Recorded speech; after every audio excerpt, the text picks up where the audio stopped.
Yes. Good morning, everyone. Just a quick reminder, if you're in need of a receiver for translation, you can get those down on, I guess we're on the 15th floor before we start. And we're going to start momentarily, so if everyone could take a seat and get ready, that'd be fantastic. Thank you.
Good morning, everybody.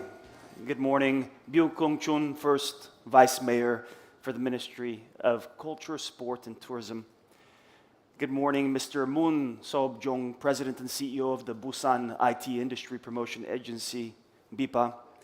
Mr. Byung-jin Lee, Vice Mayor of Administrative Affairs of the Busan Metropolitan City.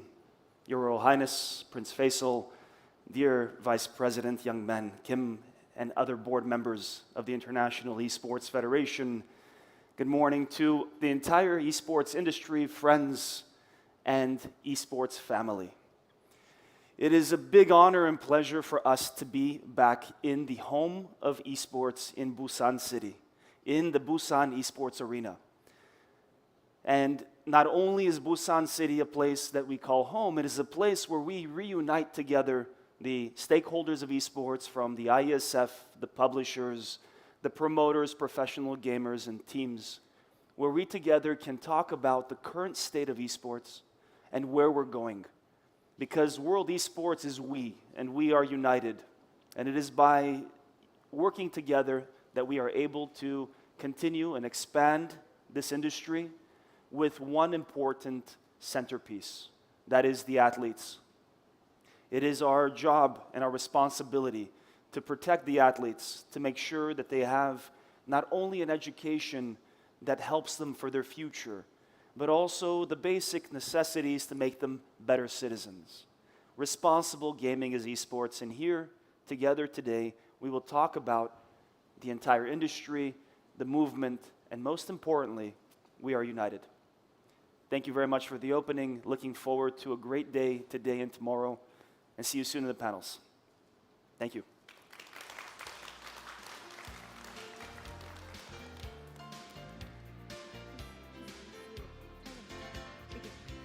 Byung-guk Chun, the first Vice Minister, Ministry of Culture, Sports, and Tourism.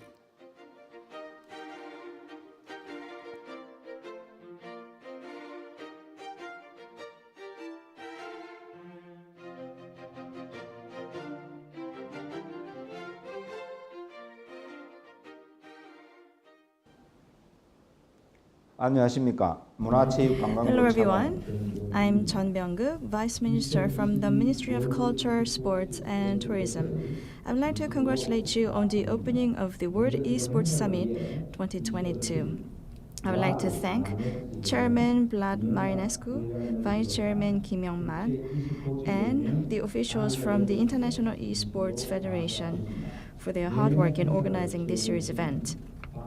I'd like to also thank Mayor Park Kyung-jun of Busan City and Mr. Jung Moon-seo, President of the Busan IT Industry Promotion Agency, for kindly sponsoring this event. I also want you to participate in the event in person on site to feel the passion of all participants, but I could not because I had another engagement with UNESCO Ministerial Meeting. Esports has become something that can be enjoyed by people of different ages to spend time together and relax without limitations of time and space. It also provides a platform where people can engage and communicate. The achievements and the profile that esports now enjoy are all thanks to the hard work and efforts made by IESF members and officials, sharing experiences and trends and exploring constructive ways to further develop esports. In this year's summit, I'm sure that creative ideas will be shared to expand the reach and depth of esports. I also hope esports becomes a part of health leisure activities so that more people enjoy esports in their everyday life. Taking this opportunity, I extend my sincere gratitude to 129 IESF members for their commitment to the development of esports. The ministry will continue to provide support so that esports can be further promoted. Thank you. Byung-jin Lee, Vice Mayor, Busan City.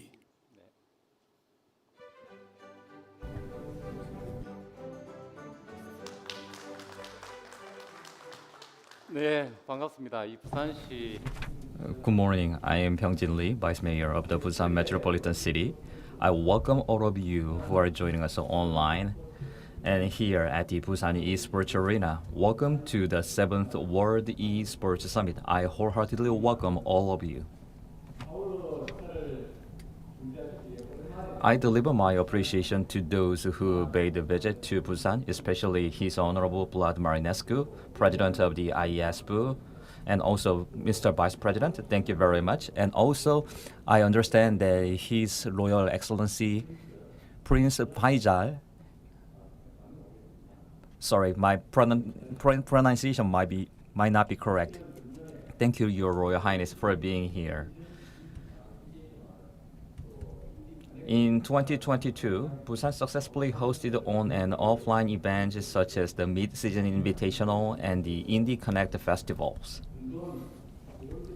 I hope this Esports Summit and the upcoming G-Star in November and the World Championship will be the great festival for the game lovers across the world.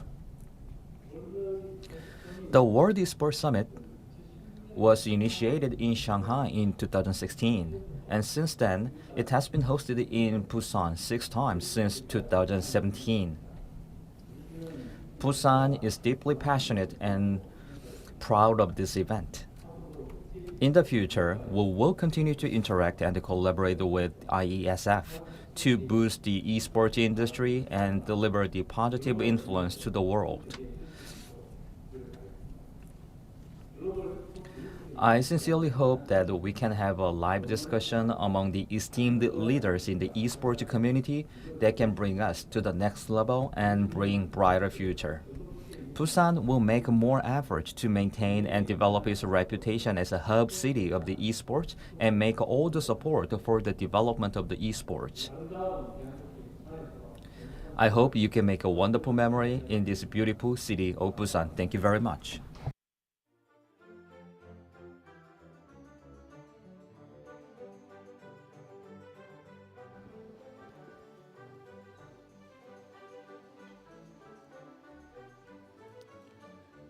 Good morning, everyone. My name is Andrew Murphy, and welcome to the Busan Esports Arena in beautiful Busan, South Korea, where we are thrilled once again to be hosting WE Summit 22. And I'm delighted to join you as MC for WE Summit 22, where we bring together esports athletes, national associations, both city and state governments, global academics, and industry leaders from the biggest brands in both esports and traditional sports to discuss worthy issues, share knowledge and research, and build alliances towards a better esports future for all. I want to thank Vlad Marinescu of the International Esports Federation, Byung-guk Chun from the South Korean Ministry of Culture, Sports, and Tourism, as well as Byung-jin Lee from the city of Busan for those terrific opening remarks. With the support of the National Ministry, the city of Busan, the Busan IT Promotion Agency, and the Busan Tourism Organization, IESF, has already hosted 6 annual global esports summits, and we are happy to have you here with us for year 7. I want to extend a warm welcome to all of you who have made it here to Busan, South Korea, for our first truly live conference in 3 years. It's incredible to have you here in person to the city I call home for WE Summit 22. Of course, we won't forget all of you from around the world viewing on YouTube, gaining industry insights, and participating with your questions. Please post them in the comments, and we promise to get to them. Your participation is invaluable, and we really thank you. So, we have an incredible weekend lined up. Not only do we have an amazing slate of panel and Q&A sessions in store, but we'll also host 2 academic workshops, as well as a 2022 WE Academic Seminar, which will feature keynotes from academics and researchers from around the globe. In addition, WE Summit 22 will also be home to the World Esports Referee Summit, where we will take a deep look into the world of esports officiating. All of these parallel events, once again, are supported by the City of Busan and the Busan IT Promotion Agency. We Summit 22 promises to be a productive 2 days, and we can't wait to hear what you all have to share. With that, let's get started with our first session. Spotlight on Asia's Success Factors, where we hope to examine Asia's esports experience, identify cultural factors, and models of government support that may have contributed to Asia's success and explore applications in other markets where esports growth might be accelerated. Let me first introduce the moderator for this panel, Hyuk-soo David Shin, part lead Team Korea of Esports Management and International Relations at the Korean Esports Federation.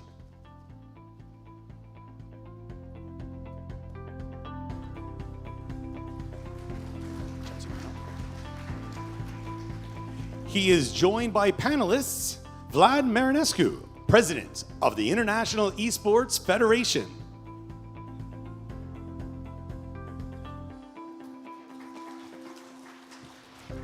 His Royal Highness Prince Faisal bin Bandar bin Sultan, Chairman of the Saudi Esports Federation.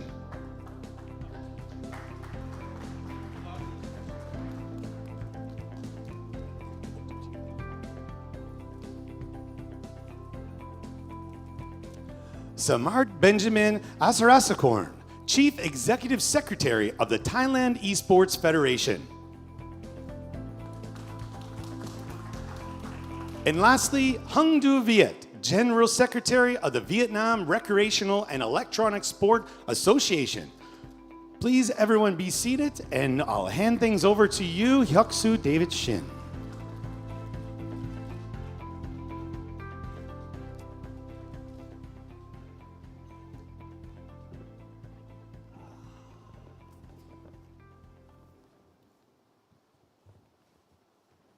All right, let's get things going. Ladies and gentlemen, I'm David Shin from KESPA, serving as the lead of National Team Management and International Relation part. It is my true honor and delight to be a part of this incredible summit as a moderator of the very first panel discussion. On behalf of Korean esports community, I would like to welcome you all to Korea, especially to this beautiful city of Busan. So without any further ado, let us start this game-changing summit with panel of game changers. Gaming and esports has been quite successful here in Asia over the decades, successfully implementing initiatives such as very first international esports competition organized by federal government, Asian Games, legitimate system to protect players' rights and interests, esports education system, and so on. Today, we have incredibly distinguished panel here with us today to discuss what the success factors of Asian esports communities and what made such success possible. Ladies and gentlemen, please give a round of applause to His Royal Highness Prince Faisal bin Bandar bin Sultan Abdul Aziz Al Saud, the President of Saudi Esports Federation. And Mr. Vlad Marinescu, the President of International Esports Federation. And Mr. Samart Benjamin Asaraskorn, the Chief Executive Secretary of Thailand Esports Federation. And last but not least, Mr. Hung Du Viet, the General Secretary of Vietnam Recreational and Electronic Sport Association. Your Highness and all my distinguished guests, thank you very much for joining me on the stage. Before we dive into the topic, let us break the ice and talk a little bit about how you guys entered the esports. So we'll begin with Your Royal Highness.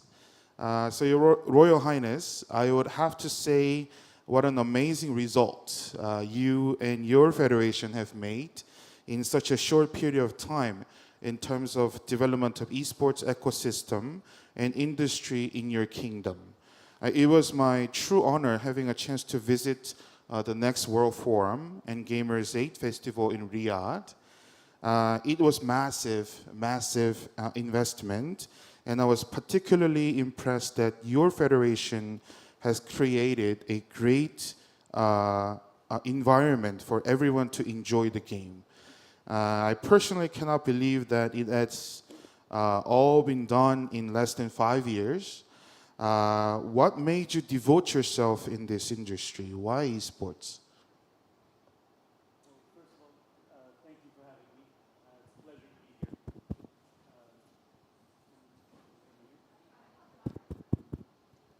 here. So first of all, thank you for having me. It's a pleasure to be here, and to be on a panel with such great gentlemen as these is an honor and a pleasure. And that was a great introduction. We got the name perfectly. That was excellent. But the question, why esports? I think I would respond to that with the question, why not esports? Esports is the sport of the future. And it's the sport of youth. And the young men and women of this world are our future. So the investment in esports and the growth of esports and what we're doing, especially back home in Saudi, is an investment in our future. We have a very passionate esports community.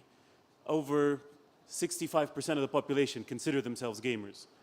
So it was a no-brainer to really devote not just my time, but for the government to devote their time and effort into this as an industry, and really stake our claim on the global stage as a global player in both esports and gaming. Wonderful. All right, now it is my opportunity to turn to other guests. I will go to Mr. President. Mr. President, I know you have been working in international sport for more than 15 years. You have been serving as a Director General of International Judo Federation, actively being involved in event organization, sponsorship, marketing, and all other aspects of sport business. Now you have become the leader of largest and most influential global esports community, bringing a lot of positive impacts in the market. I know it hasn't been an easy journey, so to me, it is somewhat surprising addition to your journey you have been on. So tell us, what made you jump into this field? Good morning, David, Your Royal Highness, dear panelists. It's a pleasure to be here with you to talk a little bit about the future in Asia. I want to echo what His Royal Highness said a second ago, that esports is the sport of the future. I truly believe that, being involved in sports my whole life, even being an athlete of some success in martial arts. And we have a responsibility in what we do. We have a responsibility to continue to grow this organization and unify it. And I am the president of the organization, but it's very important to mention that we have a team around us, our board, which is working diligently to ensure that all around the world, the esports community is growing and protected. Our General Secretary leading the administration here in Busan, as well as in Macedonia. And finally, and most importantly, is that we are a unity of the national federations. The national federations, like from Thailand, from Vietnam, from Saudi, are the feet and the boots on the ground implementing change, and I think it's very important to follow the direction that they're doing and to share best practices with one another in order to continue developing. The Saudi Esports Federation made a fantastic event recently with the next World Summit, and that not only confirming the speaking part, which what we're doing now is, but next to it, the finals of the league, which they have created in the Boulevard, which is a beautiful place in Riyadh. So I think that here together, Asia has been setting, first of all, the beginning with Young Man Kim Alex, the president of KESPA in 2002, founding the first esports federation recognized by the Ministry of Sport, to IESF in 2008, we're setting the way for the beginning from Asia, leading to the future also from Asia, and I think the rest of the world needs to take this example to heart. Thank you very much. And Mr. Chief Executive Secretary, you also have extensive experience in sports marketing and sport business. You have worked with numerous partners, including FIFA, LG, Visa, Sony, and the list can go on and on. Now you've been working really hard to strengthen the capability of TESF, and you have made some great achievements as well. I know it's really hard to building the ecosystem and development of the industry from the ground, but you're not hesitating to be at the front line. So what is so special about esports to you? Thank you, David. Before I answer your question, I'd like to say I'm very happy to be back here in Busan again. Annyeonghaseyo to city of Busan. Salam alaikum. President, President, and Mr. General Secretary, it's a very honor to be here. Amazing panel. What was the question again, David? So Just what is kidding. so special about Just kidding, yeah. just kidding. Just need to break the ice here a bit. So, no, you know, I've always been a gamer since very young, you know. At a very young age, anything with a joystick and the buttons, you know, putting the coins in, you know, any games, I would play it from a very, very young age when I was growing up in Australia. But, you know, since fast forward to now that I've been, you know, engaged in the sports, the traditional sports world, working with, as you said, with FIFA and all this, I want to bring my experience in the traditional sports and using my passion for gaming and for now esports and bring something back to the table, making it like a traditional sports, you know. I think we need to have the balance that makes esports as a sport. And by doing that, we need good governance, we need good structure, we need to engage society with, you know, all these issues with gaming, with esports, you know, bring the traditional sports to the gaming. Gaming is an activity, well, at least for Thailand, in Thailand anyways. But what we need to do is to find a good structure that we can all work together and be united. Wonderful. Thank you. How about you, Mr. Secretary General? I would have to say the addition of esports to the SEA Games showed a great example of how esports can better serve the sports fans and how esports can better serve the values of sports has been trying to put its utmost efforts to keep. And you were at the front line. I know your career has started in the field of media and telecommunication, and it was quite successful. So transition to esports must be somewhat adventurous to you. So why esports? Well, first of all, I would like to express my sincere thanks to the organizer, IESF team, and partners to having me for this event. I'm very honored to represent Viresa to share my experience as well as learning from all the speakers, expertise here. Viresa was founded in 2009. So I would say that Viresa is also one of the founding members for IESF. I'm very happy that Viresa and IESF and all other national federations, we are starting and growing together. As you know, Viresa was appointed as a main organizer for the last SEA Games in Vietnam last May in 2022. We do have very strong supportive from the government as well from the all of the national federation in Southeast Asia country to make it happen a very successful event. I would say Once again, in this event, allow me to say thank you for all the supporting for Vietnam as a host of the SEA Games 31st. Thank you. Back to the question, why eSport? As you said, I have many years of experience working in the field of the digital content and broadcasting, production, and game publishing as well. The first time I taught eSport is in 2014. This is the first time I was in the atmosphere that I feel, oh, wow, it's amazing. It's like the future of sport, like what you said, all the speakers sharing here. I do believe that everyone agree with us that eSport is the sport of the future. Do you agree? Yeah, please. Yeah, thank you. Thank you. And that is why I'm here today and joining the panelists with the old speaker here. I'm very happy that I'm start my journey with eSport and learning from you guys, from the industries. For the conclusion, why eSport?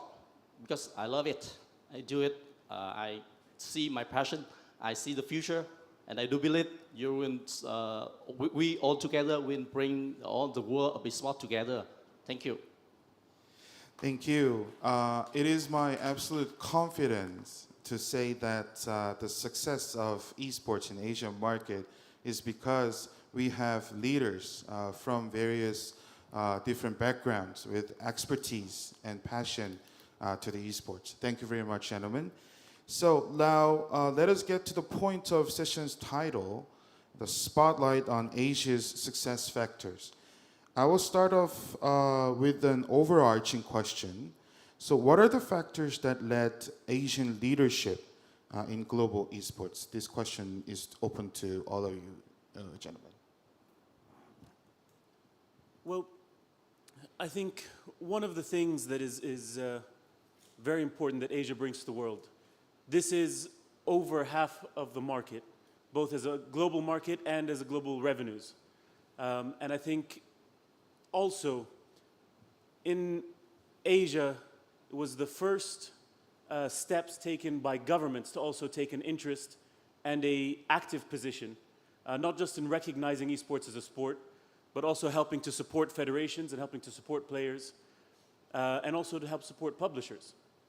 And I think the evolution of esports from a marketing tool for game companies to a more traditional sport has been led by the community, both here out of Asia with, and I know, Mr. President, you're going to be a lot more diplomatic in this than I am, but led by the best players in the world who come out of Asia, and led by this community as part of a global community.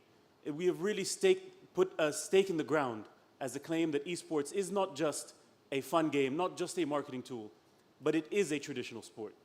Studies have also found, when you talk about the physical aspect, the heart rate of players during professional tournaments can reach between 160 to 180. Now that's equivalent to a marathon runner. You've got the mental stress of being on stage in front of a crowd with these physical stresses on you. And we have taken the first steps here in Asia, but also showcased around the world through the IESF, through other events that we've done as national federations, that these are athletes, they deserve their place on the global stage, and they deserve the support that they're getting, both from us as governments, from us as national federations, and from us as global federations. I'd like to add to that. The success factors of Asia are the leaders in the national federations, in the IESF, the leaders that are promoting and supporting the development of the athletes, giving them a stage to shine and a stage to be recognized, loved, and idealized. But more than that, I think if I may reach out and I see a correlation coming into my sight, that being Asia recognizes esports as a sport. There's no question here. When we speak of Asia, Asia says esports is sport. That's it, full stop. What does that mean? That means support from the government. That means support of the athletes. That means that it can be finally reaching its place around the other sports to be not only recognized, but respected, admired, and can send the message further on. When esports is a sport, we're going to see it in the Asian Games. In the Asian Games, esports is a medaling event. We need to go places where we are equally recognized, not to do parallel events that don't have the same medal. It would be a complete betrayal of the trust that our athletes have put into us as leaders of the esports entities if we don't fight for the right to be recognized. And I think we can do that and follow Asia's lead on that, helping to recognize the esports as sports all around the rest of the world. I mean, how's Thailand? How's Vietnam? You want to go first? Okay. Well, let me say that in Asia, of course, you know, we've all the governments in at least Southeast Asia have recognized esports as a sport, like Mr. President said just now. So that is the first step in moving forward. Once you have the government or the agencies that support our federation, then it is much easier to develop esports as a sport. At least for Thailand, you know, the Ministry of Tourism and Sport, the Sports Authority of Thailand, and not just that, many other agencies are involved because it engages the youth, it engages many aspects of society, and the young people, you know, they are gamers, you know, from a very young age. So how do we transition them and make them move forward with to move to esports, you know, and that's regulation and all these things that will help them move them to become athletes and leaders in the future.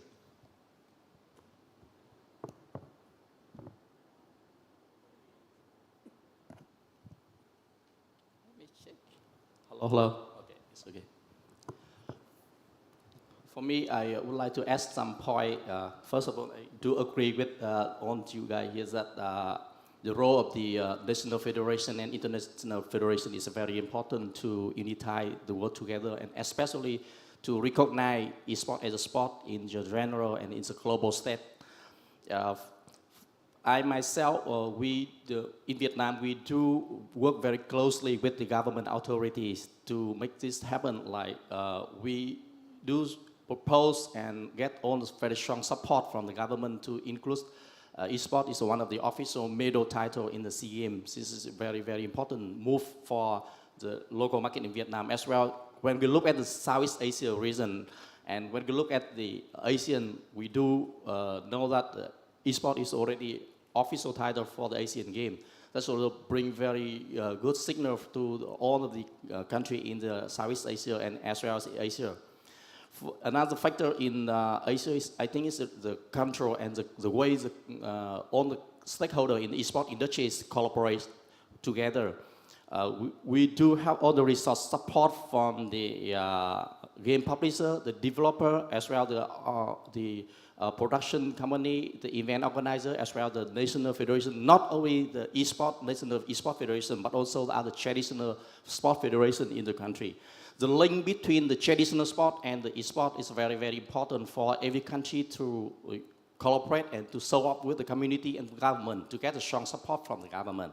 It's one also very important factor. The other thing is that, as you all know, Asia and especially in Southeast Asia, we are very young in terms of the population and very adoption. I mean, in terms of the esport adoption rate, Southeast Asia and Asia is one of the highest rate in the world as what we researched. So that means that we have huge and very high potential to convert the fans base from gaming industries and digital content to the world of the sport. So that makes the things more, more optimistic for the one who work in the sport and esport industries. Thank you. Thank you. Hold on, David. I want to add something important here. The leaders are vitally important. And I've had this firsthand. I saw His Royal Highness speaking to the demographic of the governmental leaders in front of me in Kuwait during the games, the Islamic games.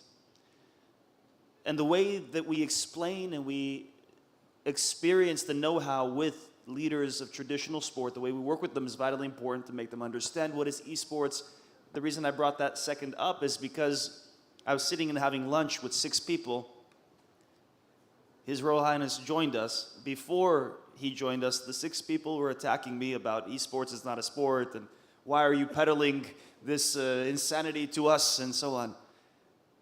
15 minutes, His Royal Highness explained to them what he's doing in Saudi and how they should do the same in Kuwait. All of them were done. They said, we support, we're with you, we'll do it. So the leaders in explaining what is esports is vitally important. The events, and what I want to mention is the publishers. The publishers are vitally important. They are the oxygen of our esports universe. The collaboration and cohesion between publishers in Asia is there. So the Asian Electronic Sport Federation, presided by President Fok, headed by Sebastian Lau and Steve, they managed to create special editions of games for the Asian Games. I'm speaking of PUBG. How better is the cohesion between a continental union or a national federation and a publisher than working together to promote the game and to promote the development of esports? This is something we need to follow from Asia. Great. So now, just to get a little bit of meat onto the bone, so to speak, let me highlight some of the great initiatives made in our region. So, Your Royal Highness, I would like to turn to you first. Correct me if I'm wrong, but from my understanding, you have been putting your great effort to bring different aspects of culture, such as music, traditions, international cultural exchange into esports. And I think Gamers 8, your recent initiative showcased the concept successfully. Also, you have created impeccable social values out of esports, showing people how esports can help and support those in need. Tell us more about your key initiatives, please. Well, to begin with, I'd like to say that our key initiative and the success of everything that we're doing in Saudi, in Asia, in the world is dependent on our community, our athletes. They are the people who lead us, our young men and women are the people who lead us into that next world, what the future is. And everything that we've done in Saudi is to showcase this community, our athletes, and allow them to show the world who they are. Once you give them that avenue to showcase that this is a valid career path, that this is a passion, then I think you really give them the opportunity to showcase to the world what esports is and how we can move this forward. And we've been able to do that with, 2 of our big events, Gamers 8, which was 6 weeks of esports tournaments with the best players from around the world coming together and really bringing communities together, because gaming is a sport and it is a passion that has no border. It really is a way to bring people together. And the key to it is your first introduction to someone in esports and gaming, which is unique to anything else, is through an avatar and therefore their skill in a game, and not the way they look, not their history, not their gender, not their religion. All of that, for the few hours that you're playing, gets put to the side and you get to showcase your skill and your skill alone. And that, being an equalizer like that, gives us an opportunity to really showcase the best players in the world and really bring that to the forefront. And the event that I'm most proud of is really Gamers Without Borders. And that was started in Saudi, but it is a global event. And what we did there is we took the opportunity during COVID when everything was locked down, and we tried to do something that could hit, again, do well, but do good. We got, again, the best teams from around the world to come together to play in an esports tournament with $10 million in prize pool. And every winner chose a charity that their prize pool would go to. The first year, those $10 million went to COVID relief. The second year, they went to vaccine distribution. And we just finalized a few months ago our third year, where we changed the model a bit away from COVID and focused on values. So our partners, UNICEF, UNHCR, Direct Relief, International Medical Corps, Gavi the Vaccine Alliance, and King Salman Humanitarian and Aid Center, we focused on what are their values, what do they do best, and how can we, as a gaming community, support them in their movement to make this world a better place. And it really gives, again, a chance to put the players, the athletes, the community at the forefront, which is where they deserve to be, and showcase that they are not just great gamers, and they're not just great athletes, and they are athletes, but they are also great human beings. And I'm very, very proud that we started that in Saudi, but it is a global event, and that's one of the things that I think, of everything we've done, I'm the most proud of. I would have to say another round of applause to such a great initiative. Thank you, Mr. Ryan.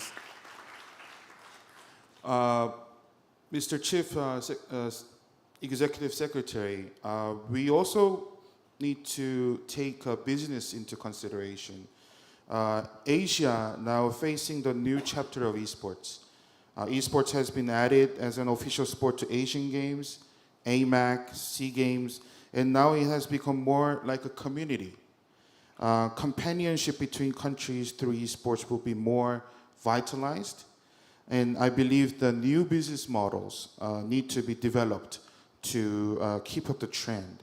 I noticed that your federation has been actively expanding its international network. You have signed an MOU with Saudi Sports Federation successfully, and the MOU with my organization, KESPA, has been scheduled as well. So what do you aim to do? What do you want to make out of this activation? Thank you, David. For me, as a professional guy in the sports, traditional sports and in the commercial aspect, is that, you know, it is important to engage with partners that are key to developing the sport in advancing for the future of that sport.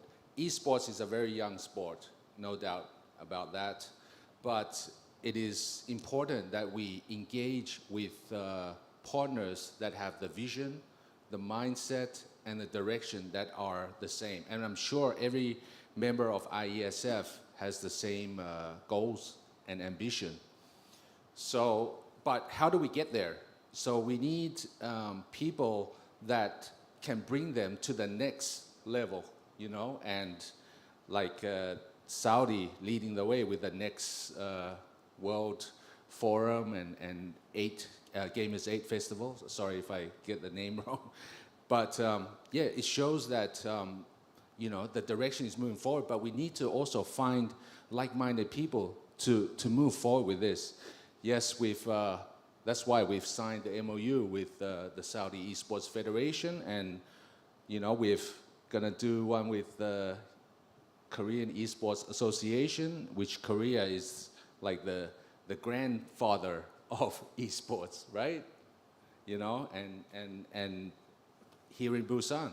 So, you know, and we will do that with other federations. So the regional, the continental, the international federation can only be as strong if we all, each of our national federation, work together, engage with our counterparts and our partners. And that comes from, officially from the government agencies, and transfers to the national federation to be, I don't want to use the word aggressive, but more offensive in terms of building partnership. Partnership doesn't mean just like finding sponsors or, you know, or I don't know, the money.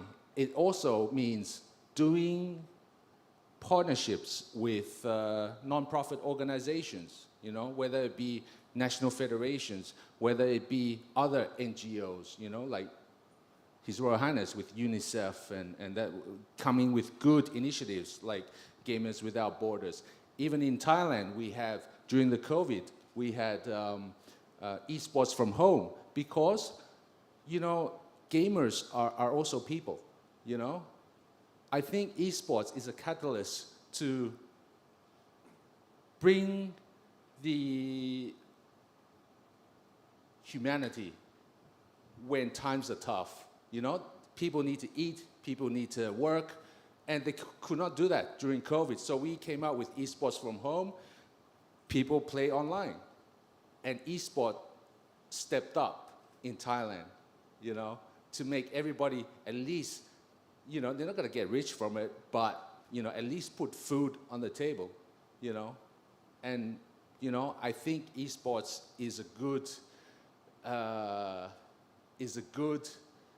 platform to save lives, So, with the MOU that we've done, and also with in the Southeast Asia region, we also are united together as well. That's why we have SEA Games, and also back in 2016, if I'm not wrong, with the Asian Games, led by President Kenneth Fogg and Director General Sebastian Lau. We all came together and hats off to IESF for putting on that momentous milestone, which kicked off all the initiatives, all the sports events in Asia, and that's why we have the SEA Games, and also we're gonna have Asian Indoor Martial Arts in Thailand, which was delayed for 2 years. That's another big event as well. And esports is going to be a medal sport in there. And I've just been informed that it's still on the table with IMAC, and hope to see everybody there in Thailand maybe next year for the esports. Thank you. I hope that answers your question. Yep, you did. So I'm going to give one last question to Mr. Secretary General, and then I'll leave the floor to Mr. President, and we'll sum up the discussion. All right, so Mr. General Secretary, Team Vietnam has a really strong record in the international championship. Now we have to talk about players. So you also have a very strong infrastructure for mobile titles, and even strong royalty from the users and fans. And you also have successfully showcased the fine addition of esports to one of the mega sporting events recently.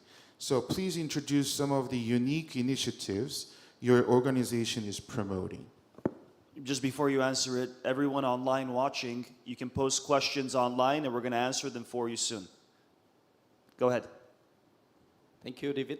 This is a great question for me, and this is my opportunity to share with you guys more about how Vietnam we do eSport. We do focusing on bringing all the resources together to make the SEA Games successful, and as a result of successful in the SEA Games, we now got very strong support from the government as well as the stakeholder in the eSport industries in Vietnam. That is a very, very good point to share with you guys. And when we do SEA Games, we understand and we found out that Vietnam, we have potential to go internationally. As you said, we do have very high potential player in some of the title competition in the global stage. What we do in Vietnam is we go to talk with the government authorities like Ministries of Education and Ministries of Sport that we should bring eSport into the young generation, youth, like students. We do starting with some activity to activate the university sport the activity in the university level. We do have the university eSport championship every year. we do have some e-sport and career orientation day in the university as a chance to introduce to the university level, like a student, that they have chance to take part in the e-sport industries. Is a career option and a good and potential market in Vietnam. We do expect that Vietnam will have chance to work and collaborate with all the international partners to bring the more and more international event into Vietnam. By doing that way, we do hope that we can have a chance to get more closer to the global stage. We have chance to bring our player to the global stage. We have chance to get more intention and more attention from the investor around the world that Vietnam has high potential. After SEA Games, we do work with the local partner and international partner. We are planning to have some proposal with the international partner to host an event for the student around the region, as well as do bring some e-sport competition to the people with the similar format to the para game, like with the people who are disabilities. That is one of the activity that we are planning at this moment. Thank you. Thank you very much. So, Mr. President. I'll be very short because I know we're running out of time. I wrote while we were listening to my colleagues' experiences, remarks, I wrote the 5 takeaways from the panel for me. Asia's success factors. Takeaway 1, education, promotion, and protection of the athletes. 2, total unity for the esports ecosystem. 3, close collaboration with publishers. 4, esports 100% recognized as a sport. And 5, collaboration between esports and traditional sports. Did I leave something out? Spot on, Mr. President. Sorry, I did leave something out. I don't know how I went from 1 to 5 without mentioning 3. Strong leaders in national federations recognized by government authorities.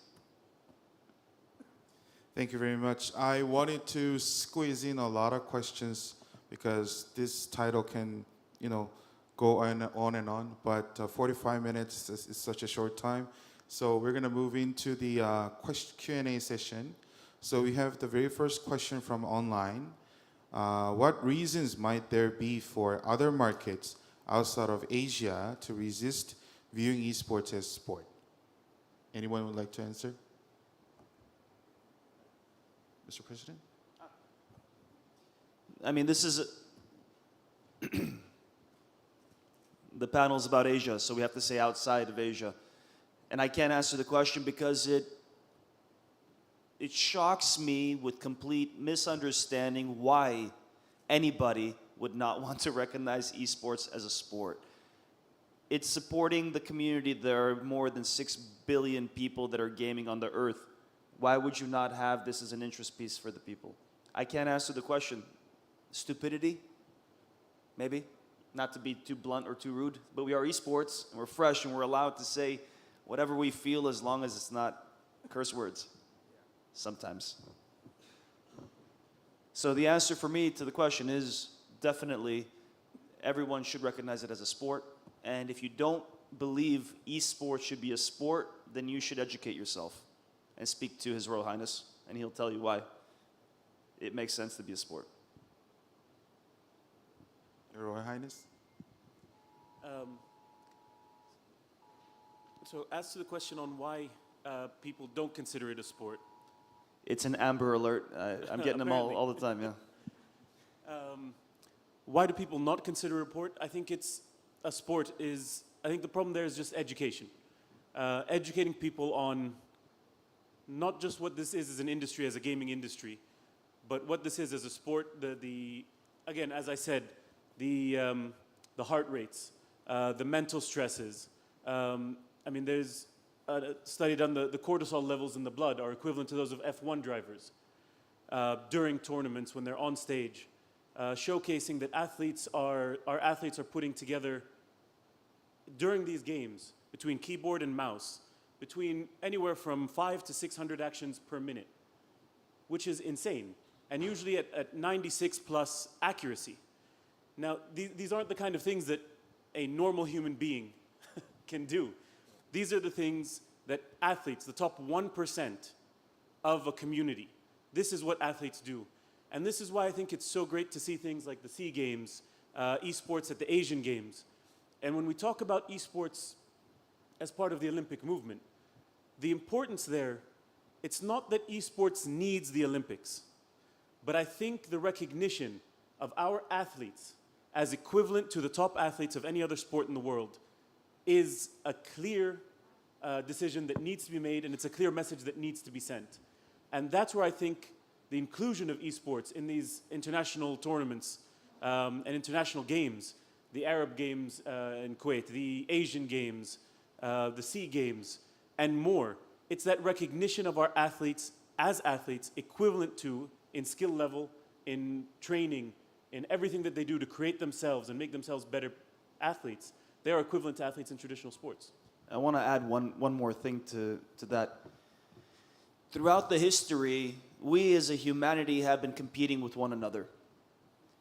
The first sport is hunting, which is BC 1000 something.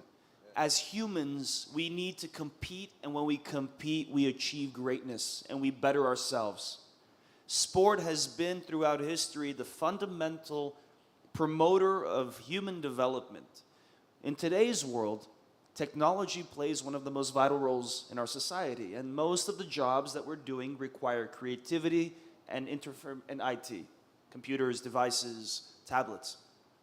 Today's competition, although we started saying it's the games of the future or it's the sport of the future, today we compete against each other constantly. And what better way to do it than with esports? Esport is definitely a sport for me, taking into consideration human development, evolution, and how we grow ourselves.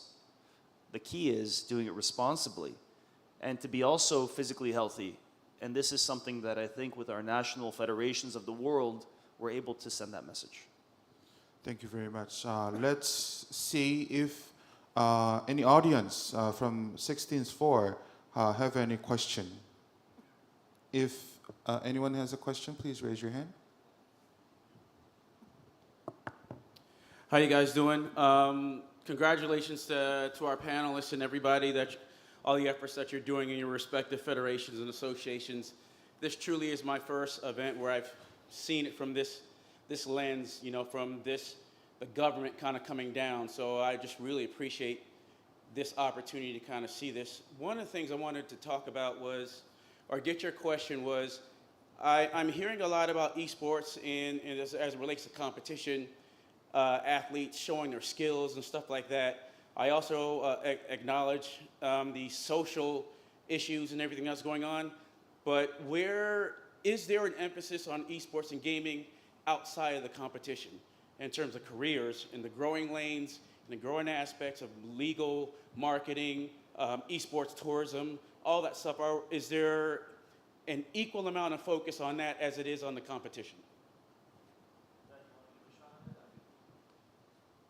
Me? Okay.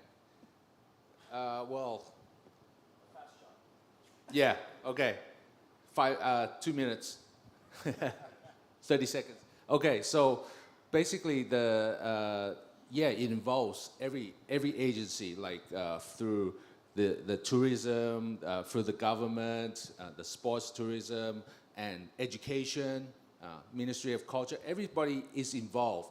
So if you listen earlier, what I said is unity, united. We have to work with everyone in the government side, private sector, NGOs, and bring everything together. And esports is truly not just for gamers, it's universal, It's everything that we do. We use electricity, it affects the environment.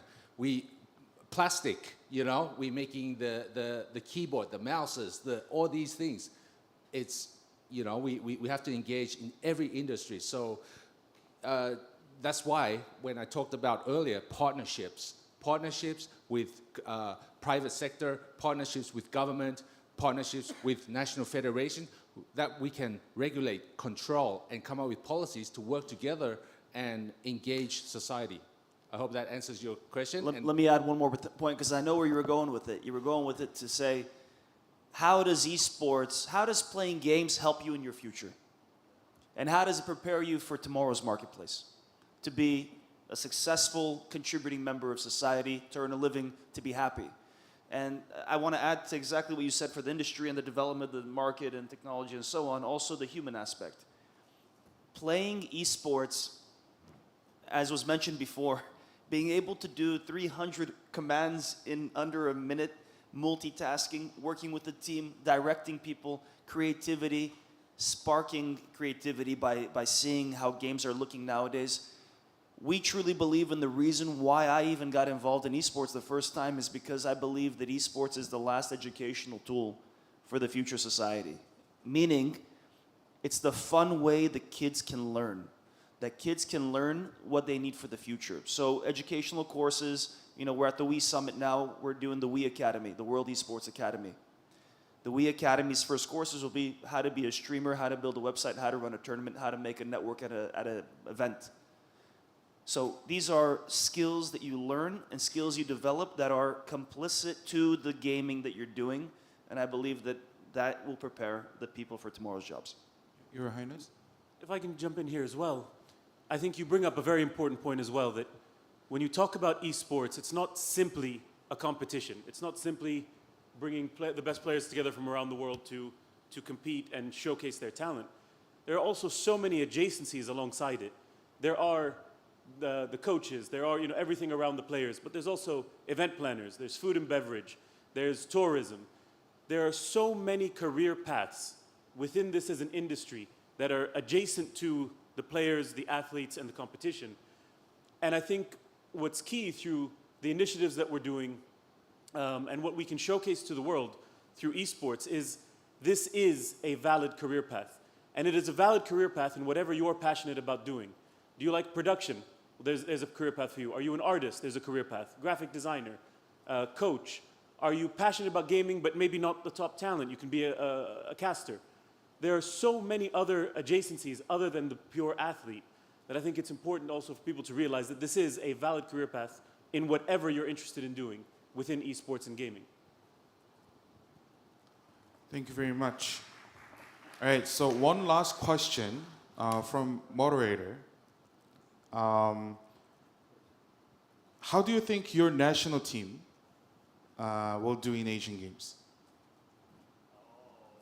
Hong, General Secretary Hong, please. Thank you, David. This is a very, very great question and very hard question to answer, right? But before I answer your question, just one, I would like to add one very key point to your sharing the question from the audience is eSport, as you said, is like we bring eSport to the community and we should promote eSport as a career option. It's a very good point. The second point is that we always deliver the message in our community that we do eSport because we want to bring people together. That means that eSport is just not only for the gaming and gaming communities, but also for all the fans audience all around the world. That means that when we do eSport, like what we plan in Vietnam, when we do eSport, we do collaborate with the local, the National Federation of Traditional Sport, or tourism, or other event, music, entertainment. We do it together, bring the more valuable thing to the community. That is very important. Back to your question, David. Asian Games, yes, this is the target for every country. How our national team perform it in the Asian Game state is the most important one. Is that how we perform and how we show up to the world that we are the one who deserve to have something from the community, and we are very proud to send our national team to such kind of event. Yeah. How about you? Okay. So 30 seconds on the clock. I just want to add to that gentleman's. Look, 30 seconds is a lot of information to process, but what I want to say is that we need to be united through esports, and we need to bring the past, the present, into the next world of esports. And His Royal Highness has shown the path to lead the way, the guidance from President Marinescu with we. The key word is we. So we have to be united to bring everyone together, engage the youth with the esports. They have so much energy, and national federations is key to channel that energy and bring them on the path that they want to be. We're like parents for them. So, join me after for a coffee. I'm happy to engage this conversation more. David, back to your question. Asian Games. Well, for me, I don't want to sound like, Thailand have to get the medal. It doesn't matter. As long as we are all together, I don't really, I care a little bit, but as long as the esports in Asian Games is a medal sport, that is already a key success factor for Asia. And everybody wins, no matter who wins a medal, it is all of us wins in Asia. Thank you. Your Royal Highness. I should be the most political here. That was political 1, political 2. I'll build off of that, and I'll say the fact that it is a medal sport is very important. And when we get together and we compete, we all win. Again, we want to use the term "we" a lot. So the fact that we are all getting together, we are winning. This is important. And when Saudi takes the gold, we all win. All right. Hold on. Okay. David, you've been a great moderator, but hold on a second. As a gamer, I can't let that go without. Can we have an extra? Can we have extra 10 minutes? I want to say one thing. Can we delay the next? No, we session? can't delay it. But one quick thing. In the last World Championship in Eilat, there were 15 medals to be won. Right? So 5 games: gold, silver, bronze. How many countries won those 15 medals? Anyone at home, if you type it in the chat and you got it right, I'll send you a pin from the IESF. How many countries? Do you guys know? 15. 15 countries won 15 medals. There's no other sport on the planet Earth where 15 countries win 15 medals. So I wish to all of you to have equal number of medals. May the best gamer win. Mr. President, let me just add 1 second, 2 seconds, is that it doesn't matter, like you all said here, it doesn't matter who wins the medal, we all win. But the thing about what I like about esports is that even the small countries, which is unheard of, can win a medal. It doesn't have to be the big boys that win the medal, Right. So this is really something that I think will go on for a long time. Yeah, but as a person representing the nation with the top-level esports players, I will leave no comment behind. But I wish best luck to all of you. David, we got to share, unity. All right. So that does bring us to the end of this incredible discussion. So another round of applause. Thank you very much.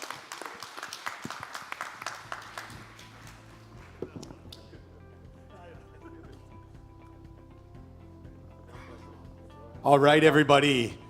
What a panel. I might need some security here, it looks like. I don't know. It is intense, but you guys can take off right out that way. Thank you very much, gentlemen. And one more round of applause for our first panel of the day, please.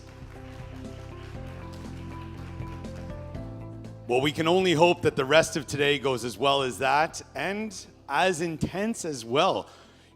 We've all gained some valuable insight, and these are the types of discussions we need to have to bring the world of esports together. All right, I just want to give a special thanks to Hyuk-soo David Shin for moderating that, and also his comment at the end about the top esports players in the world.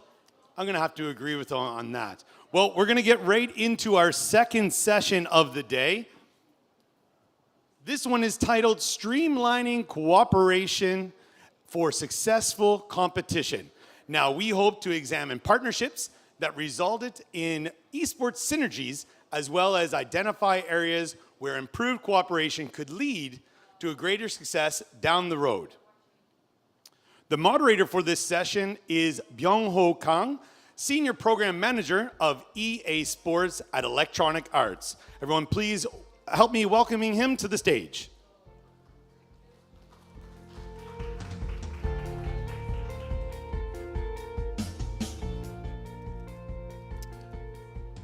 Please also join me in welcoming the 5 esteemed panelists. First up here is Danny Engels, Director of Gaming Strategy for Evil Geniuses. Next up, Tiffany Lim, Athletes Committee Chairperson from the International Esports Federation. Tiago Fernandes, Operations Director of Girl Gamer Esports Festival. Paul Kim, Esports Business Development and Korean Esports Lead at Krafton PUBG. And lastly, but certainly not least, Inmo Chung, SBXX Sandbox Gaming CEO. Everyone, please welcome to We Summit 22. And with that, if we could have everyone to be seated, and Byung-ho Kang, I'll hold it over to you.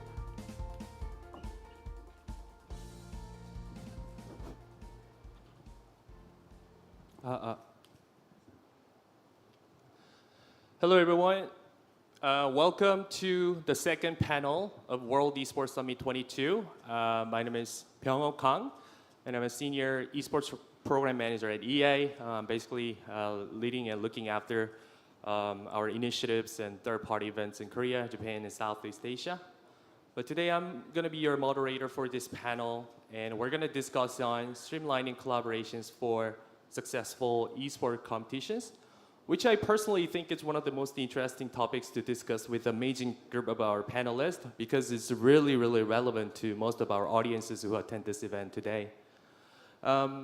Collaboration is in general one of the most important stuff. And if you look around the venue, we have so many different stakeholders that are involved in esports, and each individual makes amazing contributions to the industry and community. And all of us actually are trying to continue to seek for potential opportunities for collaboration, and also try to come up with a better way of collaborating to make the best out of whatever projects we are working on. So without further ado, let's get straight into our panel.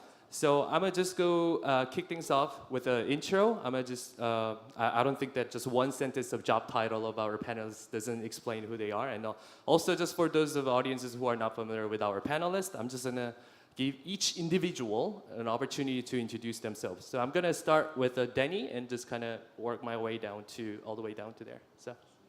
Cool, yeah, thanks for having me. It's so exciting to be in Korea for the very first time. And then also in this wonderful arena where our Evil Geniuses League of Legends team just a few months ago was able to prove themselves on the international stage. So thanks for having me. Super excited to be part of the panel.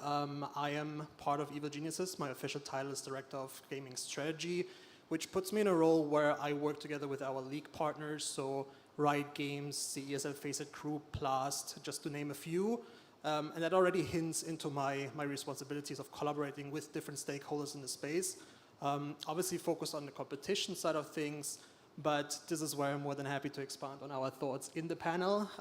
I discovered esports pretty much 20 years ago, so been around for quite a long time, and used to be head of esports in G2 Esports as well, but my actual game that I discovered esports with was sim racing, and I have been a professional gamer back in the days playing for SK Gaming. So bringing quite some experience as a player as well, and nowadays working as a manager in EG. Yeah, thank you so much. But before I do that, sorry for interruption. I should have asked 2 more casual questions. So just wanted to ask, like, how you got into esports, and is there any certain game genre that you're into these days? Yeah, as I said, I mean, sim racing was my path into esports, which was super exciting, and also got me to work with real-life motorsports brands like Red Bull Racing and Fernando Alonso himself. So that was super exciting. Nowadays, if I have some time, I sometimes still take the steering wheel in my hands, but my absolute favorite game is Counter-Strike. That's cool. Yeah, thank you. So the same question to Tiffany Lim. Yeah, so like basically, what do you do, and how you got into esports, and what game genre you are into these days? okay, so for me right now, I'm leading the athletes committee at IESF. And I started out as a Dota 2 competitive player, actually, about 10 years ago, from a female team to compete in Dota 2 tournaments. And since then, I've been involved in various different roles in the esports industry for the past decade, and it got me to where I am right now. I'm also leading the marketing and PR team at a esports organization in Malaysia called Battle Arena. That's good. Yeah, thank you. And moving over to Tiago. Yes, good morning all. Thank you for having me. It's exciting to be back in Busan after 2 years. I'm Operation Director at the Girl Gamer Esports Festival, an event that promotes and celebrates women's competitiveness in esports. About my history in gaming and esports, I will keep it short. I can't think of a time when I was not gaming. So it was a natural step when Doom was released in the early 90s to get into competitive video gaming, which is not called esports yet. The word was not coined yet. And then it was another natural step to get to create and found a clan back in the early 2000s where I competed in the Unreal tournament, which was released 2 years before in '99. So since then, this little clan transformed itself into an association, which is turning 20 years this year, and is the only organization in Portugal that is recognized by the Ministry of Sports and Youth. And since then, we've been trailblazing in the industry with educational and community projects, which led to us doing Girl Gamer for the last 7 years, and which we've been in 7 countries since then. And yeah, I'm passionate about FPSs. It's a shame that only Counter-Strike is the game that is played right now. We sorely miss arena shooter. So hopefully this will change, and we will see like Quake or Unreal Tournament back in the game. Thank you. Definitely. Yeah. Moving over to Paul Kim.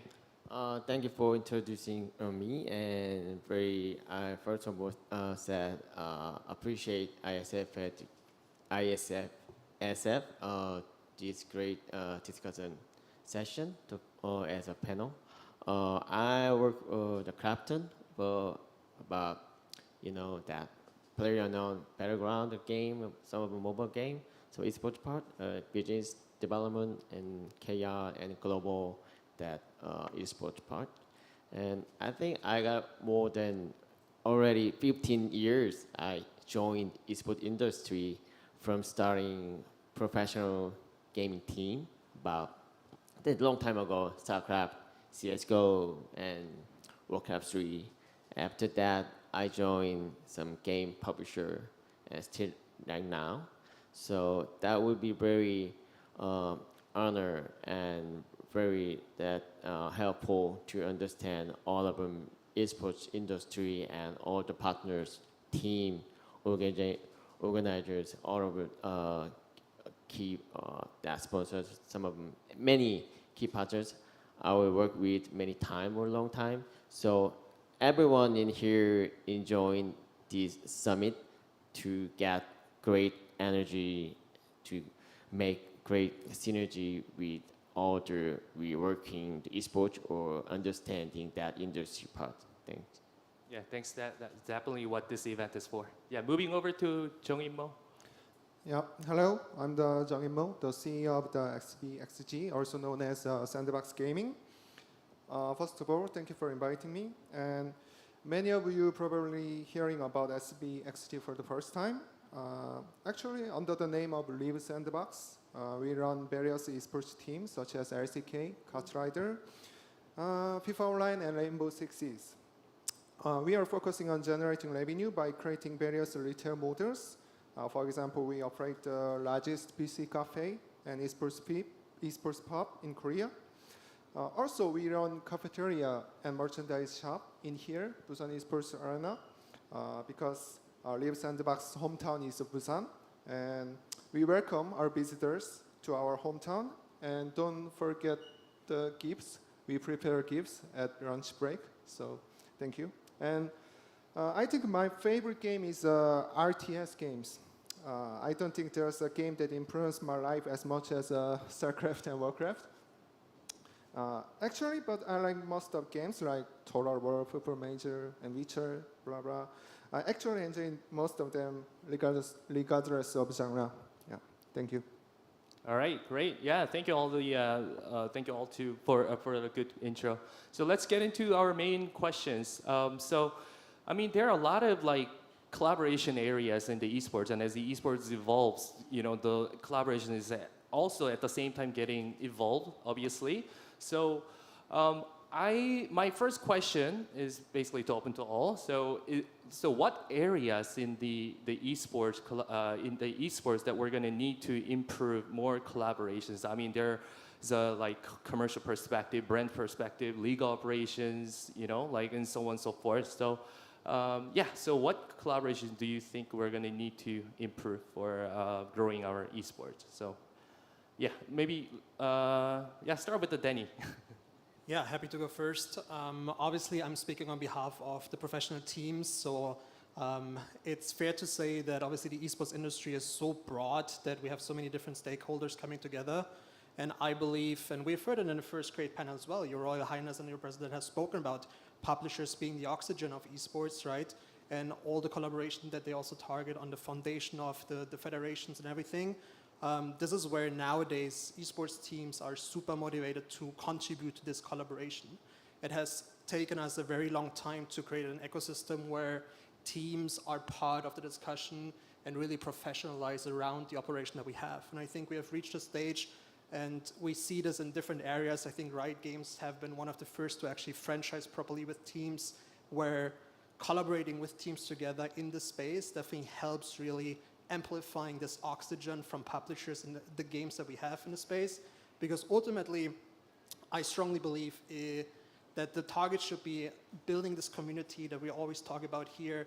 And we also have to recognize that obviously teams have the athletes, the professional athletes that we represent, that are basically the pinnacle of esports at the end of the day, right? We heard it in the first panel as well, how important these athletes are, and therefore the professional esports teams being interested in being part of this collaboration. And that's also why I'm so honored to be here with all of you, since this is exactly what we need, the dialogue together, really understanding what the needs are for the different stakeholders.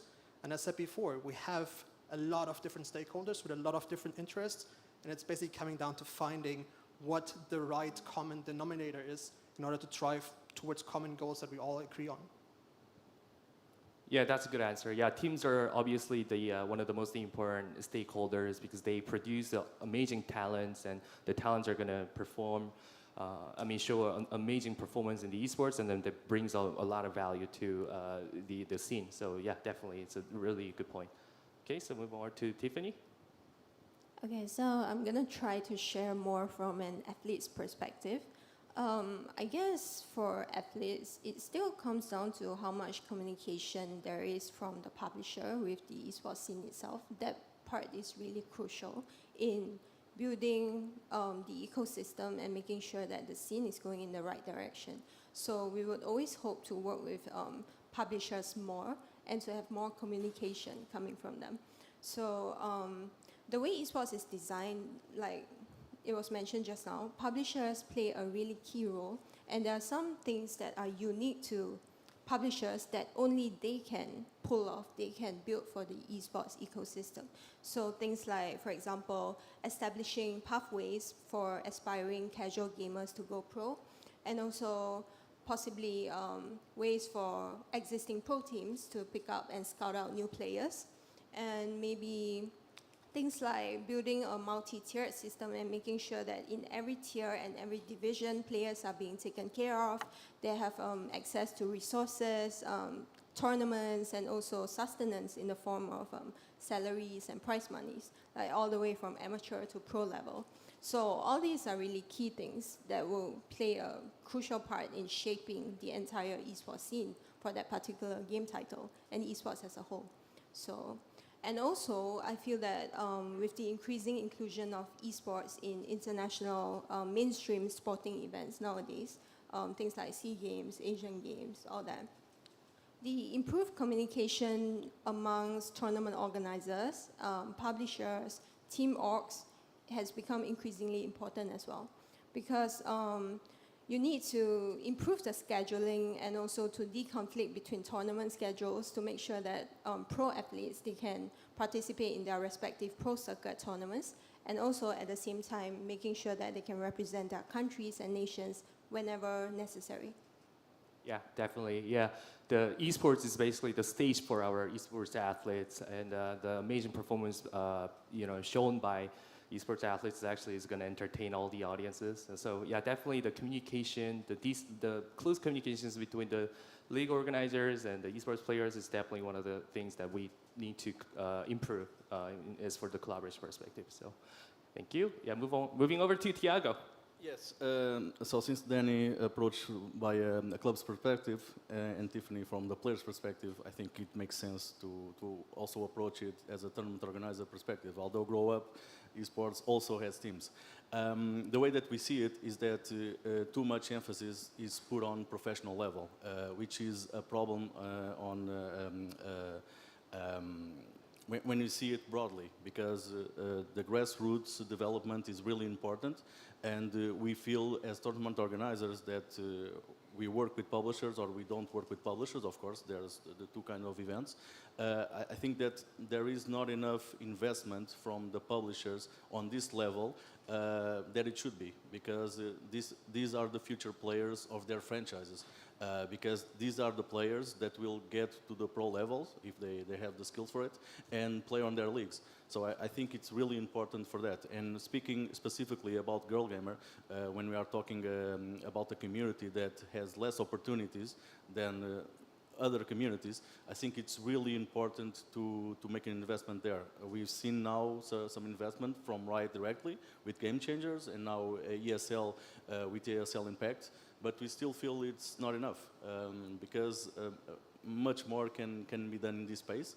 And I think the investment should be balanced out in this case. Yeah, definitely. Yeah, I think that Thiago touched the two amazing points. The one is the community esports events. I mean, it's definitely the key role for our sustainable esports to produce more talents to get to the pro level, and also obviously the inclusion of female gamers in esports is also very important, as it can make a great impact on our esports itself, and also can show the world that esports can be a really great tool to bring a lot of value into our society. Yeah, so, if I can add to it, I think that in the pro level you are looking into profitability, and in this level is sustainability.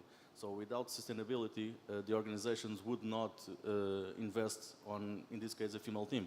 So it's really important to have events that are supported not only by sponsors but also by the publishers itself. Yeah, absolutely. Yeah, moving over to Paul. Oh yeah, this great opinion, and I understand all you guys, Danny, Tiffany, Thiago, your opinions. And I would like to share as an esports publisher. That means esports publisher is a game IP holder. So we are creating the foundation for esports with collaborating with many various key partners in esports. So, but for example, we are working with production, tournament organizers, government organizers, platforms, marketing agencies, and many key partners. But there was something I felt recently. One thing is all key partners have a good understanding of esports industry nature, and they have esports empathy has increased. So because they have that esports industry have more debate in detail and clear the role that has been established in the industry.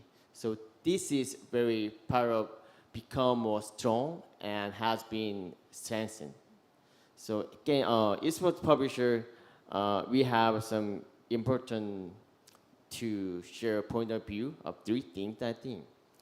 First of all, esports publisher do not use esports as a temporary publicity or just only marketing tools.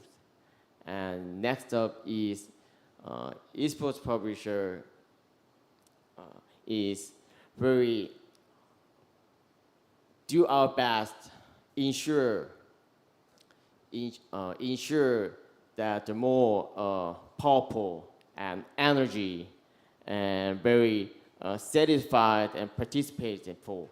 That means we providing fair playing condition for players, providing more reasonable environment, and providing sufficient reward system like that. So I think our esports publisher are trying to best and trying to cooperate with partners. That would be very important, I think. Yeah, definitely. That's a really good point from the publisher perspective. I guess the publishers like Krafton is the one that is probably going to collaborate with a lot of different stakeholders, production partners, teams, and sponsors, and so on and so forth. So I definitely agree that the decent collaborations with those stakeholders is going to make our esports more mature. So I think, yeah, definitely that's a really good area that we're going to need to move forward. Okay, the last but not least, but yeah, Imo-jung. Okay. I agree all of our opinions, and I want to talk about two things from a different perspective from other panels. First of all, is about creators like YouTubers or gaming streamers. In fact, we are a subsidiary of a Sandbox Network, the largest MCN in the Korea, and we occupy about 10% of our Korea YouTube viewership. So we're sure that no game can already grow or succeed without the creators. In other words, it has a very large stake in the gaming ecosystem, including esports.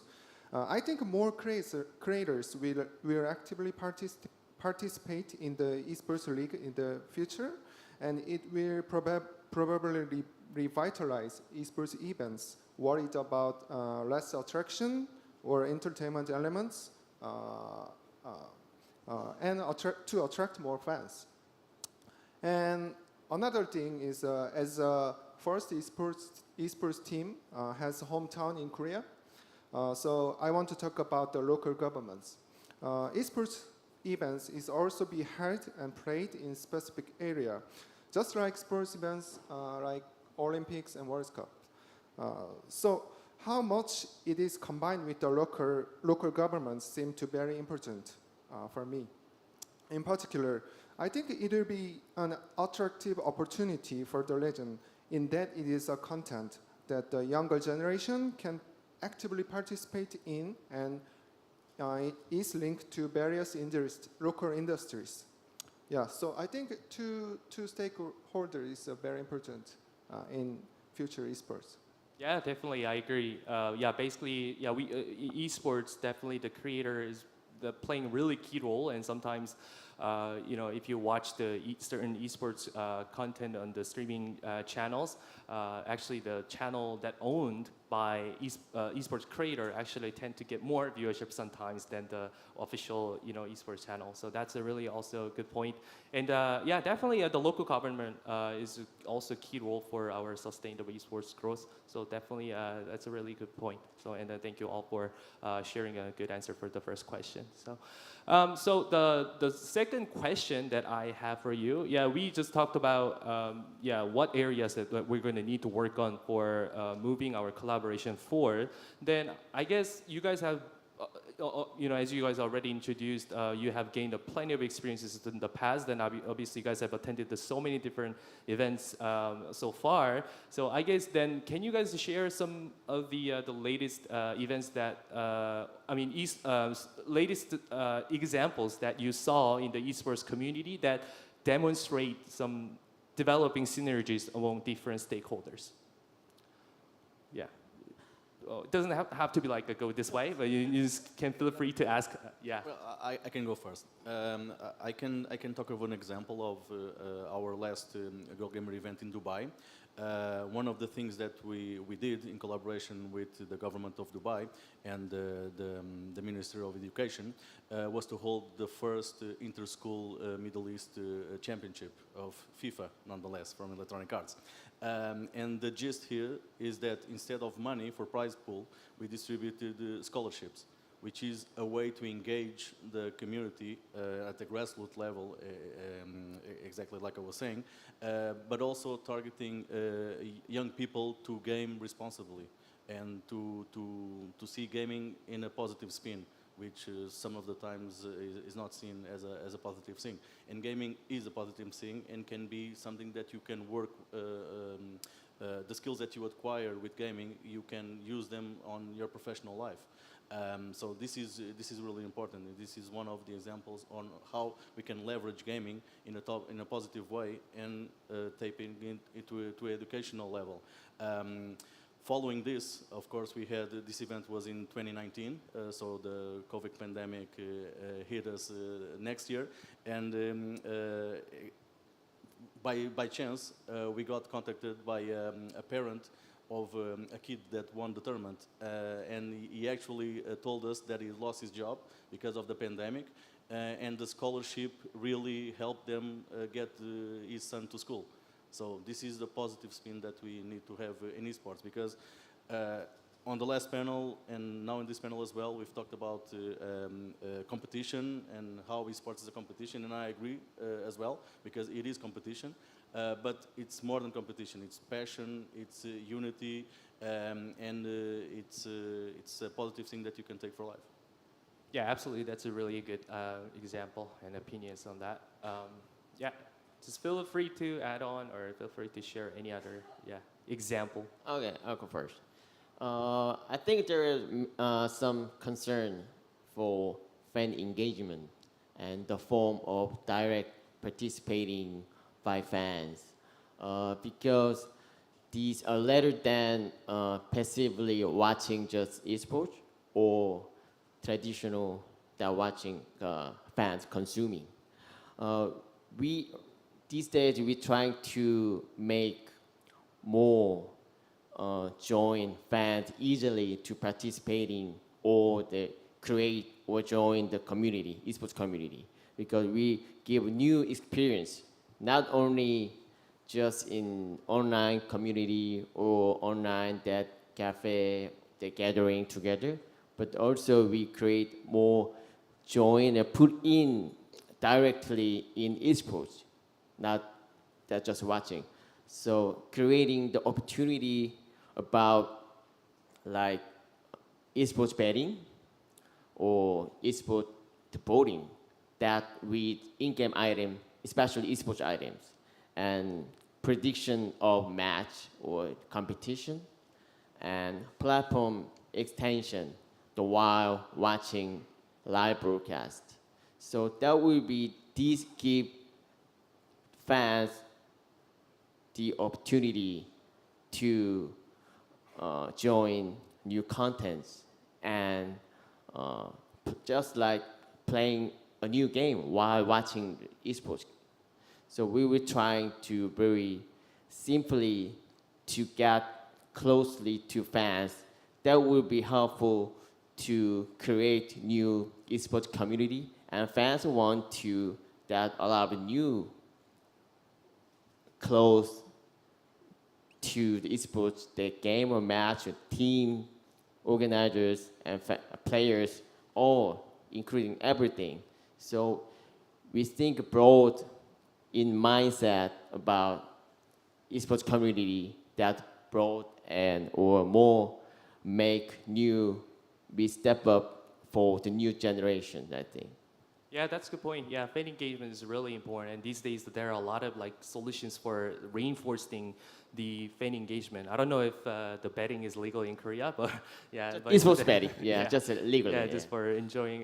Yeah, definitely it could bring more fans and it could bring more value to esport content. And obviously it's going to be then consider really high quality content for many brands actually to sponsor. So I think that's a really good example. That's actually perfect for me to add on from like a business point of view or the business lens, since I talked about the collaboration with professional teams before, and to generalize this a little bit further, it's interesting to see that in the most recent years we have a lot of so-called long-term partnerships or team partnerships or the franchises, which are basically built on collaboration at the end of the day, right? And designed, and you obviously mentioned the esports items, basically designed to reward participation from the teams and from all sides, which ultimately incentivizes building this community, building the product behind building the business, and therefore also utilizing and being incentivized to provide the valuable assets that teams also have, right? If professional teams are being rewarded through different mechanisms, could be financial reward, could be anything literally as a positive towards teams, teams are more than happy to provide our assets, which are including the players, including the creators, including our brand, to the stakeholders in the space, and then we can build a product together that therefore also more sustainably grows over time.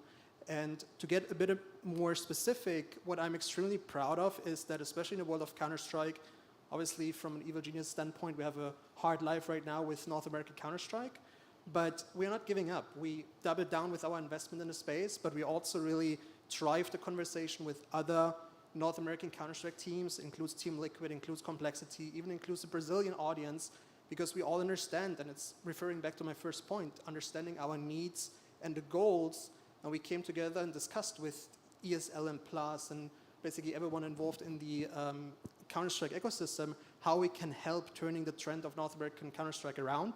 And that also includes discussion about grassroots. It includes how we can include players better moving forward. And it just makes me incredibly proud to see the competitors that the teams are coming together at one table and really striving to move the product forward in a positive way.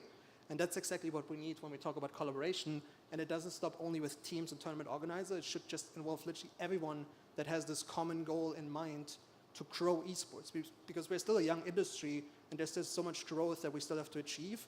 And that comes with collaboration. Definitely, yeah. I think that could encourage more teams and more stakeholders to make a more commitment to the ecosystem. So definitely good point. Yeah, good example. Okay.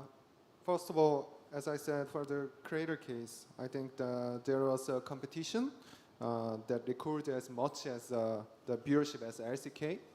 It is not by a major company like Samsung or LG. It was a League of Legends competition hosted by Gamst, who is a very huge mega YouTubers with a lot of influence in Korea. That competition, which brings all together our ex-professionals and famous creators in Korea, has grown in size enough to get to good support from the Riot Games, which is very hard, and it is likely to aim for greater sponsors and greater viewership. Also, I don't think there's a better example of a collaboration than here in Busan.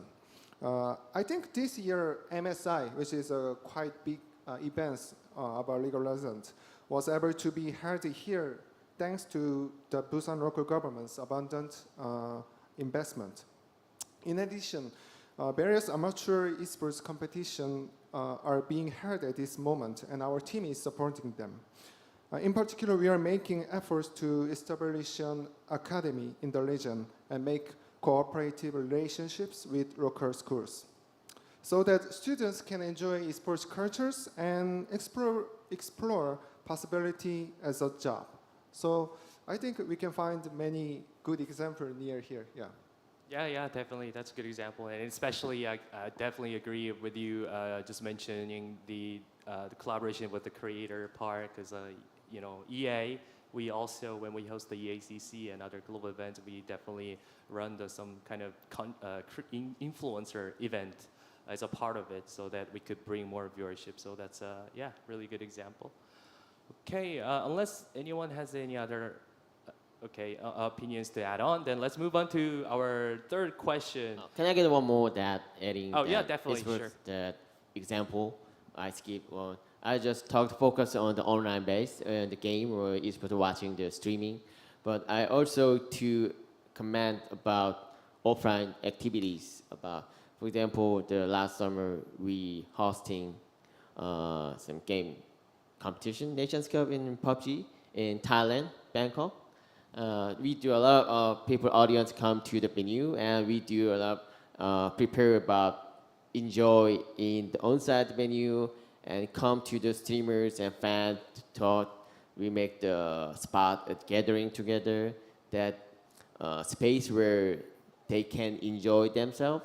So bring about the prepare that about hosting the viewing party outside and promotional booths with streamers and influencers that getting together playing the game or they're watching the game or that some of the event. So that's very impressed. One thing is 1 or 2,000 audience, they come to the venue and watching the live streaming.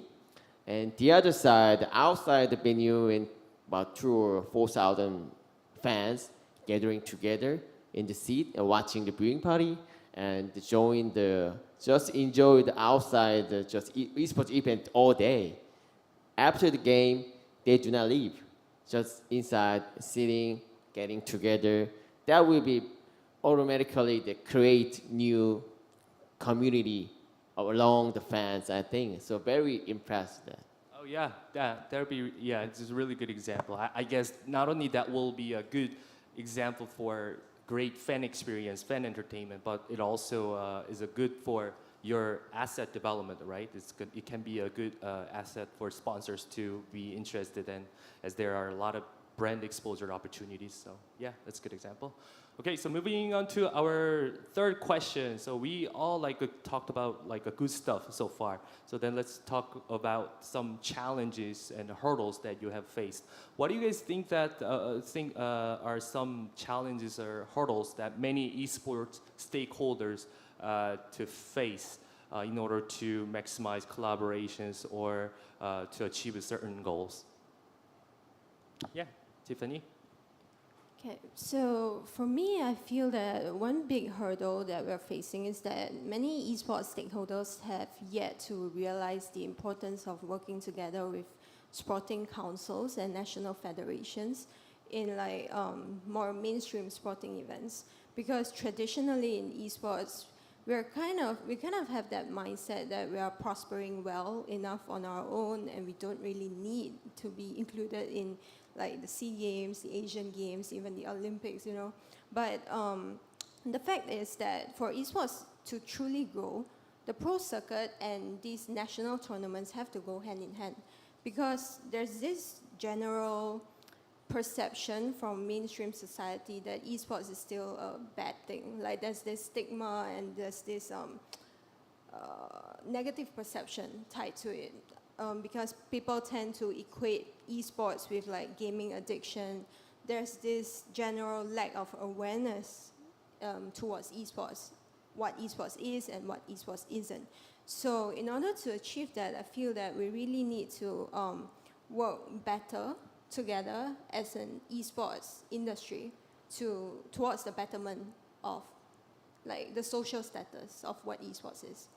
And I've actually recently witnessed a case where a player was, basically the game publisher disallowed their pro players from participating in national tournaments, from representing their nation.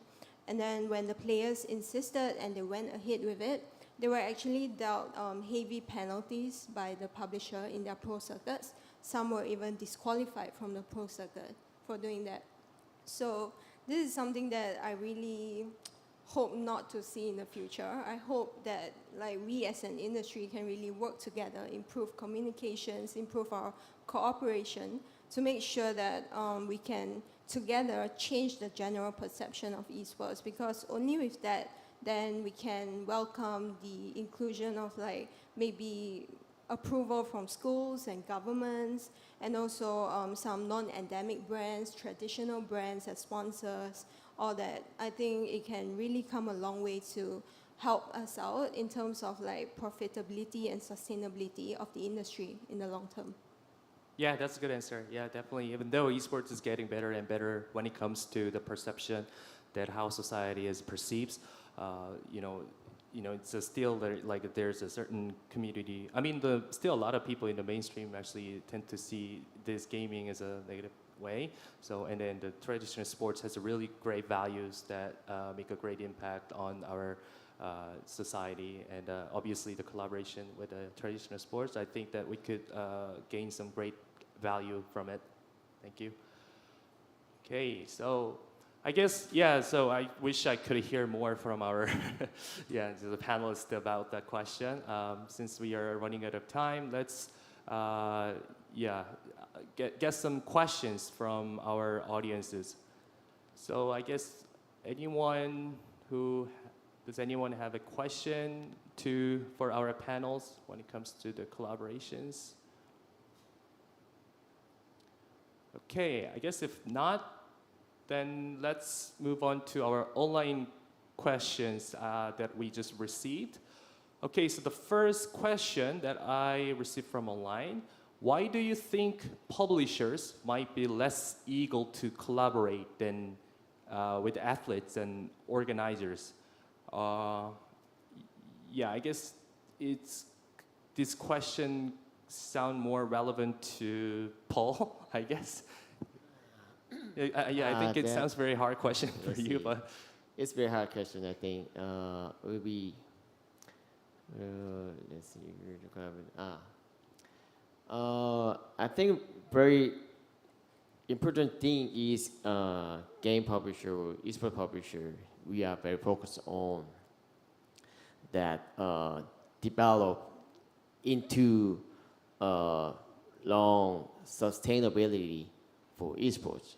So all the organizers, the teams, all the partners have self-sustaining to keep doing that esports industry. So we can help our thing about, for example, we create about making business model for teams or organizers to help their operating that team or system. But we can do all the financial support, everything. We cannot do that, but we do the basic that structure to sustain the system. So we will try my best in esports publisher side. So I think the other side, we will get more help from many partners, about teams, production, organizers. So we can all together to making esports high position about standing the sports, traditional sports about, or cultural content, or not only game industry. We will do make about MG generation, for MG generation, or our next fans. We can keep doing the next generation to keeping or very getting fans in coming to the esports, I think. okay, thank you for the answer. Maybe we could hear about the first question from different perspectives. Yes, if I can add something, we can't forget that the games are the IP of a company, differently from traditional sport where the sport is not owned by anyone. So it's only natural that the publishers want to defend their product, and in this case, be more eager to do their own events than to work with third parties. So I think part of the question might be answered this way as well, which is understandable in the short term. All right, thank you. Okay, so moving on to our second question. How can organizers, athletes, and other stakeholders maximize the value they offer to publishers to increase future cooperations? Yeah, I'm happy to take this from a team/athlete point of view. it really comes down to understanding what we would like to achieve together in such collaboration, right? You can have different targets depending on what future cooperation you talk about. I definitely can point out that from an organization standpoint, we believe a lot in obviously the community building and fan building. And we also believe that with the players, we have a huge tool to attract fan audience and work together, right? So really offering that chance of working with the organizations and the players to drive this fan engagement, to drive the entertainment of the sport as well. I think that's something that we haven't talked about enough, that esports is literally more than just sports, because it's not only entertainment, it's actually a new culture that we are creating on a global scale. And this is everything, almost everything I would say, evolving around the players and the athletes that we have, right? So really supporting the cooperation through the athletes that we have and that we always support day in and day out is probably the most important step that organizations can contribute to such collaboration. And then it really comes down to understanding what we want to create together. And that's also the tagline. I mean, we see it even here in the arena, like together we create our collaboration, and that also holds everyone accountable to work with each other at the end of the day.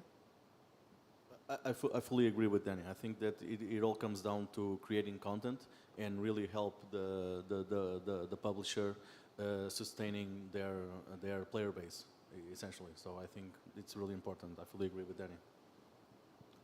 Yeah, thank you. That's a really good answer. Okay, and then our last question from those viewers on Streamlining, live streaming. Are there markets that stakeholders are collaborating in to generate new esports growth? I guess the question, seems a bit of a broad, but it can be considered maybe the market could be kind of like an education or commercialization or brand and other like some other areas outside of competition. Maybe I think it can be Web3. It's a kind of a P2E game, play-to-earn games and blockchain games, and they made many games recently, and we also promote some games like Web2 games like League of Legends or Rainbow Six. So I think Web3 game and esports market can be next new market that esports team or athlete can join. Yeah, definitely. Anyone else to take this question? I think in future that market, the stakeholder collaborating is very big chance and possibility about educational side, about team side for academy and publisher. We do a lot of some of them that game developers only for the esports and only for the esports developer in game company. And so about the future will be educational side will be very valuable and high potential for the esports side. Yeah, definitely. Okay, it looks like we have covered the last question and covered pretty much most of the topics today. I think our amazing group of panelists touched a lot of great points about the future cooperation direction for successful esports competitions. Personally, it was really great for me to learn a lot of insight from all of you guys, and hopefully all the audiences who came to join this event took some great expertise and insight from our panelists based off of their amazing previous experiences. I just want to ask everyone to give a big round of applause to our amazing panelists, please.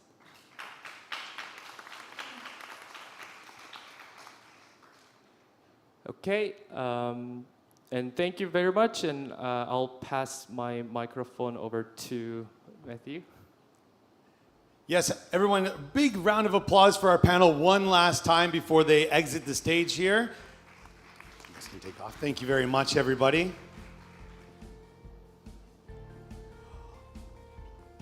Thank you, Byung-ho Kang, and to all the panelists for stressing how improved cooperation and communication are the keys to a brighter esports future. Well, everyone, it seems that it is time for lunch. I know I'm a bit hungry. I'm sure everyone here and probably at home are as well. We're going to take a 90-minute break to get some food and to absorb everything we've learned today. I, for one, know that was a lot, but I feel better for being here and taking it all in. Thanks once again to all of our morning panelists, and especially the moderators for asking those definitely some challenging questions. And to all in attendance here and on YouTube, streaming live.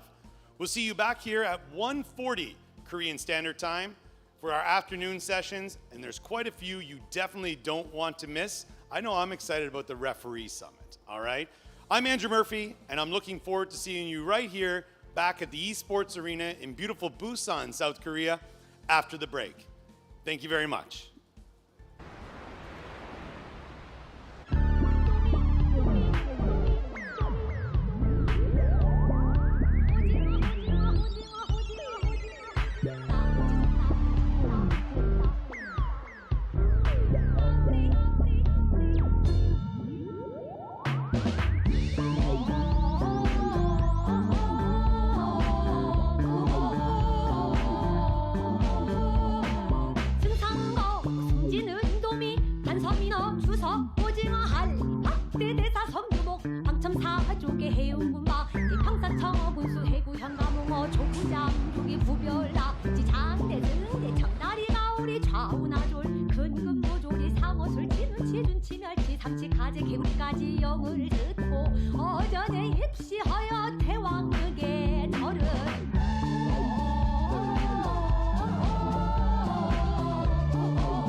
It is time for the biggest IESF World Championship. More than 120 countries.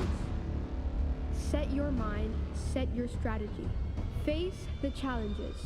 Break down the barriers. Bali, the Island of Gods, 2022. Are you ready to win?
remember like my first time. 잊지를 못해 우리 처음으로 만난 그날은 내게 마치 환상. Yeah. 수많은 사람으로 가득했던 한강 And it was so beautiful just like your face. 젊고 아름다운 난 서울 같아. 난 아주 트렌디하지만 너만의 이야기가 있어 너를 내게 말해줘. I'm just trying to love you better.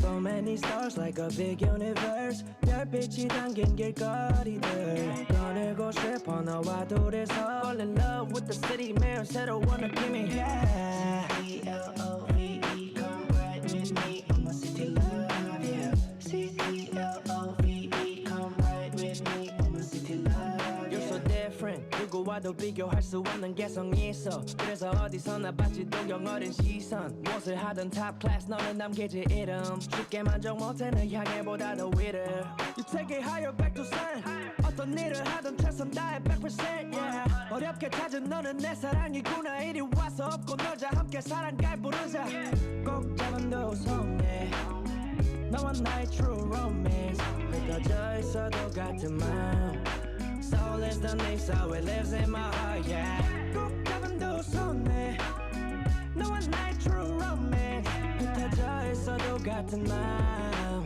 Soul is the name so it lives in my heart yeah C-E-L-O-V-E come right with me on my city love yeah C-E-L-O-V-E come right with me on my city love yeah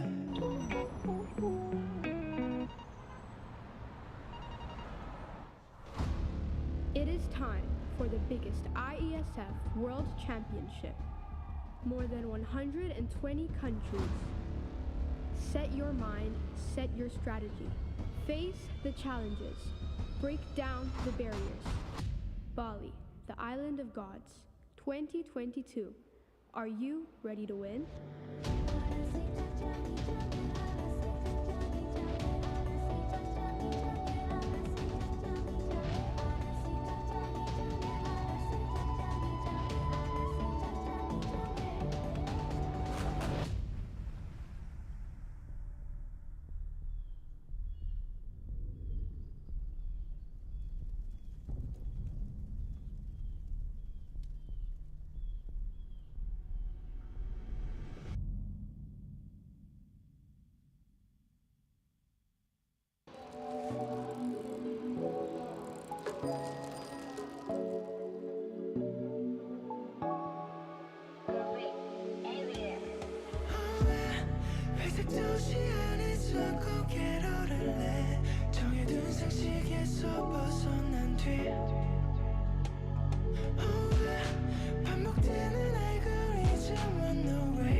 망가져요. 구겨져요. 신발 날아가요. 요리 튕겨요. 자 여러분들 여기가 어디냐? 월미도의 중심 디스코 팡팡입니다. 오예.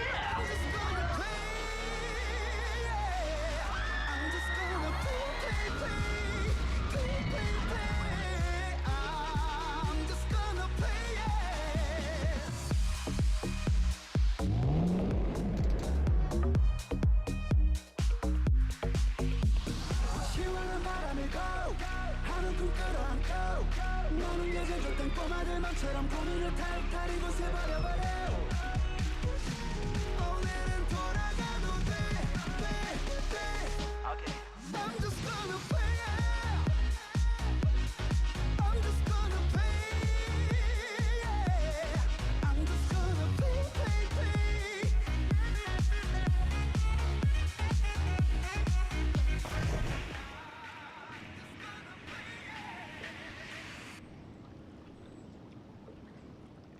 나가실 때 갖고 있는 핸드폰 모두 다 있는지 없는지 옆에 있는 남자친구도 있는지 없는지 한 번 더 확인 후에 하차하시면 되겠습니다. 오예.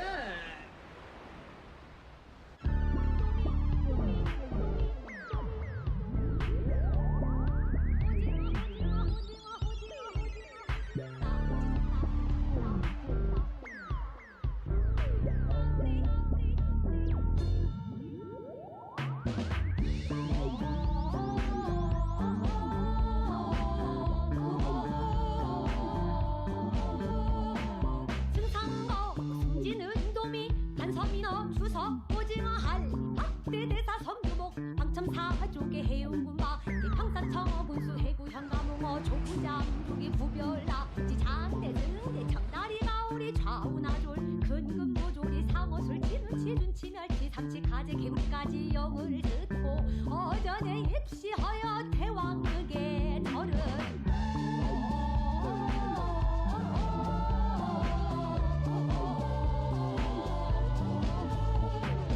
승상거 승진은 도미 단섬이너 주석 오징어 할 박대대사 성두봉 방청사 조개 해운고마 평산청어 군수 해구 현가몽어 조부장 조개 부별나 지장대승 대청다리가 우리 좌우나졸 근근모조리 상어술 진우치 준치멸 삼치 가재 개구리까지 영을 듣고 어전에 입시하여 대왕극의 절은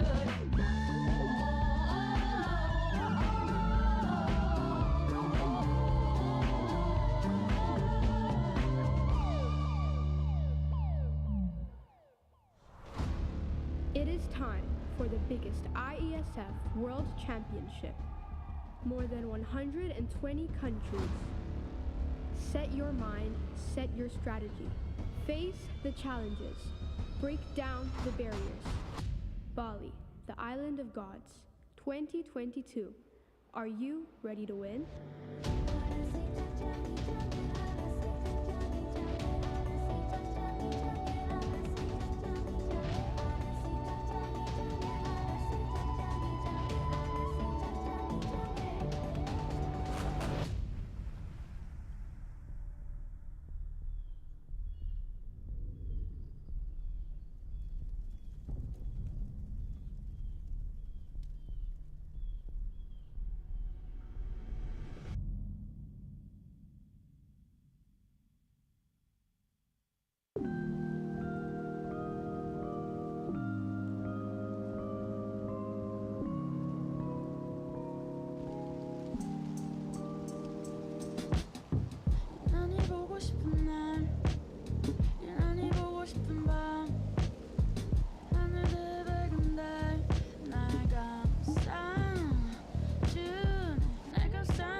remember like my first time.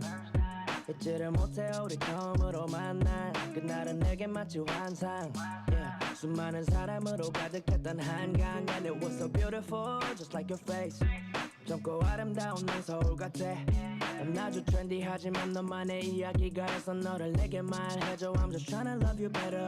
So many stars like a big universe. 별빛이 담긴 길거리들 꺼내고 싶어 너와 둘이서 Fall in love with the city 매일 새로운 느낌이 yeah. C-E-L-O-V-E come right with me I'm a city love yeah. C-E-L-O-V-E come right with me I'm a city love You're so different 누구와도 비교할 수 없는 개성이 있어 그래서 어디서나 받지 동경 어린 시선 무엇을 하든 top class 너는 남기지 이름 쉽게 만족 못해 널 향해 보다 더 위를 You take it higher back to sun 어떤 일을 하든 최선 다해 100% yeah. 어렵게 찾은 너는 내 사랑이구나 이리 와서 업고 놀자 함께 사랑갈 부르자 꼭 잡은 두 손에 너와 나의 true romance 흩어져 있어도 같은 마음 Soul is the name so it lives in my heart yeah 꼭 잡은 두 손에 너와 나의 true romance 흩어져 있어도 같은 마음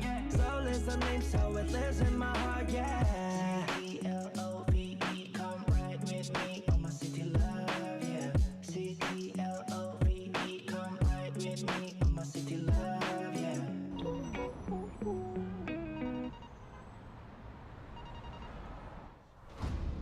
It is time for the biggest IESF World Championship. More than 120 countries. Set your mind, set your strategy. Face the challenges. Break down the barriers. Bali, the island of gods. 2022. Are you ready to win?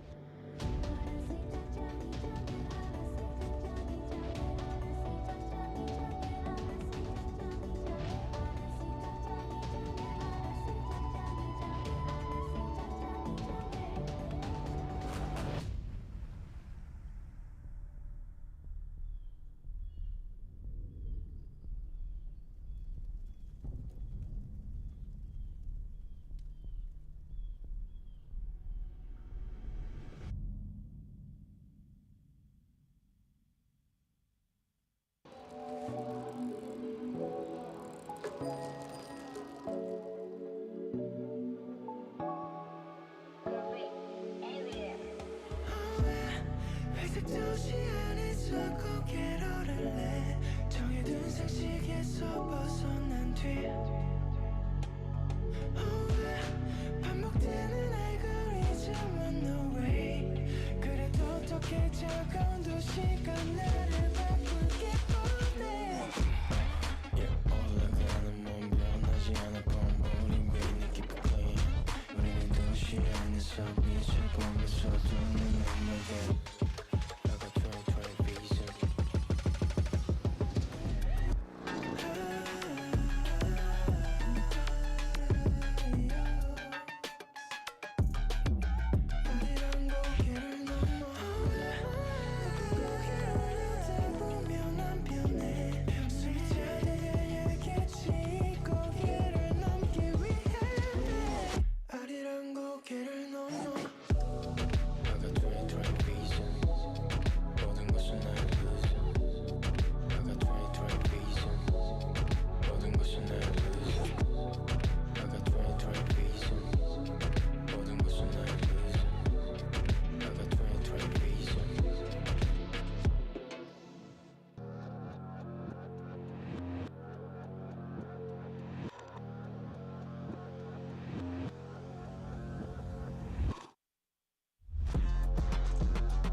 요리 망가져요 옷 구겨져요 신발 날아가요 요리 튕겨요. 자 여러분들 여기가 어디냐 월미도의 중심 디스코 팡팡입니다. 오예.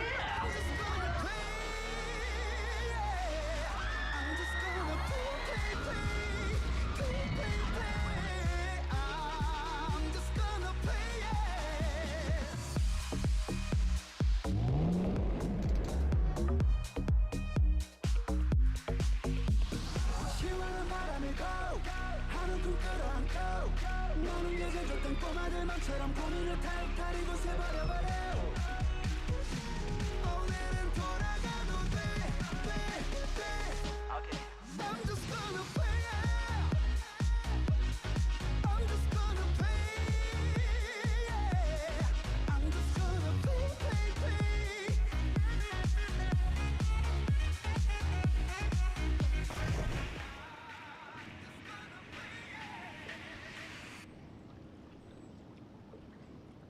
자, 나가실 때 갖고 있는 핸드폰 모두 다 있는지 없는지 옆에 있는 남자친구도 있는지 없는지 한 번 더 확인 후에 하차하시면 되겠습니다. 오예.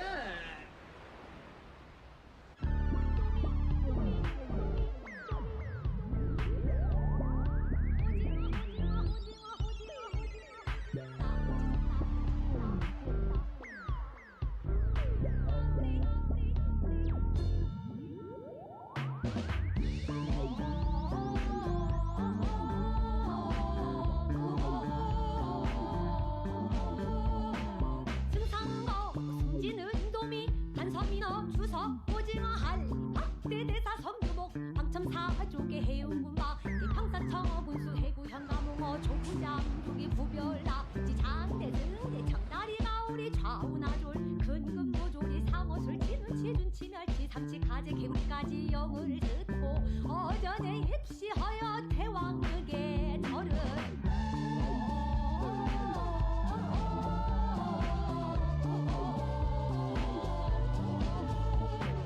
승상거 승진은 도미 한섬이너 주석 오징어 한리 박대대사 섬두목 방청사 조개 해운군마 평사청어 군수 해구 현가몽어 조부장 조기 부별나 지상대승대 청다리 가오리 좌우나졸 근근모조리 상어술 치는 치준치는 삼치 가재 개구리까지 영을 듣고 어전에 입시하여 대왕극의 절은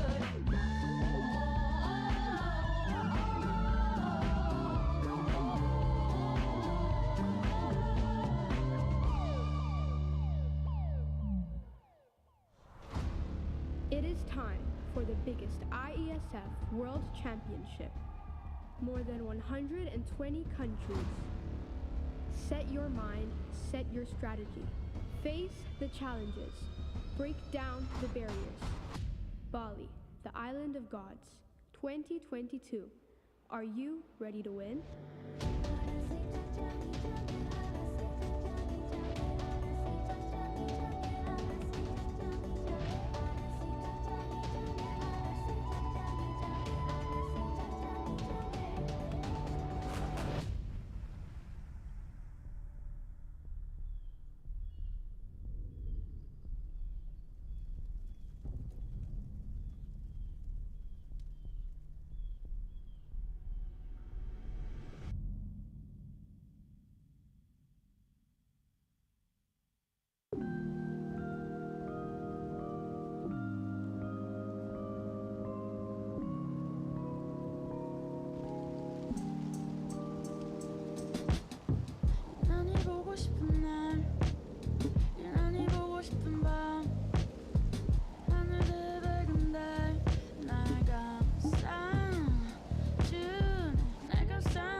like my first time. 잊지를 못해 우리 처음으로 만난 그날은 내게 마치 환상. Yeah. 수많은 사람으로 가득했던 한강 and it was so beautiful just like your face. 젊고 아름다운 난 서울 같아. 난 아주 트렌디하지만 너만의 이야기가 있어 너를 내게 말해줘. I'm just tryna love you better.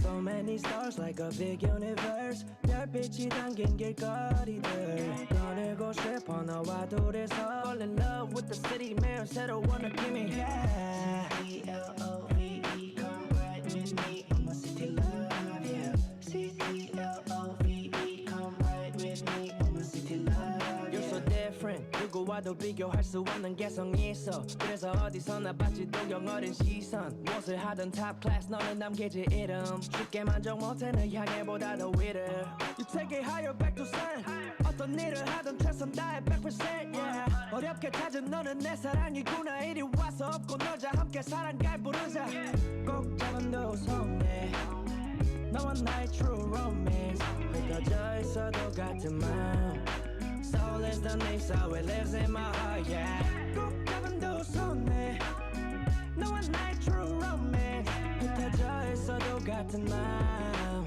Soul is the name so it lives in my heart yeah C-T-L-O-V-E come ride with me on my city love yeah C-T-L-O-V-E come ride with me on my city love yeah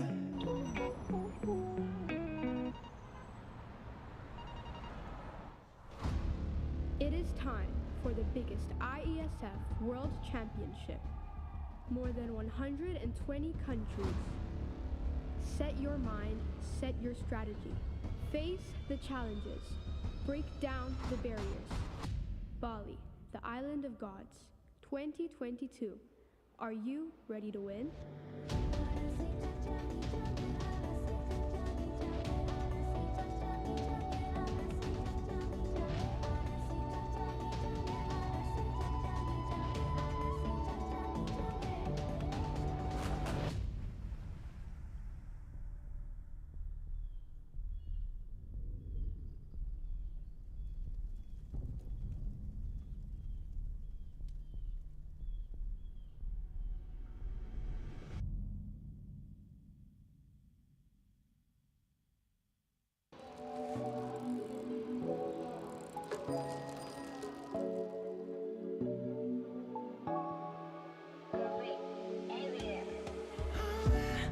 회색 도시 안에서 고개를 내 정해둔 상식에서 벗어난 뒤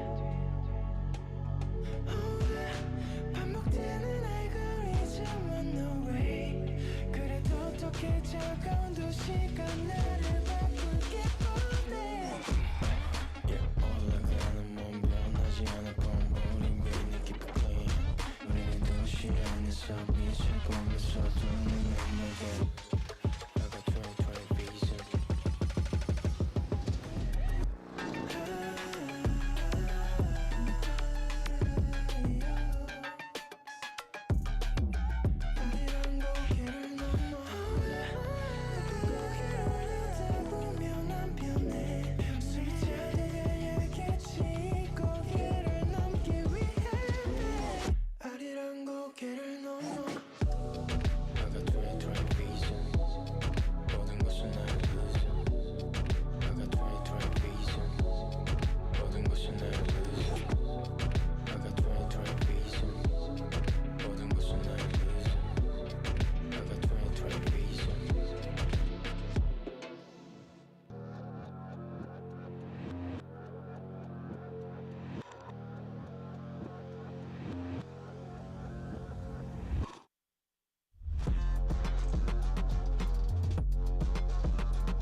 머리 망가져요. 구겨져요. 신발 날아가요. 요리 튕겨요. 자, 여러분들 여기가 어디냐? 월미도의 중심 디스코 팡팡입니다. 오예.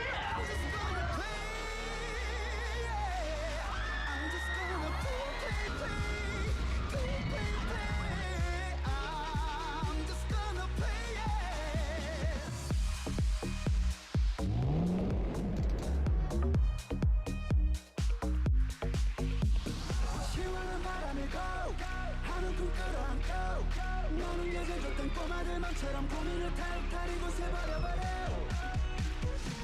오늘은 돌아가도 돼 I'm just gonna play it I'm just gonna play it I'm just gonna play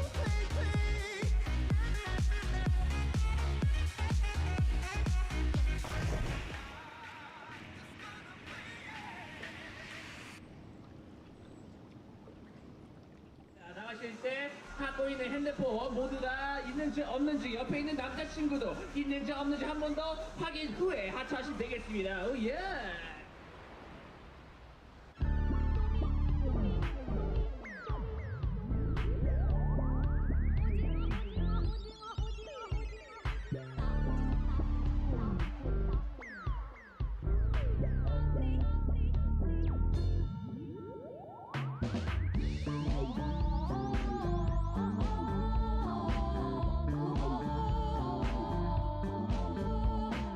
승상거 승진은 인도미 한섬이너 주서 오징어 할 박대대사 섬유목 방첨사족의 해운군마 이팡산청 분수 해구 현가몽어 족구장 두기 부별나 지장대 등대 청다리 가오리 좌우나졸 근금노조리 상어술 진운치 준치 멸치 삼치 가재 개구리까지 영을 듣고 어전에 입시하여 대왕극의 절은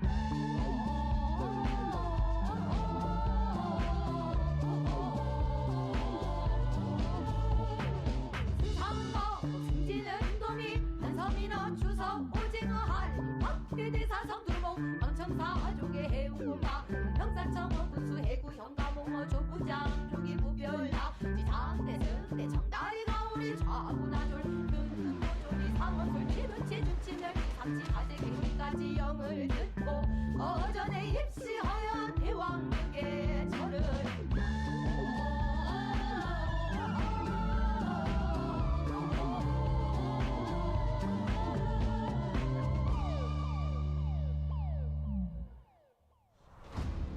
It is time for the biggest IESF World Championship. More than 120 countries. Set your mind, set your strategy.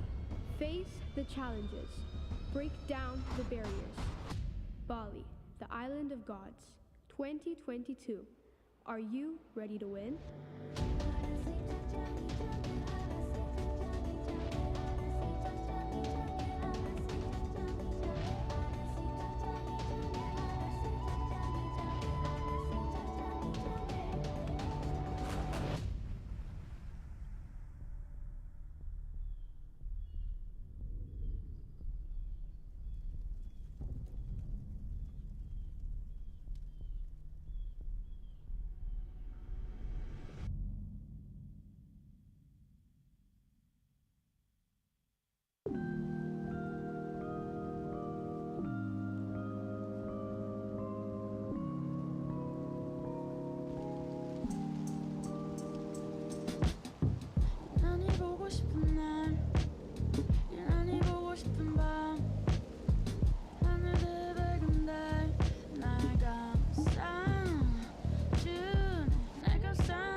remember like my first time.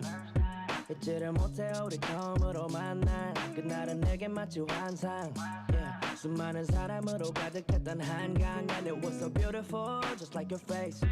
젊고 아름다운 넌 서울 같아. 난 아주 트렌디하지만 너만의 이야기가 있어 너를 내게 말해줘. I'm just trying to love you better. So many stars like a big universe. 별빛이 담긴 길거리들 거닐고 싶어 너와 둘이서 Fall in love with the city 매일 새로운 느낌이 yeah. C-E-L-O-V-E come ride with me on my city love yeah. C-E-L-O-V-E come ride with me on my city love You're so different 누구와도 비교할 수 없는 개성이 있어 그래서 어디서나 받지도 영어린 시선 무엇을 하든 top class 너는 남기지 이름 쉽게 만족 못해 널 향해 보다 더 위를 You take it higher back to sun 어떤 일을 하든 최선 다해 100% yeah 어렵게 찾은 너는 내 사랑이구나 이리 와서 업고 놀자 함께 사랑갈 부르자 꼭 잡은 두 손에 너와 나의 true romance 흩어져 있어도 같은 마음 Soul is the name so it lives in my heart yeah 꼭 잡은 두 손에 너와 나의 true romance 흩어져 있어도 같은 마음 Soul is the name so it lives in my heart yeah C-T-L-O-V-E come ride with me on my city love yeah C-T-L-O-V-E come ride with me on my city love yeah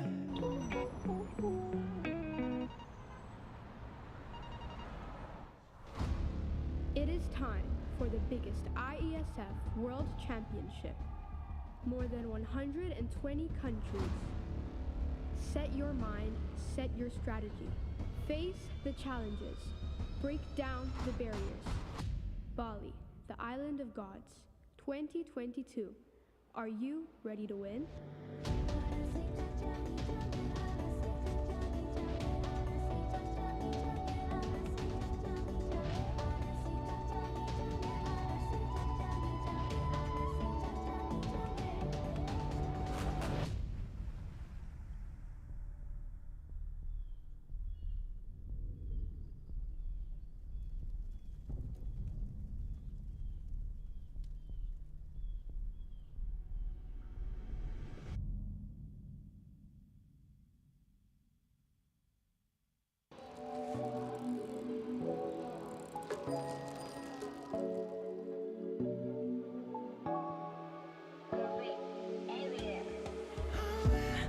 회색 도시 안에서 고개로를 내 정해둔 상식에서 벗어난 뒤 반복되는 알고리즘은 no way 그래도 어떻게 차가운 도시가 나를 바꾸게 보내 올라가는 몸 변하지 않을 건 우린 왜 이렇게 keep it clean 우리는 도시 안에서 미쳐보면서 눈을 넘어가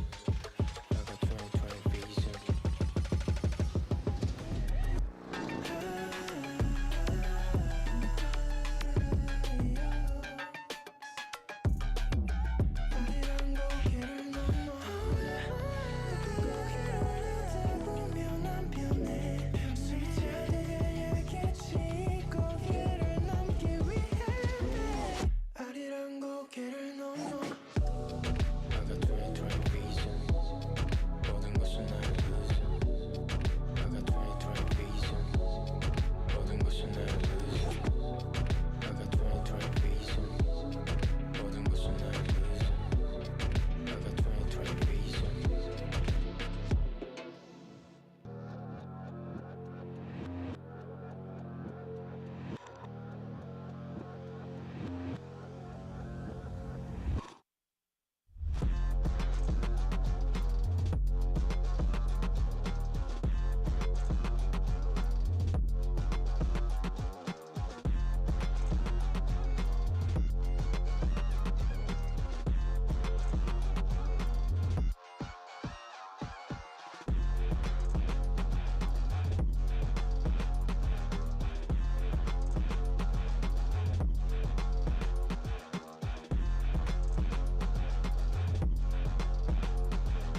망가져요.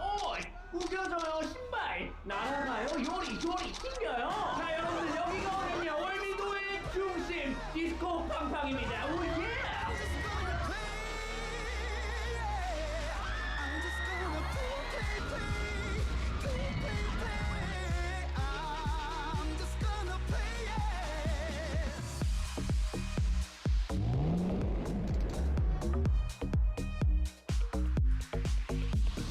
시원한 바람이 go 하는 꿈 끌어안고 너는 이제 줬던 꼬마들맘처럼 고민을 탈탈이고 새버려버려 오늘은 돌아가도 돼 I'm just gonna play it I'm just gonna play it I'm just gonna play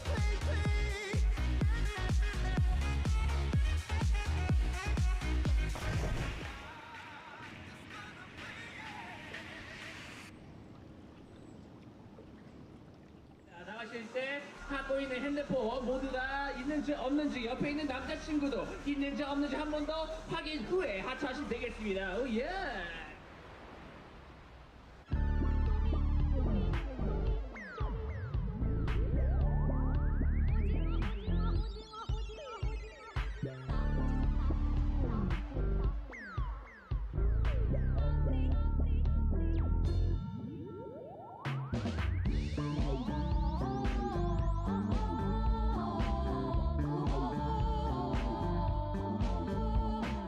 승상거 승진은 도미 단섬이너 주석 오징어 할 박대대사 섬유목 방첨사족의 해운군마 평산청어 군수 해구 현가몽어 조구장 조기 구별나 지장대등 대청다리 가오리 좌우나졸 근금노조리 상어술 진운치 준치 멸치 삼치 가재 개구리까지 영을 듣고 어전에 입시하여 대왕극의 절은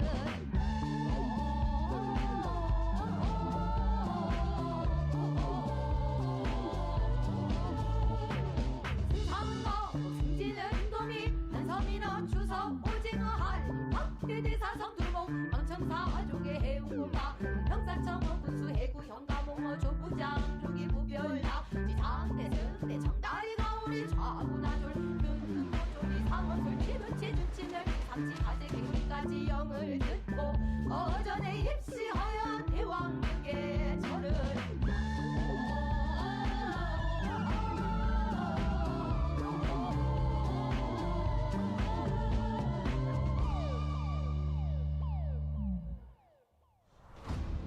It is time for the biggest IESF World Championship. More than 120 countries. Set your mind, set your strategy. Face the challenges. Break down the barriers. Bali, the island of gods. 2022. Are you ready to win?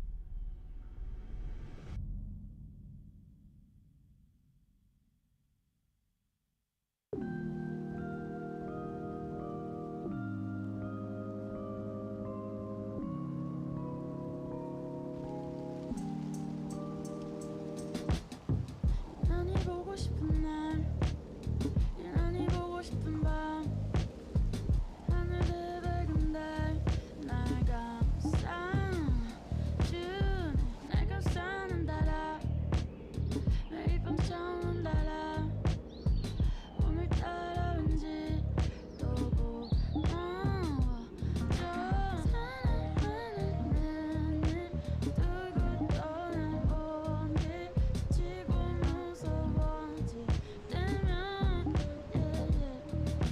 고개를 들지 않아도 알 수 있어 날 감싸는 달아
정부 서울 청사역입니다.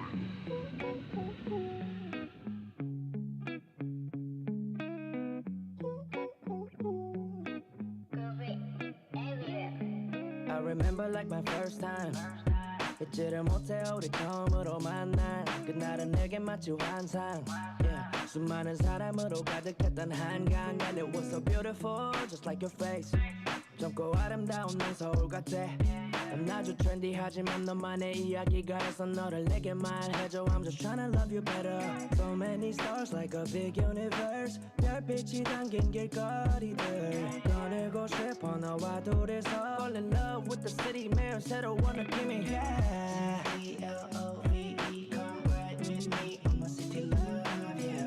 C-T-L-O-V-E come ride with me on my city love You're so different 누구와도 비교할 수 없는 개성이 있어 그래서 어디서나 받지도 영어린 시선 무엇을 하든 top class 너는 남기지 이름 쉽게 만족 못해 널 향해 보다 더 위를 You take it higher back to sun 어떤 일을 하든 최선 다해 100% yeah. 어렵게 찾은 너는 내 사랑이구나 이리 와서 업고 놀자 함께 사랑갈 부르자 꼭 잡은 두 손에 너와 나의 true romance 흩어져 있어도 같은 마음 Soul is the name, so it lives in my heart, yeah. 꼭 잡은 두 손에 너와 나의 true romance 흩어져 있어도 같은 마음 Soul is the name, so it lives in my heart, yeah. C-T-L-O-V-E, come ride with me on my city love, yeah. C-T-L-O-V-E, come ride with me on my city love, yeah.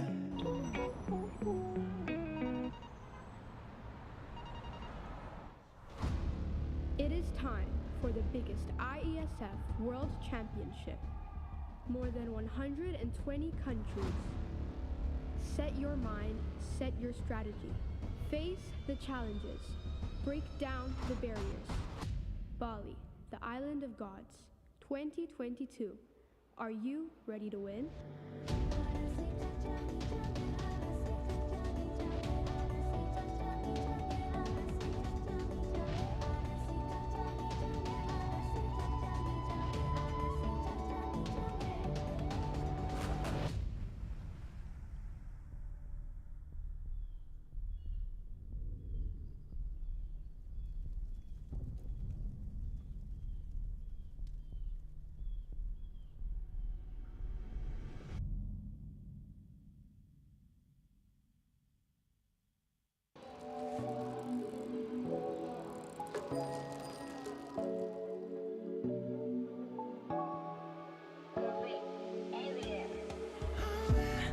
회색 도시 안에서 고개를 오를래 정해둔 상식에서 벗어난 뒤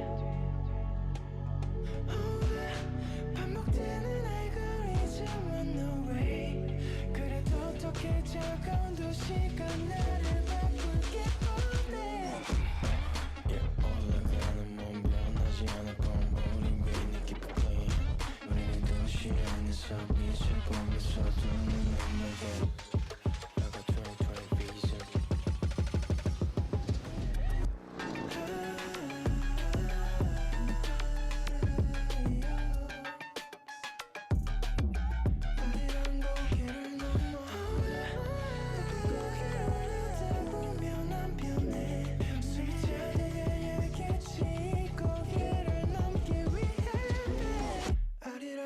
고개를 넘어 I got 23 visions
망가져요. 구겨져요. 신발 날아가요. 요리 튕겨요. 자 여러분들 여기가 어디냐? 월미도의 중심 디스코 팡팡입니다. 오예.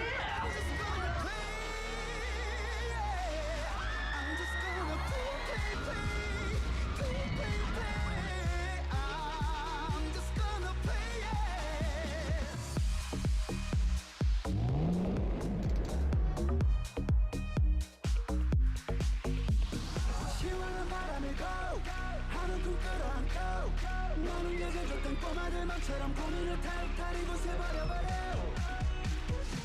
오늘은 돌아가도 돼 I'm just gonna play it I'm just gonna play it I'm just gonna play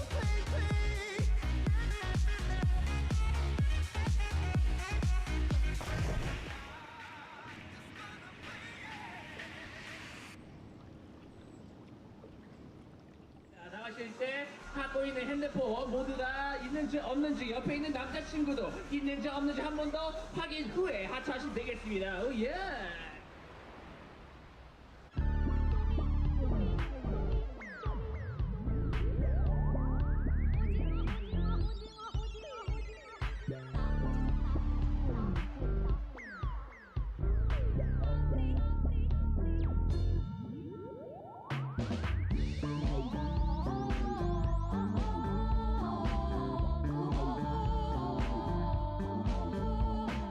승상거 승진은 인도미 한섬이너 주석 오징어 할 학대대사 섬유목 방첨사 조개 해운군마 평사청 군수 해구 현가몽어 조부장 조기 부별나 지장대승대 청다리가 우리 좌우나졸 근근모조리 상어술 진우치 준치 멸치 삼치 가재 개구리까지 영을 듣고 어전에 입시하여 대왕극의 절은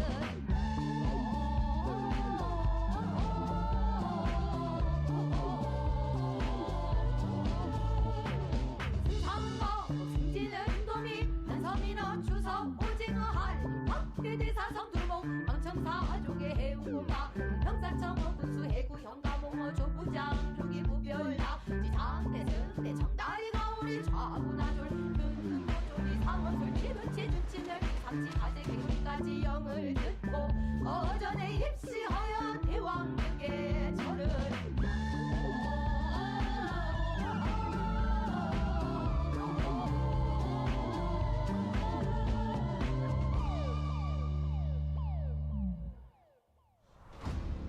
It is time for the biggest IESF World Championship. More than 120 countries. Set your mind, set your strategy. Face the challenges. Break down the barriers. Bali, the island of gods. 2022. Are you ready to win?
remember like my first time. 잊지를 못해 우리 처음으로 만난 그날은 내게 마치 환상. Yeah. 수많은 사람으로 가득했던 한강 and it was so beautiful just like your face. 젊고 아름다운 넌 서울 같아. 난 아주 트렌디하지만 너만의 이야기가 있어 너를 내게 말해줘. I'm just trying to love you better.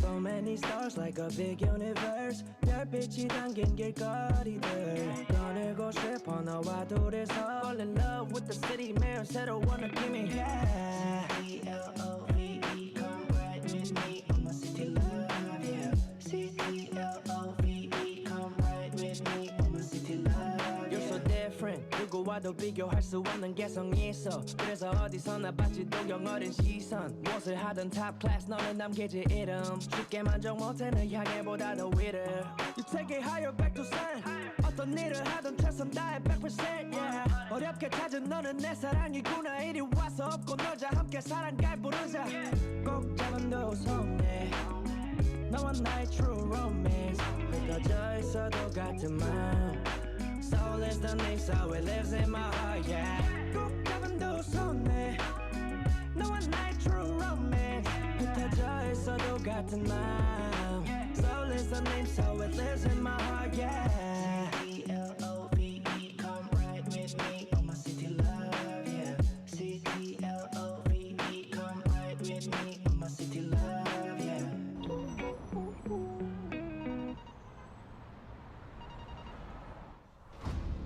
It is time for the biggest IESF World Championship. More than 120 countries. Set your mind, set your strategy. Face the challenges. Break down the barriers. Bali, the island of gods, 2022. Are you ready to win?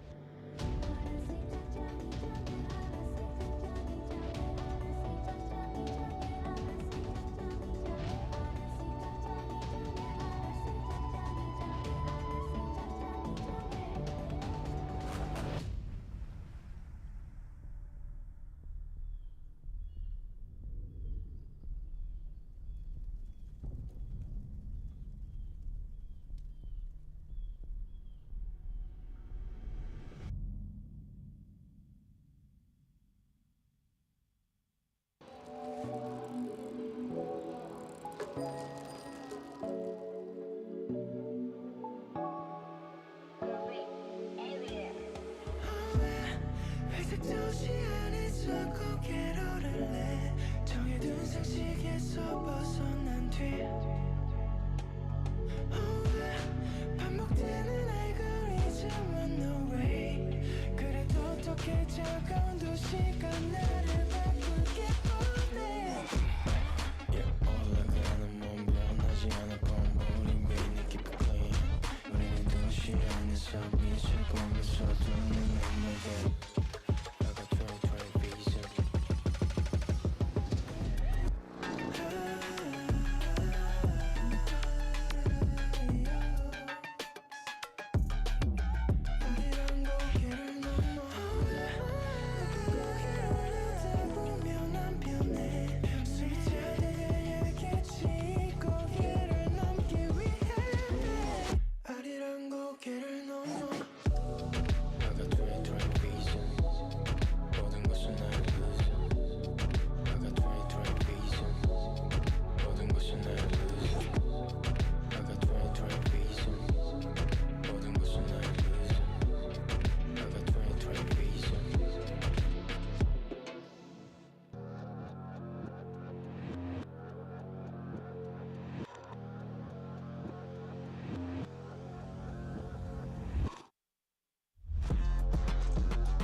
망가져요?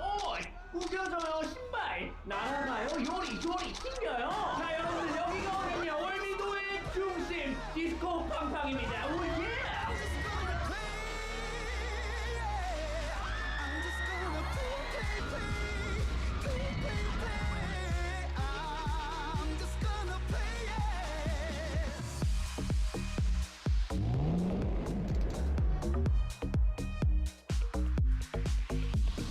시원한 바람을 go 하는 꿈 끌어안고 너는 이제 줬던 꼬마들만처럼 고민을 탈탈 이곳에 버려버려 오늘은 돌아가도 돼 I'm just gonna play it I'm just gonna play it I'm just gonna play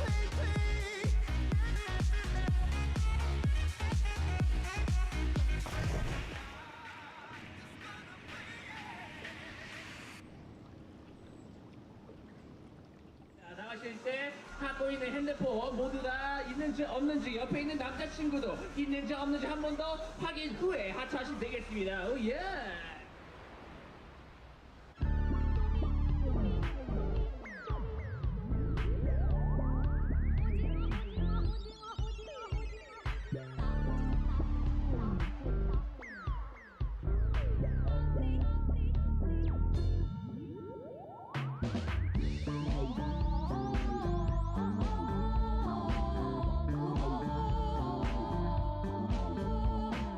승상거 승진은 인도미 한섬이너 주서 오징어 할 박대대사 섬유목 방첨사족의 해운군마 평산청 군수 해구 현가몽어 조부장 두기 부별나 지장대승대 청다리 가오리 좌우나졸 근금노조리 상어술 진운치 준치 멸치 삼치 가재 개구리까지 영을 듣고 어전에 입시하여 대왕극의 절은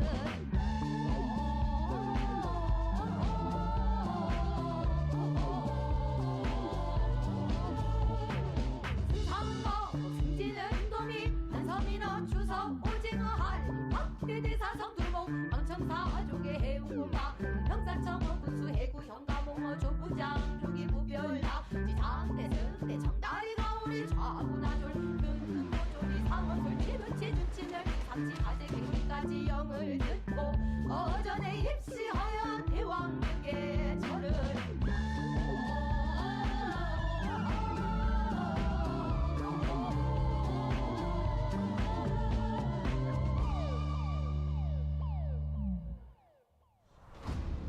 It is time for the biggest IESF World Championship. More than 120 countries. Set your mind, set your strategy. Face the challenges. Break down the barriers. Bali, the island of gods. 2022. Are you ready to win?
remember like my first time. 잊지를 못해 우리 처음으로 만난 그날은 내게 마치 환상. Yeah. 수많은 사람으로 가득했던 한강 And it was so beautiful just like your face. 젊고 아름다운 난 서울 같아.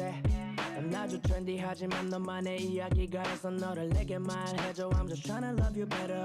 So many stars like a big universe. 별빛이 담긴 길거리들 꺼내고 싶어 너와 둘이서 Fall in love with the city 매일 새로운 느낌이 yeah. C-L-O-V-E come right with me on my city love yeah. C-L-O-V-E come right with me on my city love You're so different 누구와도 비교할 수 없는 개성이 있어 그래서 어디서나 받지도 영어린 시선 무엇을 하든 top class 너는 남기지 이름 쉽게 만족 못해 널 향해 보다 더 위를 You take it higher back to sun 어떤 일을 하든 최선 다해 100% yeah. 어렵게 찾은 너는 내 사랑이구나 이리 와서 업고 놀자 함께 사랑갈 부르자 꼭 잡은 두 손에 너와 나의 true romance 흩어져 있어도 같은 마음 Soul is the name so it lives in my heart yeah 꼭 잡은 두 손에 너와 나의 true romance 흩어져 있어도 같은 마음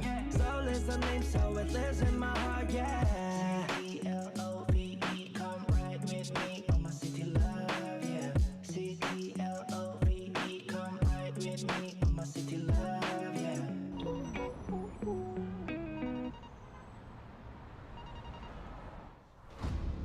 It is time for the biggest IESF World Championship. More than 120 countries. Set your mind, set your strategy. Face the challenges. Break down the barriers. Bali, the island of gods. 2022. Are you ready to win?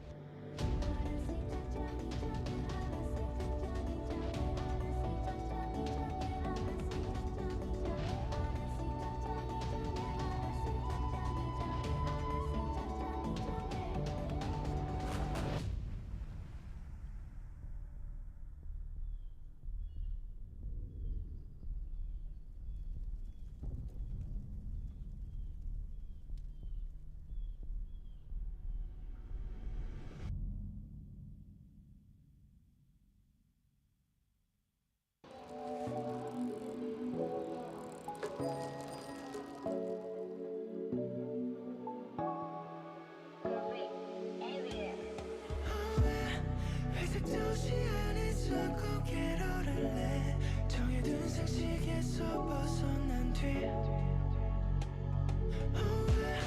반복되는 알고리즘은 no way 그래도 어떻게 차가운 도시가 나를 바꾸게 보내 올라가는 몸 변하지 않을 건 우린 왜 keep it clean 우리는 도시 안에서 빛을 보면서 두는 눈물들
망가져요. 구겨져요. 신발 날아가요. 요리조리 튕겨요. 자, 여러분들 여기가 어디냐? 월미도의 중심 디스코 팡팡입니다. 오예!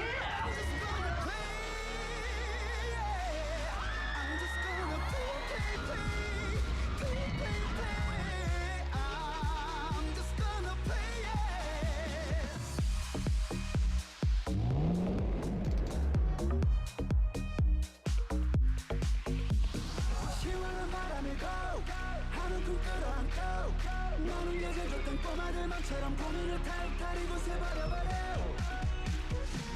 오늘은 돌아가도 돼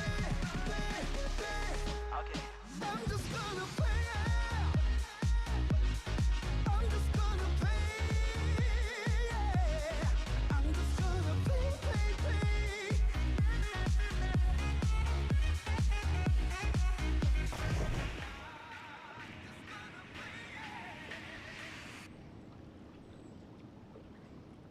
자, 나가실 때 갖고 있는 핸드폰 모두 다 있는지 없는지 옆에 있는 남자친구도 있는지 없는지 한 번 더 확인 후에 하차하시면 되겠습니다. 오예!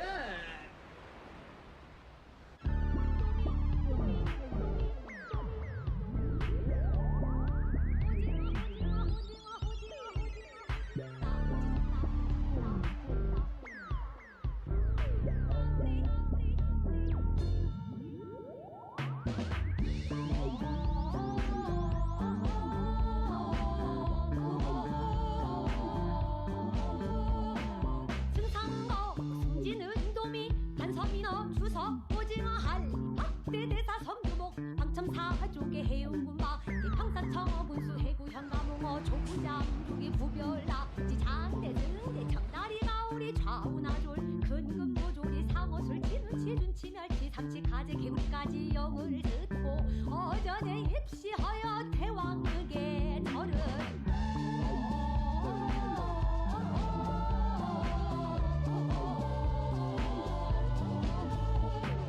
승상거 승진은 도미 한섬이너 주서 오징어 할 박대대사 섬두목 방청사조개 해운군마 평사청어 군수 해구 현가몽어 조부장 조기 구별나 지장대 승대 청다리 가오리 좌우나졸 근근모조리 상어술 진운치 준치 멸치 삼치 가재 개구리까지 영을 듣고 어전에 입시하여 대왕극의 절은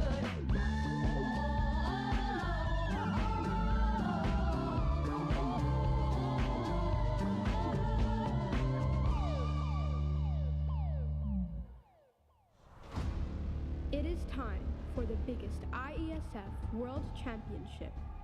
More than 120 countries. Set your mind, set your strategy. Face the challenges. Break down the barriers. Bali, the island of gods. 2022. Are you ready to win?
remember like my first time. 잊지를 못해 우리 처음으로 만난 그날은 내게 마치 환상. Yeah. 수많은 사람으로 가득했던 한강 And it was so beautiful just like your face. 젊고 아름다운 난 서울 같아. 난 아주 트렌디하지만 너만의 이야기가 있어 너를 내게 말해줘. I'm just trying to love you better. So many stars like a big universe. 별빛이 담긴 길거리들 꺼내고 싶어 너와 둘이서 Fall in love with the city 매일 새로운 느낌이 yeah. C-E-L-O-V-E come right with me on my city love yeah. C-E-L-O-V-E come right with me on my city love You're so different 누구와도 비교할 수 없는 개성이 있어 그래서 어디서나 받지 동경 어린 시선 무엇을 하든 top class 너는 남기지 이름 쉽게 만족 못해 널 향해 보다 더 위를 You take it higher back to sun 어떤 일을 하든 최선 다해 100% yeah 어렵게 찾은 너는 내 사랑이구나 이리 와서 업고 놀자 함께 사랑갈 부르자 꼭 잡은 두 손에 너와 나의 true romance 흩어져 있어도 같은 마음 Soul is the name so it lives in my heart yeah 꼭 잡은 두 손에 너와 나의 true romance 흩어져 있어도 같은 마음 Soul is the name so it lives in my heart yeah C-E-L-O-V-E come right with me on my city love yeah C-E-L-O-V-E come right with me on my city love yeah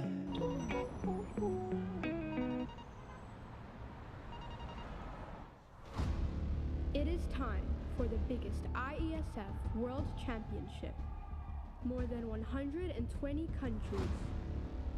Set your mind, set your strategy. Face the challenges. Break down the barriers. Bali, the island of gods, 2022. Are you ready to win?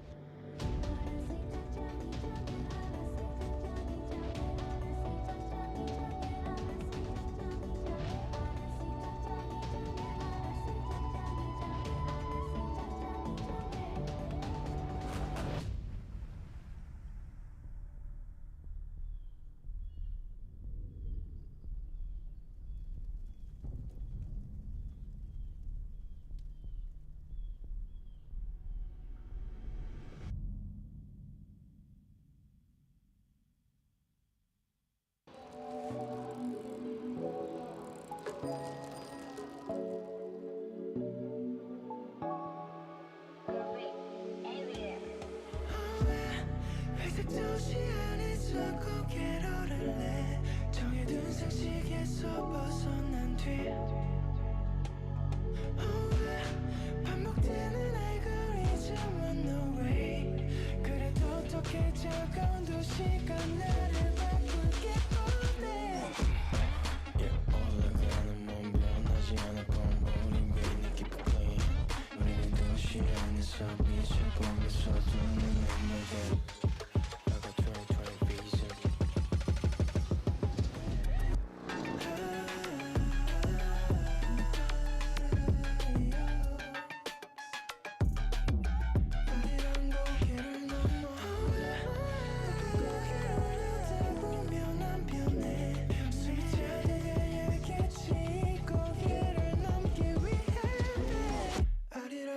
고개를 넘어 I got 20 vision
망가져요. 구겨져요. 신발 날아가요. 요리 튕겨요. 자 여러분들 여기가 어디냐? 월미도의 중심 디스코 팡팡입니다. 오예.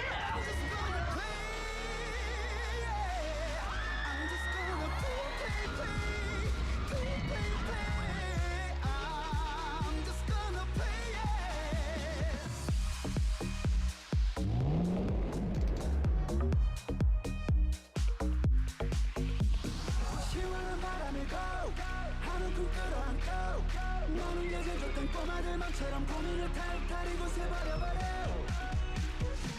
오늘은 돌아가도 돼 I'm just gonna play it I'm just gonna play it I'm just gonna play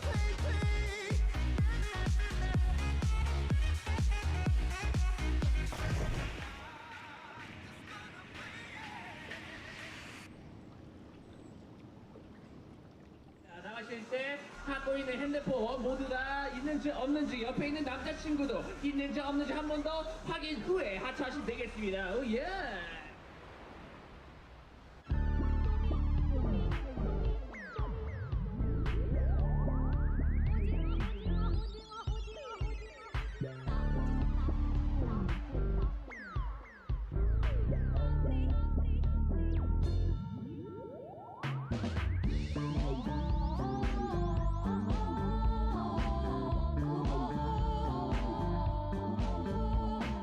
승상도 승진은 도미 한섬이너 주서 오징어 할 박대대사 섬유목 방첨사족의 해운군마 대팡사청어 군수 해구 현가몽어 조부장 조기 부별나 지장대승대 청다리 가오리 좌우나졸 근금노조리 상어술 진운치 준치 멸치 삼치 가재 개구리까지 영을 듣고 어전에 입시하여 대왕극의 절은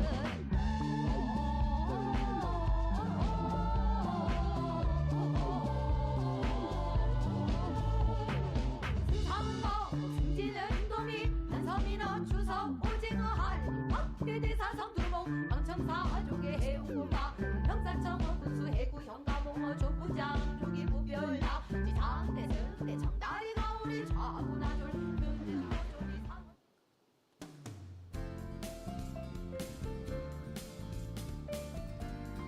Hello, everyone, and welcome back to the Busan Esports Arena in Busan, South Korea. We are ready for We Summit 22's first slate of afternoon sessions. I'm Andrew Murphy, and I'm pleased to announce the Unsung Heroes of Esports session, where we hope to hear stories, esports careers that might not have been considered previously, and also discuss steps we can take to ensure that the world of esports continues to grow in diversity and inclusiveness. The moderator for this session is Nesli Kolishinli, consultant at the Advanced Learning Partnership, lecturer at BAU, and valued member of the International Esports Research Network and Women in Games International. Please help me in welcoming Nesli Kolishinli.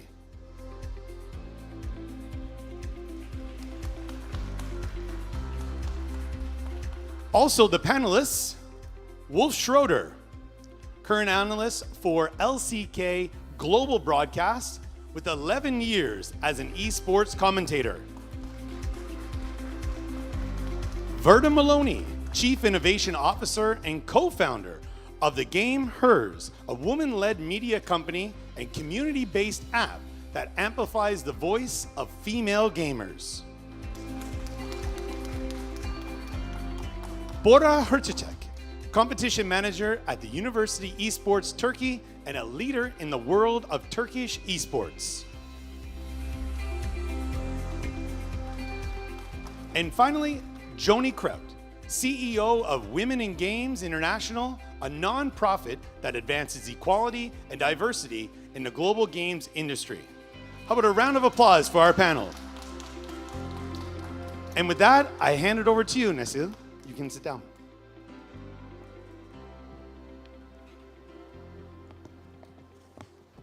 Hello, everyone. It's a pleasure to be here in Busan Esports Arena, and my name is Nestle. And I'm joined on stage with some pretty amazing people. You're going to hear about them now. So maybe a round of introductions, starting from my left. Hi, I'm Wolf Schroeder. I'm an LCK commentator. I've been a commentator in Korea and esports for about 11 years. Hello, everyone. I'm Verda Maloney. My motto in life is that I'm all love with appropriate doses of rage. So I'm really excited to be here to bring that to the stage. Hello, everyone. My name is Bora Erçiçek. I'm working as a competition manager at the University Esports Turkey and also working as an admin for the TFT Rising Legends EMA. I'm really excited to be here as well. Hi, I'm Joni Kraut. I'm the CEO at Women in Games International, and I'm also on the advisory committee for The Clutch. So we kept it pretty short and sweet for the starters, but the next question is going to open up a lot of answering avenues. So what did you want to be when you grow up, and how did it actually turn out? So I wanted to be a biologist, so it's a really far stretch that I'm not doing anything remotely related to that. But what was your answer from the kid, and what did you become? So when I was really young, I had people ask me all the time, what do you want to be when you grow up? You know, a lot of people want to be an astronaut. A lot of people want to be a firefighter or something like that. I wanted to be the guy on the TV, the weatherman, who shows you the highs and lows. And here's like the high pressure is moving towards the north. There's a storm surge coming through here. This hurricane's moving in this direction. And when I became older, I realized, yeah, I still love the weather and stuff like that, but this job probably isn't really for me. I don't really have the personality for this. I thought when I went to university, I ended up having a breakdown, a crisis. What am I going to do with my life? I studied economics because I thought it's a safe path. I went to school because that's what people told me I'm supposed to do. I'm supposed to go to university. I'm supposed to graduate or I'll never be successful. But when I was in university, I discovered a really good love for esports and gaming and talking about games and explaining games. And people had told me throughout my life that you're really good at explaining stuff. So eventually it kind of came full circle back. I started commentating on my own out of my apartment, a studio I built in my tiny apartment in Atlanta. My own tournament, I became my own commentator because no company would take me as a commentator because I didn't have experience. I had to make my own league basically in order to commentate and train myself. So I guess at the end of the day, it came back full circle. I wasn't explaining weather patterns, but I was explaining what was happening on a screen on camera. Pretty close. Well, some DIY approach to becoming on the screen, I guess. Yeah. Pretty much. Verda. So when I was little, I wanted to be a fashion model. I think mainly because growing up, I didn't see a lot of people like me represented on the like big banners and stuff, and so I always wanted to do that, but I never thought it was possible. And so the other thing that I loved was helping young people and children a lot. And so I just was like always the camp counselor or the one that was like fighting for something that was like not right, let me make it right, let me help people. And so I think interestingly, I still love fashion. I think in some ways I'm more of a role model though, and I get a lot of young people that come up to me today and say, and parents, that they're really excited to see me in spaces because then they could realize something like that for their daughter that loves gaming or for their just young people in their lives. And I actually did start a school, so my journey was quite circuitous. I don't know what that word is, but lots of turns to actually get here today. And one of the things that I did end up starting was an arts elementary school. So I was the principal of an arts elementary school for a little while. And it does come full circle because all of my students would game. And I remember one time a mom coming into my office, her son had gotten in trouble and she brought his whole console. It was like, we're taking this away. And I was like, maybe let's not do that and try to find another solution. So it was always something that I was very positive about for young people in their lives. And so I think the big thing for me is that there were just a lot of twists and turns, but staying true to who I was is what just has me here today. So fashion model, starting a school. It turned out good. You're on the screen representing yourself in Korea, so it's like it worked out, I say. So Bora? Yeah, so when I was a little kid, I was dreaming of being an astronomer. So I was remembered that I was all mesmerized about sky, planets, and stars. So I still remember that feeling today. But it changed time to time. When I started high school, it becomes being an engineer became my dream, especially on the computer science. But after that, I just realized that I don't have the required skill set of myself to being an engineer. It was a little bit hard to accept it, but you got to do what you got to do in the end. So I started to focusing on my social skills. So I started to study political science and international relations at the university. And lucky me, I just met with the esports world thanks to my mentor, Mr. Serhat Bekdemir, and it changed my whole world from that day to day. Wonderful. Joni? I wanted to be April O'Neil really badly. And it was definitely a passion for investigative journalism, as well as the idea of driving change through data and facts. And that was really, really big for me. When I was in university, I actually switched from journalism to data analytics. And it was finding that data and finding that information that was really rewarding for me, and just being able to drive change with the facts and the figures, and predicting what the future was going to look like. And so at Wiki, I still get to do a lot of research and trying to figure out how to shape and change the future, as well as just finding ways to include more people in that conversation. That is an interesting twist of turn, but data is actually prominent in all our lives, actually. So, but yeah, when we think of esports, I know not to people here, but to people thinking of esports, the image comes to mind is of a professional athlete, like a gamer playing the game, but it's not all that. We all know that everyone on the stage is doing something very, very different. So from your experience, what are some interesting career paths that people can go on, people can choose? We all have some either esports adjacent or in the middle of esports careers. So I work as a commentator, right? And I think what people don't realize about esports is innately it is a competitive sport, right? It is a competition where players sit down in front of a mouse and keyboard or on a phone. And there's more different ways that you can expand esports beyond that. But you are competing, but what the esport product is for the viewers is actually a live production. It's a TV show, essentially. It's entertainment. So there is a competition, but for the fans, this is basically an entertainment product. I think a lot of people think, if I want to work in esports, I need to either be a player, I need to be a manager, I need to run a team, or I'm going to be a commentator, because these are some of the more front-facing roles in esports, right? The ones that people know about, the ones that they see on television. But what they don't see is all the insane amounts of jobs that esports creates. For example, people who run cameras, like the people running the camera that I'm looking at right now, people who run the production, who create the videos and the content about your favorite players, the people who've made the moments and immortalized the moments of your favorite players and competitors, the people who've made those moments famous and produced that, shown that, captured your favorite moment of your player on camera, those people, the people behind the scenes, the people who turn the lights on and switch the scenes and observe the game. There are so many jobs actually within esports that people don't see and don't think about. And if you're looking for a job in esports, even if you don't think you have one of those front-facing skills, there's probably something that you're good at, that you're very strong at, that could be applied to the overall show and the overall broadcast. And there's obviously managing teams and stuff like that too. You could go down a management role, you could go down a commentary role, but you don't have to do what's famous and what's front-facing. You could be a guy behind the scenes, and esports needs people like that. So true, yes. I think of my own journey a little bit when I think of this question, and I think that whatever it is that is important to you is something that you can do in esports. And so for me, my major in college was human communication. I didn't even know that that was a thing until I went to college, but I really am fascinated by how people interact, what moves people, what kind of excites them, and I've taken that throughout my journey in all these different places. And the other thing in my world that I do a lot is anti-oppression and anti-racism work, and so diversity, equity, inclusion, and belonging and accessibility. And so I think that people that are interested and curious about human nature can do things like human resources within the space. We always need that, talent development and talent management, and also really thinking about what would it mean to take the skill of building a world that is more equitable and more inclusive and bringing that to esports, if that's something that drives you.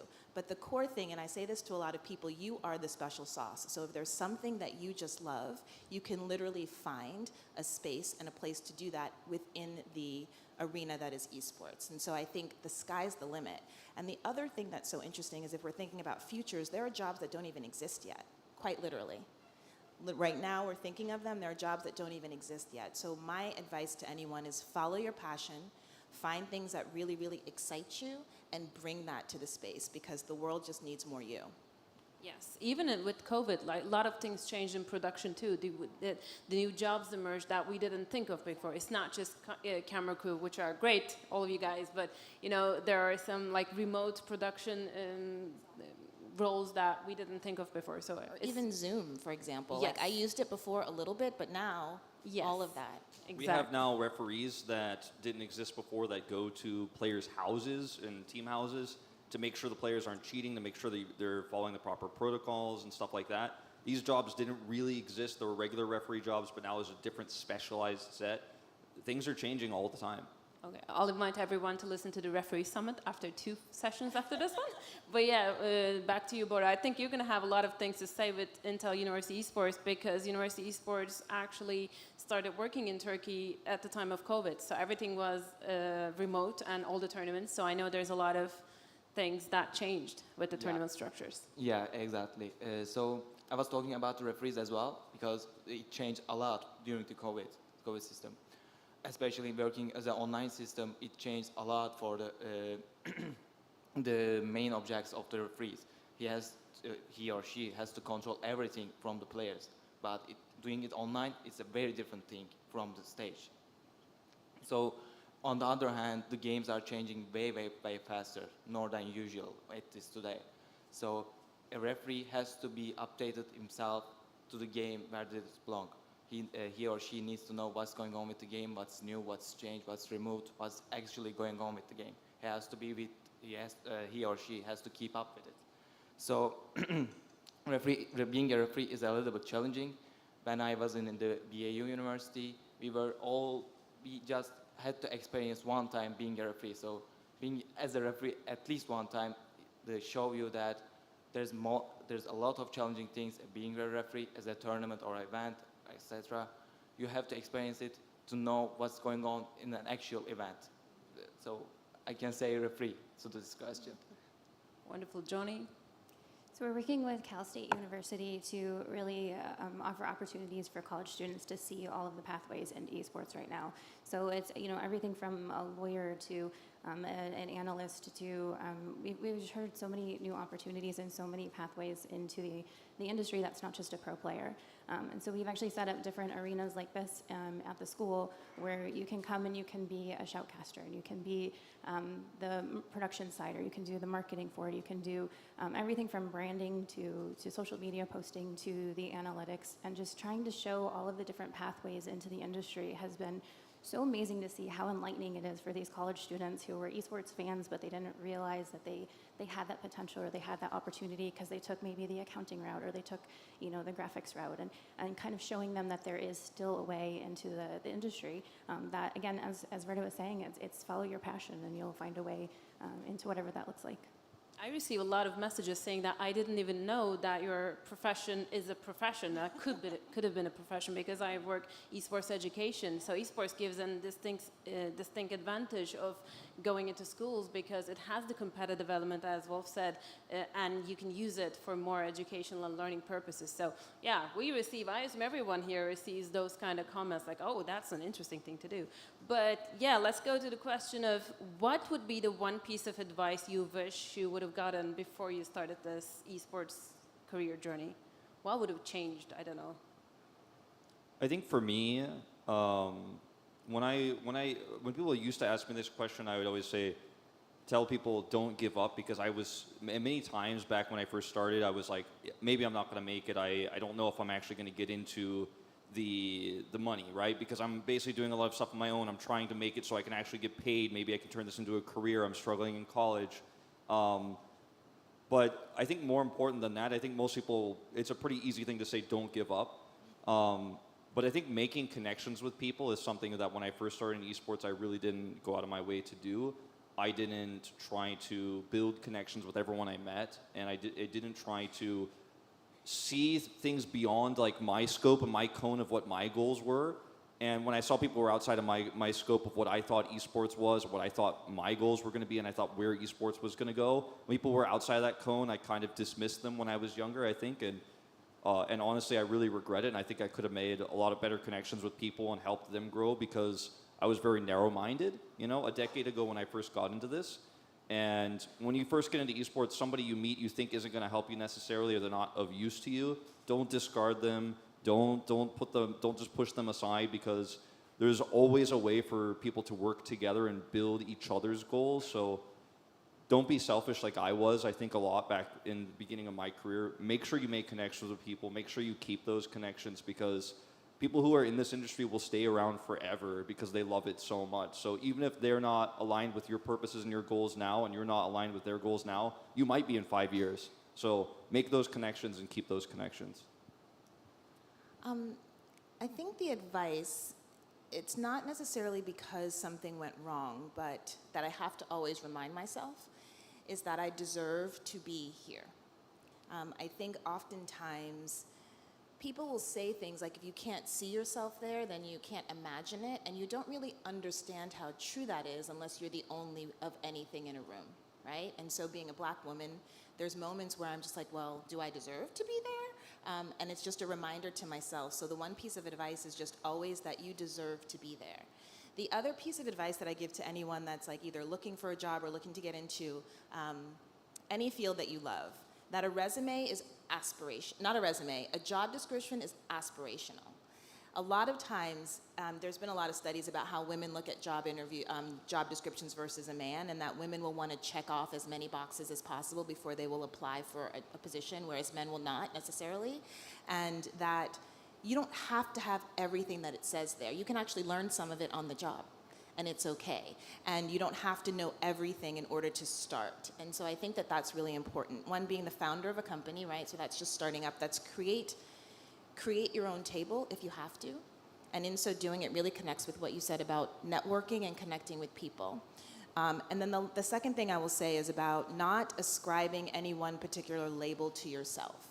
So within gaming, and there's a lot of gatekeeping and like, what does it mean to be a gamer, right? That's broadened so much, right? And I think in the last 2 years, we just have people that will actually say they like video games now, where it felt almost like a stigma. So I don't know if anyone else is on like dating apps or whatever, but like putting gamer on there is like a no-no, right? It used to be. Nobody wants to date a gamer.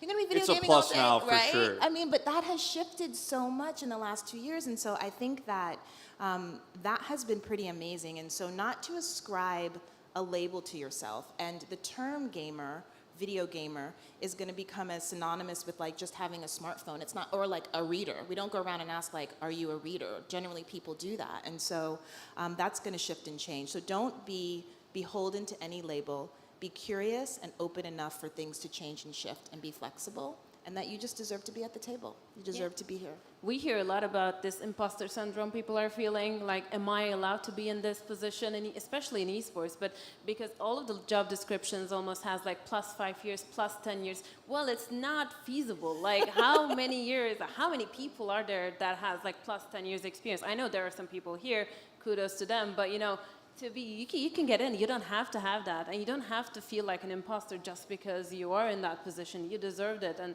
that is a pretty good point. And can the I gamer add one thing to that? please. Which is, it's also for people that don't feel that, to understand that it actually does exist for people. And so what it means is that other people that are in the space that don't feel like imposters or feel like there's a space there, know that there's a whole psychological thing happening for some people, and even just a warm welcome, a hello, do you need anything, do you understand this, goes a long way.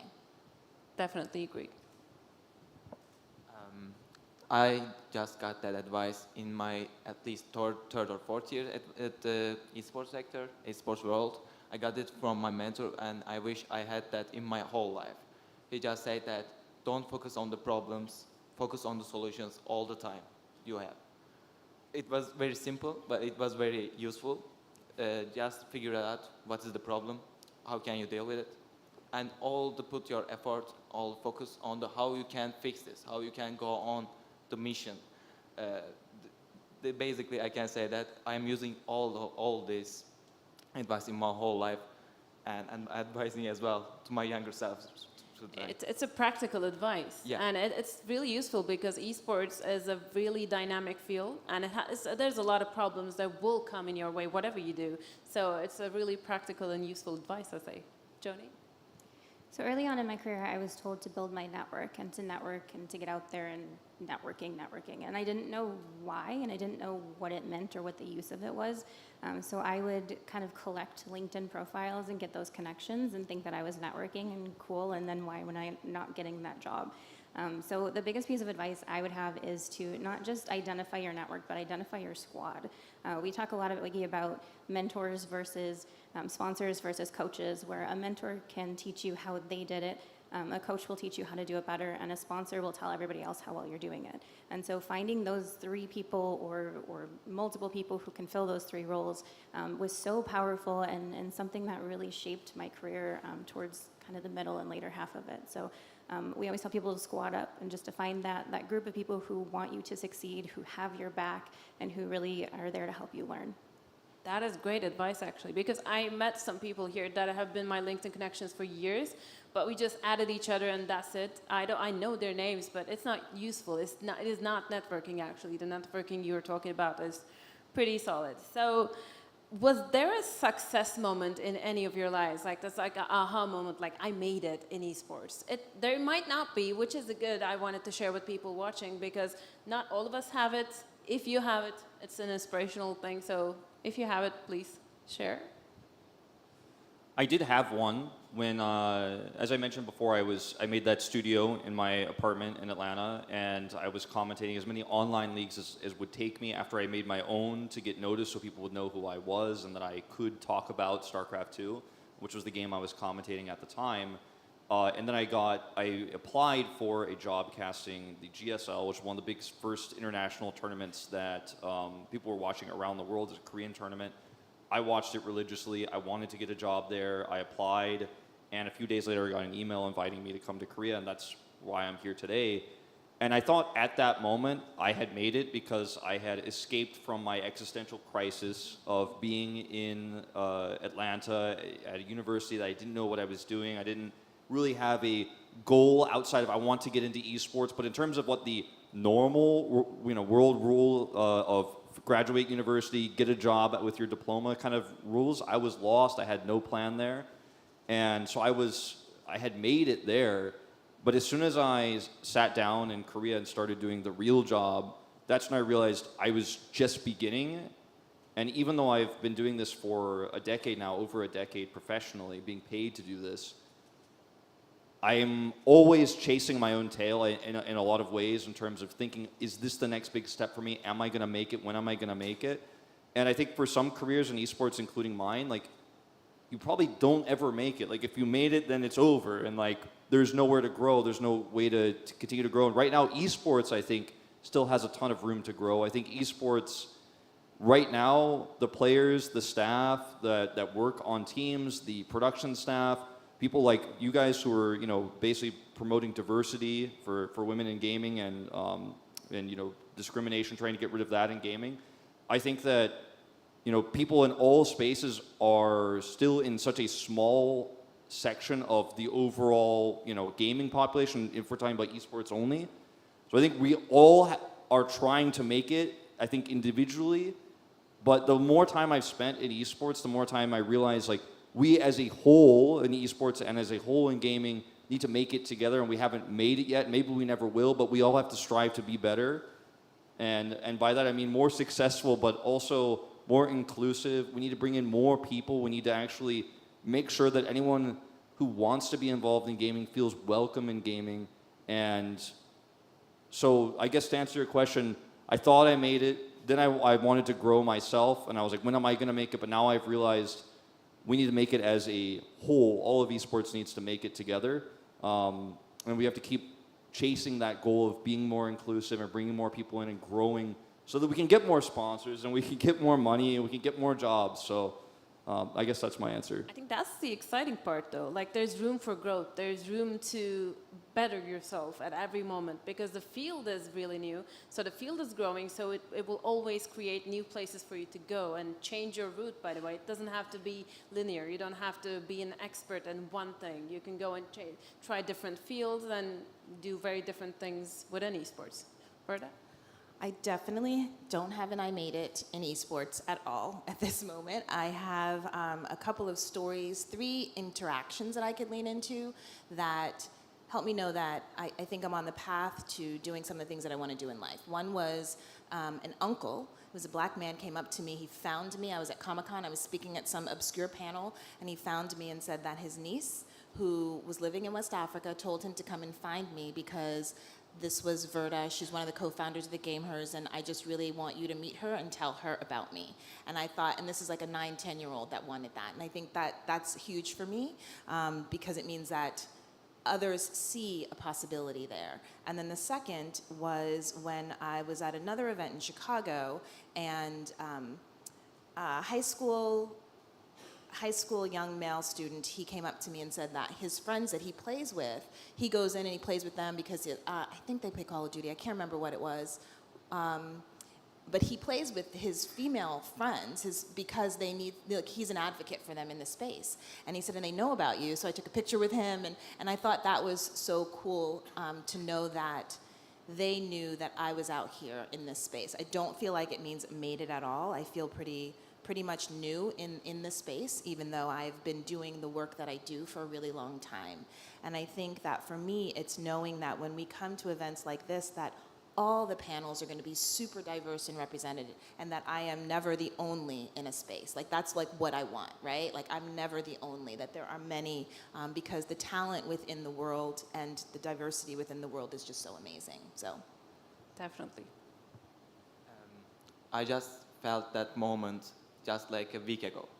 But to explain that, I need to go back a little bit backstory.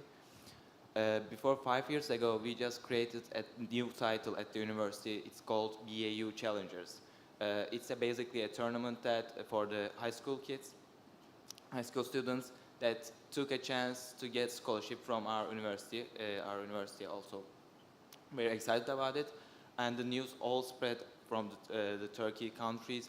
It was faster than I could ever imagine. So it was the first time that a university took a shot and do something like that.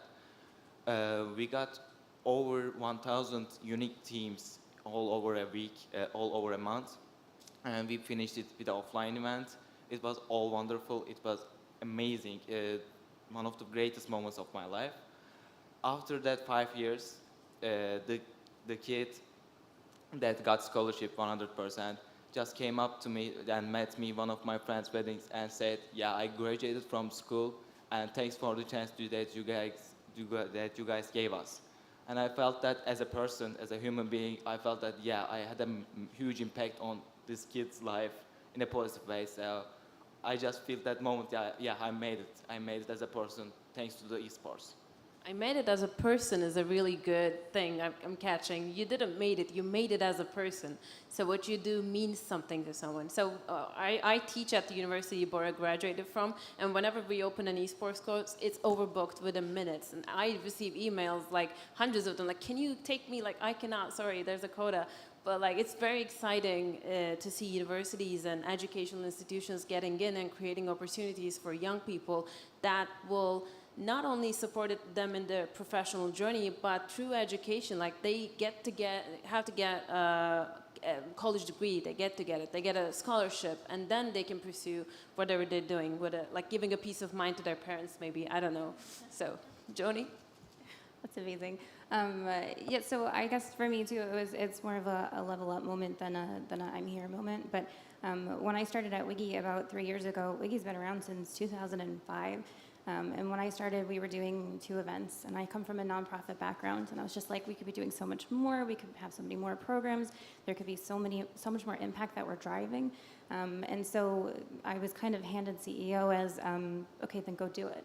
And so it was really, really intimidating, redefining the programs portfolio, really reactivating the community, and reactivating a board of directors, and and just rebuilding that team. And we even went through a rebranding just to like fully start over and push forward.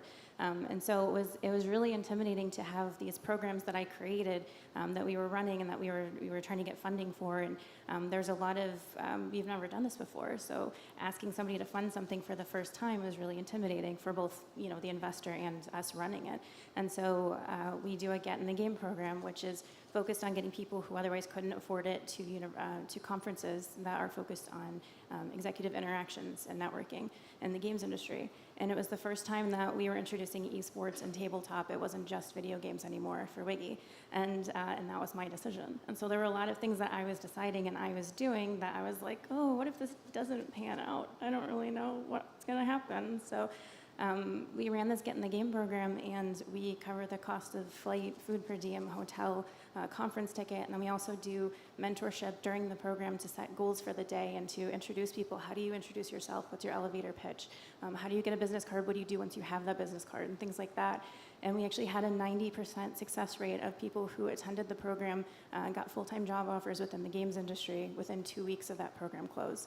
And it was one of those like, okay, I did it moments. It felt really, really good. But then like the next conference we were going to go to, they reached out to us and they said, will you come to our conference? We want you here because we saw the success that you had. We want to be part of this. We want to continue to drive this change. The work that you do is important and it's effective and it's working, and we want to be part of it. And that to me was the biggest moment, was just, okay, not only are we doing it, but somebody else sees the success and wants to jump in. I think from your talk, it's like impact. The word impact is really resonating with me. It's not the made it, but the impact that you created. That's the fulfilling part. So the last question is mostly going to Verda and Joni, but I would like to get the male perspective from Wolf and Bora as well. But so diversity, equity, inclusion, we heard it a lot. It's a hip word at this point, but to go really deep in it, what can we make sure to ensure that there is actually diversity, equity, and inclusion in the world of esports? No pressure, huge question. There's not going to be one answer, and that's the thing why it's a very complex, it's a complex yet also easy thing, meaning that the complexity is that as esports, we exist within an ecosystem that has already existed, right? And so when we look at things like sexism or institutional racism or different things like that, they exist in the world. And I always say and feel that within video games, we have some of the most brilliant minds working on things like all the time, using their brains so we can actually do things to solve and make a different, go in a different direction. So one is a willingness to accept that this problem exists. That's number one. Number two is not going out and thinking that you can solve things for people, you solve them with them. And that the communities that you want to elevate and uplift, we have answers for what would be elevating and uplifting for us. And so as a woman, right, as a black woman, I can tell you the things that would exist. There are organizations, Melanin Gamers, Black Girl Gamers, Sugar Gamers. They've been out here, Wiggy, like doing this. Actually go and seek them out and do that, right? Actually go and seek them out and bring them to events like this. And then the third is literally put your money behind it. It's the bottom line. Resources will help drive efforts for diversity, equity, inclusion, belonging, all of the words, but to create a more equitable space. And what I would say is that we have to move away from just thinking about the diversity, but really thinking about what equity means. Diversity is important, but what does it mean for it to be equitable? What would that mean? What would it look like for kids in rural Georgia to be able to really participate, or a bunch of young people in West Africa who want to really do it, have a gaming, an esports team, and have that be the same as what it would be for someone in New York City? And how do we make that equitable? So those are the three things that I would say, and the list could go on. Joni? Love everything you said. Yes, yes, and yes. So we definitely focus a lot on just creating spaces like this where we can have these conversations is so powerful. In the first panel today, they talked a lot about leaders standing up and having the conversations and driving that change through the conversations that they're having and what they're backing.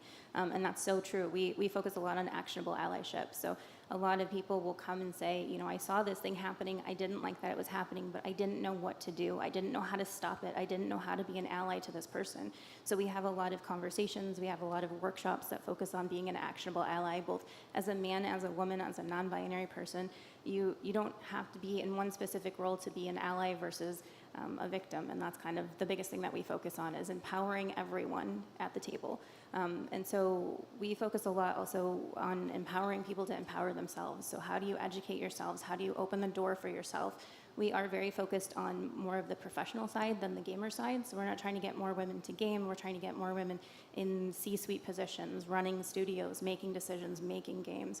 And so we want to see that, that opportunity to create that representation. And as Verda said, it's not just creating the diversity checkbox list. It's actually creating that equitable, are they being listened to? Are their thoughts being brought to the table? Is it changing the way that you're doing something when somebody says, hey, I see this problem and here's the solution, and coming with that solution standpoint, and are you actually making those changes? And so a lot of it, I think, is really creating these safe spaces for people to talk, to have conversations, and to eliminate those barriers, whether it's to entry or to access or to advancement within the industry. Yeah, we also talked a lot about on the side is like how different diversity, equity, and inclusion means in different parts of the world. So you guys are all both from North America, but we have someone from Turkey and someone from Korea, which is like different sides, very different sides of the world. So what does it mean actually? Because we don't have the same, when we say diversity, it doesn't always mean the same thing. It's, for example, I know Verda is really passionate about Black women being represented, but it's not actually an issue, not like the top of the issue in Turkey, for example. We don't have, it's a different race problem we have. It's a different representation problem we have. And when you go east, it's a different female representation. It's much more different. So what do you guys think? I think right now in Korea, one of the most, I guess, front-facing and challenges we have in terms of discrimination is what's happening on the Korean server for League of Legends, where there are a lot of different groups of people playing on the Korean server because it's good practice for other regions because it's a very competitive server. And there is often discrimination against non-Korean speakers on the server, and has created a lot of discussion about whether the server should be only for Korean players or not. And I think for me, like just in general, there are issues like this across the world. Like we have one right now on the Korean server. You have the issues we've discussed earlier. And I think no matter where you are in the world, the biggest thing we can all do, and as an industry, I think the three things Verda just mentioned are like the most important things you can do, and put your money behind it as industry people. But outside of the industry, even if you're just a fan of esports, is try to eliminate barriers, whether it's a language barrier on a Korean server for League of Legends, or if it's your friends who are asking, can we bring this guy in our party? Can we group up with him? Can we play as mobile with him? Can we play WoW with him? Whatever. Take the barriers away. If you're in voice chat and you see somebody making a sexist joke, discourage that behavior. Say that's not cool. That's not funny. And even if you don't know these people, if you're in a voice chat with them, you can communicate with them. And I think that gamers in general and people who love esports and people who just love gaming can make a difference. They don't have to be an industry person. They don't have to be a high-level person. But anyone who loves games could just discourage discriminating acts all the time. Anyone who's being sexist, anyone who's being racist in your voice chats, anyone who's discriminating against somebody because they're not speaking the language that you're speaking on the server, that's not cool. And I think it's very easy to just say, like, that's not funny. That's not cool. Please don't be like that. Like, I don't respect that. And with your friends, with strangers, whatever, we just have to break down the barriers, remove the barriers, and discourage that type of behavior, I think, as a community as a whole. It's a much more effective version of coming from an authority. When it comes from your peer saying that this is not funny, like I'm not laughing, it's much more effective than someone banning you from the game. Then because you're not funny, so okay, you're out of the game. So it's very important. And reaching out, I think it's a really important part of it. Like reach out to people, like try to understand their struggle. Turkish players have a language barrier. That's really, maybe Bora will mention it, but try to understand their, half English, try to find a middle way, try to understand them and play with them, like offer to reach out. That's really important. Bora? Yeah, the language barrier is a huge thing, especially many of the Turkish players trying to play on other servers as well, but they are using this barrier as a weapon. They are doing what they like. They are being very aggressive on the other servers as well. It's really sad for the Turkish players as well. But on the other hand, there are other Turkish players that they're realizing that they don't need to be like that. They can be very friendly, they can be very positive about all of things, regardless of the gender, regardless of being who you are. You can be positive, you can try to talk, engage with someone any way you like, and you can get response the same way. So I think it's regardless of the gender, you just need to empathy to people that you are talking to, no matter less. Things have to change from the player level, not from up to down, but from down to up, you know. We have to change it. We have to talk about it. And I think it's a combination. It's both and, right? Like we have to do it from the bottom up and from the top down. And so I just really appreciate the conversation. And I think it's a willingness to actually be in conversation and know that, you know, at the end of the day, we all have our own biases. Like it doesn't, right? And so if we can accept that and then cause friction is what I say before we act, that's like what's really important. So, yeah. So if we have any questions from someone, we can take it. We don't have a lot of time. I don't want to miss any questions. Do we have it? Or we spoke perfectly clear and no one has anything to add? That might be the case. Yeah, we solved it all. Done. Diversity, equity, and inclusion. Done. Nope. Okay, we have a question from online. So are there any programs at colleges or universities that are focusing on esports careers? How about postgraduate esports programs? Anyone wants to take this one? So we're working with Cal State University in the States, and we have an opportunity to join an actual like an arena situation where we have everything from pro players to marketing to production to shoutcasting and social media. So there's not just a career path with regard to a university degree, but also that opportunity for essentially an internship into actually running a full tournament and having kind of that TO situation with little supervision from kind of the staff and the administration. We're making it like a full, essentially like a regular sport, like a normal traditional sport competition, and it's created a really interesting discussion around everything from the legal team now kind of has the legal branch of the university has a specific curriculum focused on what it looks like to be a lawyer in esports, and there's just a lot of different pathways that they're creating through that program. The problem with having a graduate level or like a higher education level in esports is the definition of esports, defining the esports. Coming from the academia myself, it's really difficult. Which faculty you're going to open the program under? Is it going to go under sports? Is it going to go under business? So there are a lot of other, I know US gives a lot of scholarship money as well for esports, but all around the world, especially in Korea, they have esports business is a graduate and undergraduate program. They're available in esports business and esports team management, like they say management that goes under sports, and but it's really difficult to have one esports major because what is it gonna be about? Yeah, and it's just really evolving a lot. And I think to the person that asked the question, I would say actually just look for a lot of universities that are doing it. One that I want to shout out is Morgan State University. It's an HBCU in the States, historically black colleges and universities, and they're doing some really amazing things. And literally just start Google searching because they're literally popping up at a lot of universities. To your point, what it means, like dig in and see what it means and what it is that you're looking for. No, it's a bureaucratical process of opening a major. It's very difficult because you have to put it under a box. Sadly, it doesn't go under a traditional box, esports. So that's the problem.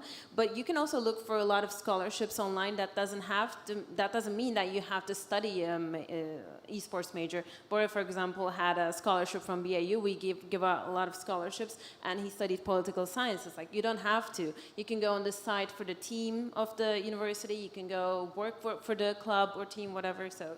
Yeah, I was studying political science and international relations. I just studied for 4 years all the time, and I work for I work and also get taught by the studio, esports studio that we have, and I also work as a student assistant at the time. So yeah, varsity level scholarships are available also if you're a good player. Like we're not limiting esports to the only players, but there are varsity scholarships available. And one thing I want to add about that is if you can't find a university that has an esports scholarship or an esports program or even an esports course, I would recommend that you try to find people who are interested in esports at your school, because there's probably a club, and even if it's for an esport that you're not as interested in, you might still meet some people there at that club who actually like what you like. who have goals that you have, who have future aspirations to work in esports, who have connections. So even if you don't have a scholarship, or even if there's not a class or a program at your esport, there are going to be people at your university who love esports, and you could definitely seek them out and find them, and I recommend that you do. So our second question from online is, how do we get away from the negative stigma around gaming? Is it just a matter of time? Hopefully, but yeah. I think that if you love it, continue to do it, right? The thing, and it's finding your people, you know, finding your crew. And I think, so one thing that really, this is an aside, but it's related. In the last Olympics, they put skateboarding. This was the first year that it was an Olympic sport. And I think about all the people that just went hard and just continued with their sport of skateboarding, right? And to see it reach where it got was amazing. And to see these young people winning and just like cheering each other on. And I think that's literally what is going to happen and is happening. We're in the moment of it happening for video games. So I say just stay strong, stay focused, and the negative stigma will go away when you actually just start to meet and talk to people. I think that that's a part of it. People don't talk to people enough. And so like actually meet people, we're human, like talk to each other, like literally. And I think that's one part, so. But I think data is your ally, so shout out to all the academics, researchers doing actual good research and giving you numbers to back your claim, because there's a lot of people talking like gaming induces violence, it's a bad thing, it's an addiction. If you have actual data, numbers to support your claim, it becomes much easier to talk to people, especially like parents or elder generation, where if they don't have actually like gaming experience, that's also very important, I believe. But it's changing. The Tinder profile gamer thing is a good example. Like we all have gamer tags now. It's the cool thing. And the face of gamers are changing. Like we are all gamers in our own sense. And this is the face of gamers. It's a very versatile bunch. So I think it is changing already. Yeah, I think that the more people we have in gaming, the more normal it becomes. I think Verna made an amazing point earlier, being like, you don't tell people like, I'm a reader, you know, I read books, that's what I do. It's not like a tag you apply to yourself that I read books, because most people read books. I think most people are inherently gamers, whether it's video games or not. Some people like to play board games, some people like to play card games and stuff like this. It has been a concept throughout time before video games existed. I think people who play bridge are kind of inherently gamers, right? And I think as we continue to expand and as more video games become accessible to people, and we have, you know, countries where people can't afford video games slowly getting the ability to play video games much easier with, you know, smartphones becoming more prevalent and stuff like that. The more gamers we get, the easier it becomes to be normal, you know, to be a gamer. And I think we're kind of already there. I think the stigma of being a gamer is kind of going away. And I think almost anyone who thinks it's lame to be a gamer or says like you play video games is now almost kind of the outsider. I think there are almost more people playing video games and knowing about video games than there ever has been before. Yeah, just like Closinga says, we're homo ludens, so we're inherently we play. We are homo sapiens, but also homo ludens. So last question, what can I tell my parents so that they will let me spend more time gaming? Great question. Let them watch us. We will back you up. I don't know. Just an interesting data point is that in the US last year or 2 years ago, there were more scholarships given for esports than there were for tennis. And so I just really think that one thing is that there is a pathway in this, that it can turn into something down the road, that you might not become a player, but that video games actually are a gateway for careers in STEM. And so I think it's saying that I play video games because I love them and because I know that there's a future of me doing something that I love, and then give them examples in the world of people that are doing that. And I think that's one strategy for parents. As a mom, I think the other strategy is that you don't just play video games. You have to actually be a diverse human. And so I think if they know that you have other things that are of interest to you and that you dedicate as much time to that as well, then that's also another strategy. Communicating with parents also, communicate. Explain why this is so important to you instead of closing the door and playing, which is cool, but like try to explain why this matters and why you cannot leave a game and then you will be banned. You know, the importance of it. Then maybe they will understand. I think it's really important to, exactly as you said, show your parents why you love the game and what you're doing, and the friendships that you've made through gaming, and also the friendships you've strengthened. Say you have friends at school you play games with, show your parents, like, I'm playing with this guy, I like this guy. When I was young and I played StarCraft until 2 o'clock in the morning on Battle.net, there were, the closest thing to a friend I had was a guy I was talking to and playing games with. But I didn't know what his face looked like. He said he's a dude who lives in Canada, but he might not really be. I don't know. We live in a world now where a lot of the people you play games with online that you've never met before, you're Facebook friends with them, you have their picture, you text them on the regular, you've got your phone with you, you're texting all the time, you're messaging each other. I mean, introduce your parents to your friends. Show you, like, look, I have all these friendships with really cool people around the world. Gaming has given me this opportunity to become friends with people and work towards a common goal in the game itself still, but problem solving, what you enjoy about the game, what's good about the game, and show your parents these people, because in the past, I'd be like, yeah, I'm playing with my friend Clayton from Canada. My parents are like, really? But now you actually be like, this is what he looks like. This is my friend, and we talk all the time. And I think sharing those details with your parents might feel embarrassing, but I think your parents will be like, oh, cool, I didn't know you had all those games from around, or all those friends from around the world. That's really awesome. Thank you very much, everyone. I think we are out of time. No, we have. Okay. Johnny, please. Yeah, my husband and I always laugh because we are both gamers, and so it's a little bit easier for my son to convince us. We're like, hey, it's time to go brush teeth, and he's like, hang on, I'm in a raid, and we're like, okay, understood. So we know that you need some more time. But it's more than just playing a video game. It's problem solving. It's time management skills. If you're going to do a raid every Wednesday, then you have to make sure your homework is done on time.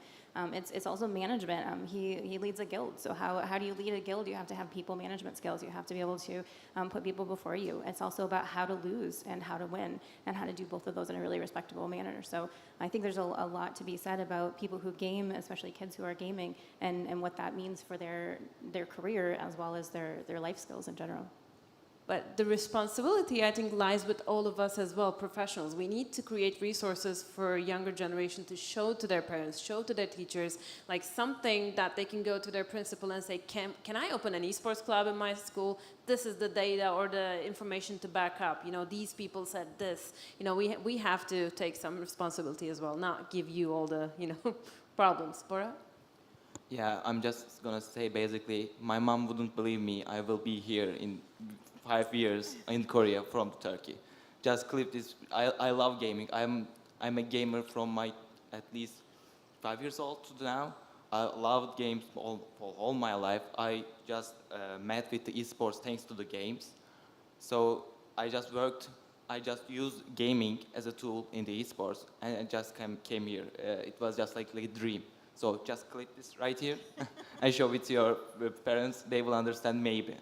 It took your mom this much to accept that you actually make a living out of esports for you to come to Korea? Yeah, approximately. Close enough. Yeah, Korea is the top tier that we can reach to.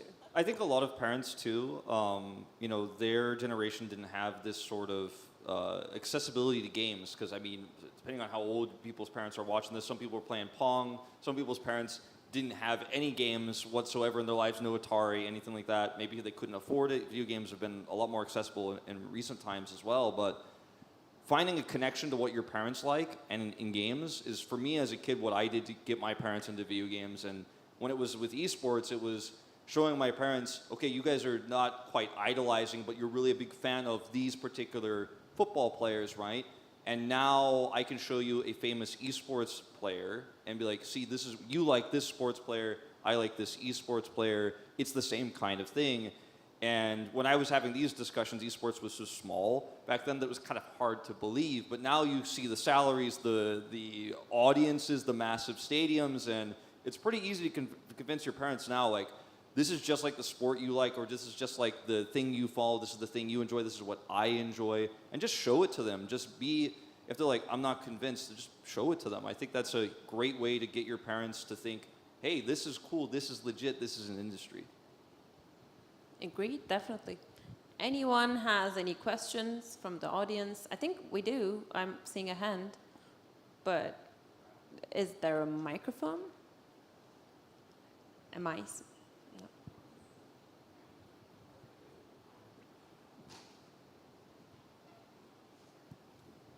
Hi, thank you very much. Wonderful panel. I have an easy question because I know we don't have much time, but if the title is Unsung Heroes of Esports, I guess I just wanted to ask each one of you both who, if you want to give some shout outs, are your unsung heroes of esports.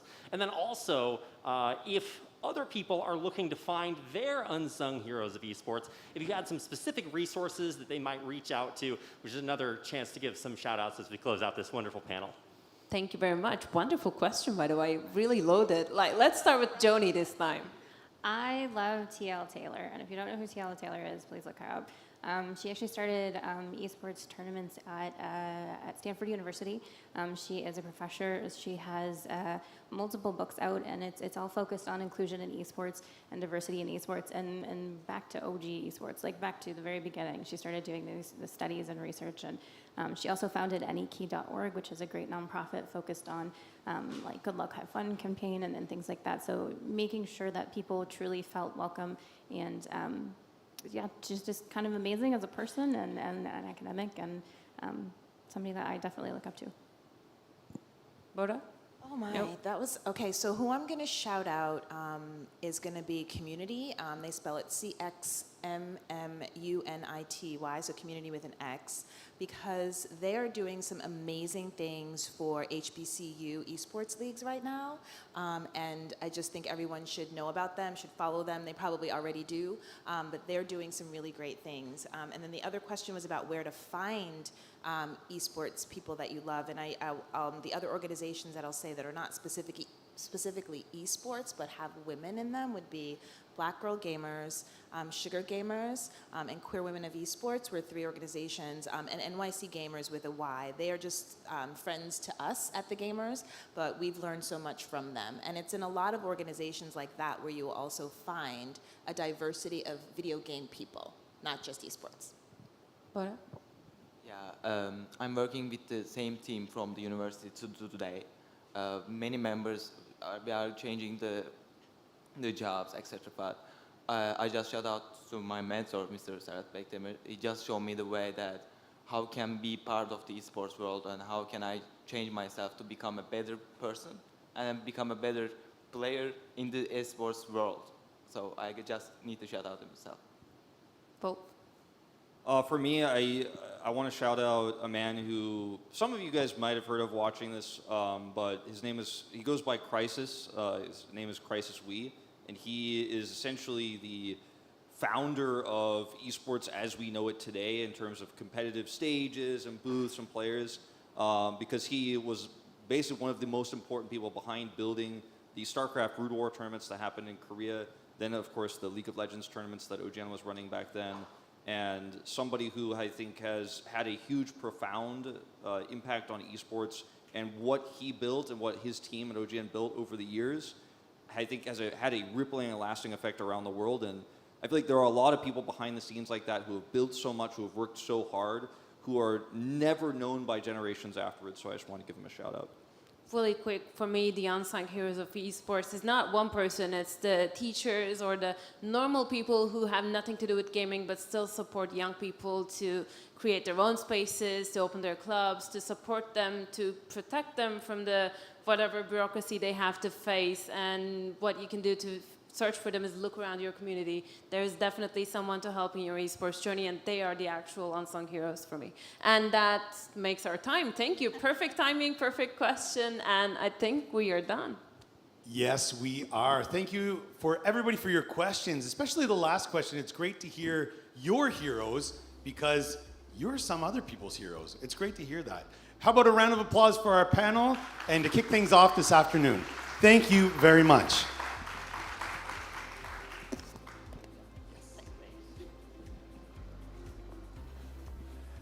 Thank you very much to Nasili Kolashinli for moderating and to all of the panelists for your ideas.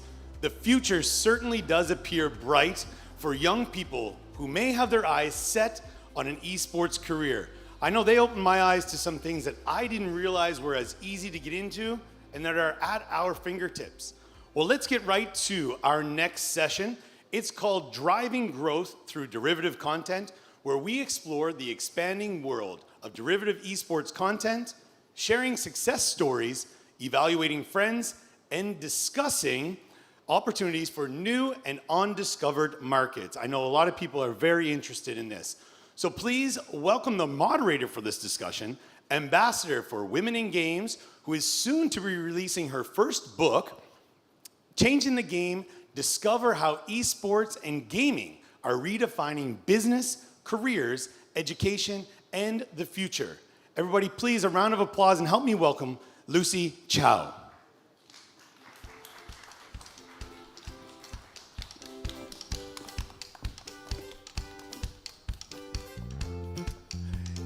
She is joined by 4 very accomplished panelists. First up is Donald Yo, Esports Accountant Director at Octagon Singapore IPG.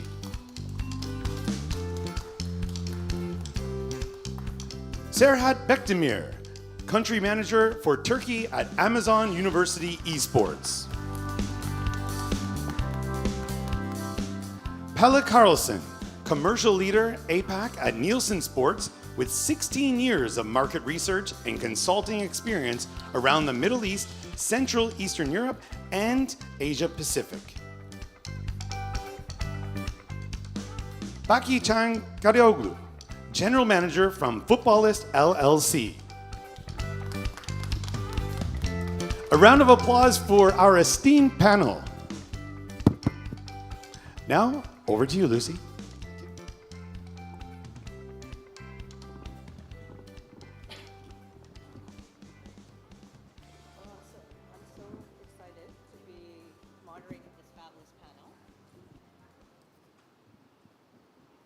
I'm still so excited to be moderating this exciting panel, and it is a very topical subject. So we're going to dive right in. And so, I also want to give a shout out to the IESF because earlier this year, they became a corporate ambassador with Women in Games. So it's fabulous to see, this organization help develop inclusivity with the esports family globally.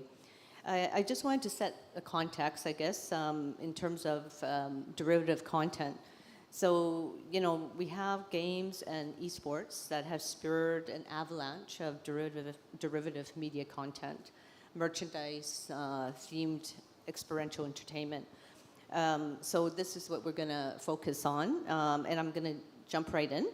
So a Nielsen report has found that non-gaming brand involvement in esports is growing year on year.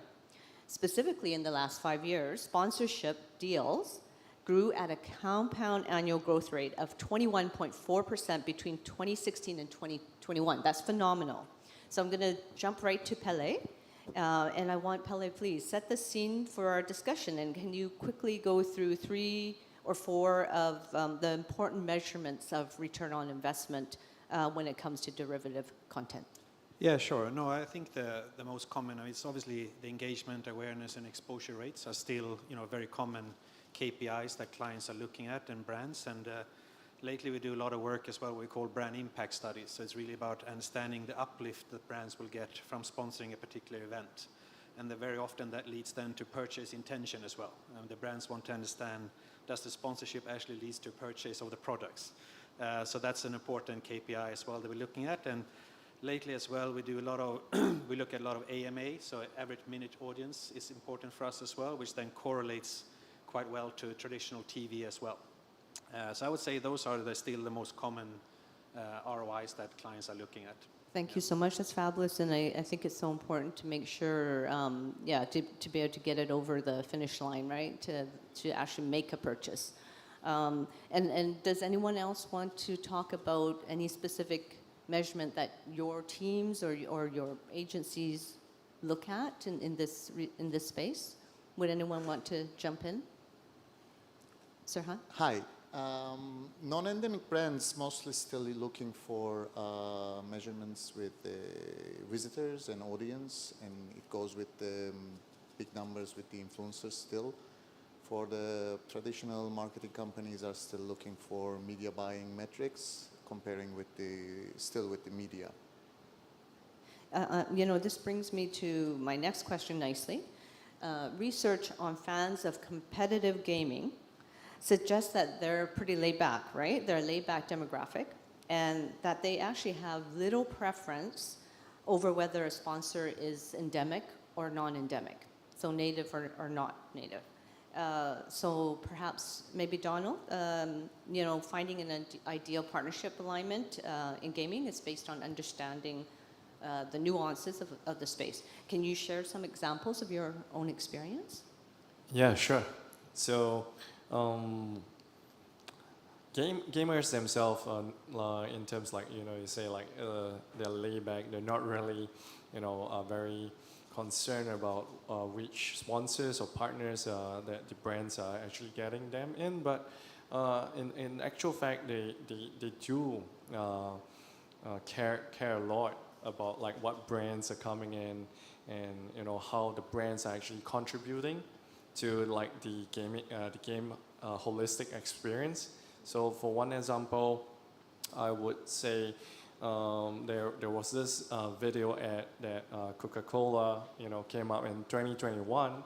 It wasn't really that well received by the general line of gamers because the story about like having an orc while the professional player is playing halfway, the game goes on a pause, and then pause and takes out like a Coke for a drink. I mean that's fine because that usually what players do. But the slightly weird part moving into that is more on like the direction of like how the in-game characters went for a pause as well, and then they're all friendly with each other, which wouldn't have happened in any of like a competitive gaming. So in terms of like just the narrative itself. But in an overview, of course, the outreach is still fantastic, that's for sure. But gamers do really care about in terms of how like the brands actually tell their story and relates very closely on certain titles and how they actually support and stuff like that. So No, I love the fact that you brought in an example of a very big brand, but how you can sometimes get it wrong even though you're a big brand. Because we always hear the success stories. Becky, I want to bring you into the conversation and hear your advice. If you have some for non-endemic brands looking to enter this space. Thank you. I'd like to shout out to everyone over here. I'm the most esports team guy over here, so I'll be looking at that perspective. And according to our experience, mostly in Turkey, but in all over the world, what we observe is that be there and be part of the story. Like don't go in there for like, oh, this is looking nice, let's go for an activation, let's do something. Go there, be part of the story, be something that is like affiliated with the scene. It may be a team, it may be a game, it may be an IP, whatever you're doing. Be part of the story, embrace it, try to learn the scene as much as you can, and then the dividend will be really high for you. That's so far how it's going, and I think that we're gonna come along long way with the brands getting into the scene, especially the endemic ones, which are like, first, the story in Turkey was like, oh, there is this gaming, but we don't really know what's going on, so could you please explain to us why you're doing what you're doing? And now it's more like, oh, like, there's a story over here that we can explore, and how are you exploring this story? So the questions coming in are improving as well, so I think that we're like on a healthy way, and like just come on in. That's fabulous. Experience it. That is the inclusion of this community, isn't it? And I like that perspective. So let's discuss activations that take advantage of trends. So luxury brands is a big thing in esports. Beauty brands, merchandise lines cross-promoting a brand. Luxury streetwear fashion brands have become the biggest and trendiest rising categories in gaming, I would say. So Serhat, can you give us some examples of a brand doing just that and walk us through perhaps a campaign even? Sure. For the last decade, we have seen the luxury brands are testing the waters in the esports and gaming space. We have seen Prada before, today Gucci, Louis Vuitton. Those brands knows that today's audience, maybe not the direct customers, but also creating the future customers because the gamers, this passionate audience is attracting the brands, and they want to see what they can do within. We have seen Riot Games and Louis Vuitton campaign that World stylists created the cup, designed the tournament cup, and also designed the in-game items that can be sold to the audience. Also created a clothing line, mostly a very expensive clothing line goes to the gaming influencers and so on. So that was a good execution because the publisher company directly worked with the brand and the agency, and it was possible to create something which we haven't seen before. Designers are creating in-game items for the audience.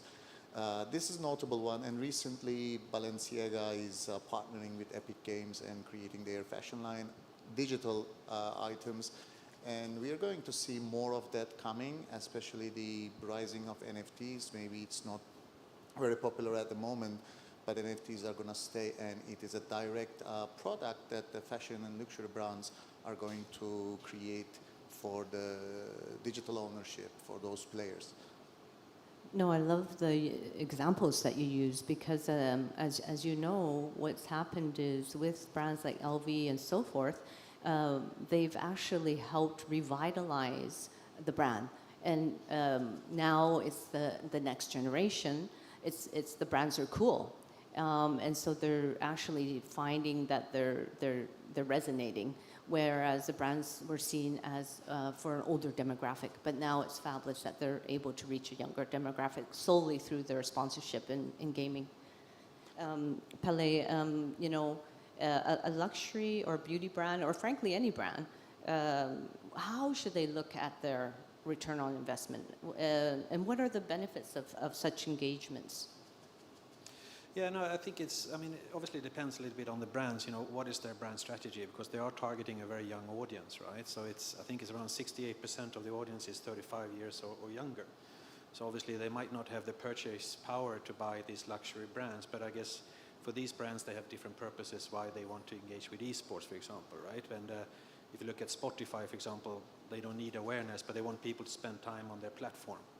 So that's why they're also trying to, you know, sponsoring esports, for example. So yeah, no, I think that's some of the points, and you know, for luxury brands. But I think it all depends on what brand strategy they have in mind and what really they want to achieve with it. Yeah, no, I like that. Just the stickiness. We'll come back to where it's not always about ROI. We'll come back to that in a minute. You know, I love that in our very first panel, His Excellency talked about games for good. And coincidentally, I had also wanted to hear about purpose-driven initiatives that take place in this space. And for example, Merck partnered with Twitch for a live marathon live stream on World Multiple Sclerosis Day to fundraise. So these sort of initiatives are incredibly powerful, and this is the benefit of this space and the power of this space that not everyone knows about. So Baki, going back to you, could you share your experience in terms of perhaps organizations support of pro bono work, or I think you do pro bono work. Regarding pro bono, I'd like to give 2 examples. The first one was like, what we did was when the start of the pandemic, it was like everything was in chaos. We didn't know what to do. Everyone was like, oh, this is a sickness. How are we going to combat this? So like restrictions were into place, and then we had like a lockdown basically in Turkey. And then we said that, okay, like this is our space. Like we're doing stuff online. So let's organize something, like do it for pro bono, not for like ads or anything, but let's gather together some people and give like a correct message, like just stay safe. And it was evde kal, basically stay at home, hashtag stay at home stuff. So we got JD Osman, like a Turkish NBA player, Mete Gazoz, the last archery Olympic champion, and like one of our streamers, and went in and played League of Legends. And the whole thing was basically on Twitch, and what we were saying was like the whole stuff that we did was basically, okay, just stay at home. We're online. We can help you through this. You're not alone over there, and these are the people you love, so come and like spend time with us. That's something actually that you can see, give a message, and use the medium through to do good things, good stuff. And it's not for money. It's basically just for like be there and be with us and stay at home. There's one more thing I'd like to talk about, which His Royal Highness talked about actually. Like that was the Games Without Borders, where we competed in FIFA and then we donated the money to like a third-party organization that what we won. We became the third. We weren't earning money. We were just promoting basically because it was like COVID relief. And that's super cool to be able to use the whole thing to actually gather around, give a message, give the correct message, and have people have fun with it. And I want to bring in Donald and Serhat. Donald first, and I know you're very, very committed to community building. So how do you feel brands benefit from such collaborations? In terms of community building itself, like, because you're actually creating a fan base, right? It's very important to know what your fans want, their feedbacks, and what fans always want is, for a listening ear. Like at least an outlet for them to complain, for them to tell you you're good, for them to tell you what they love. And that's actually very important because Intel is king, right? Before you, like any, companies and stuff, before they start planning for like their next series or partner sponsorship, merchandise and stuff like that, they could actually save a lot of time just getting information from there, and they're actually interacting with a lot more with the community people.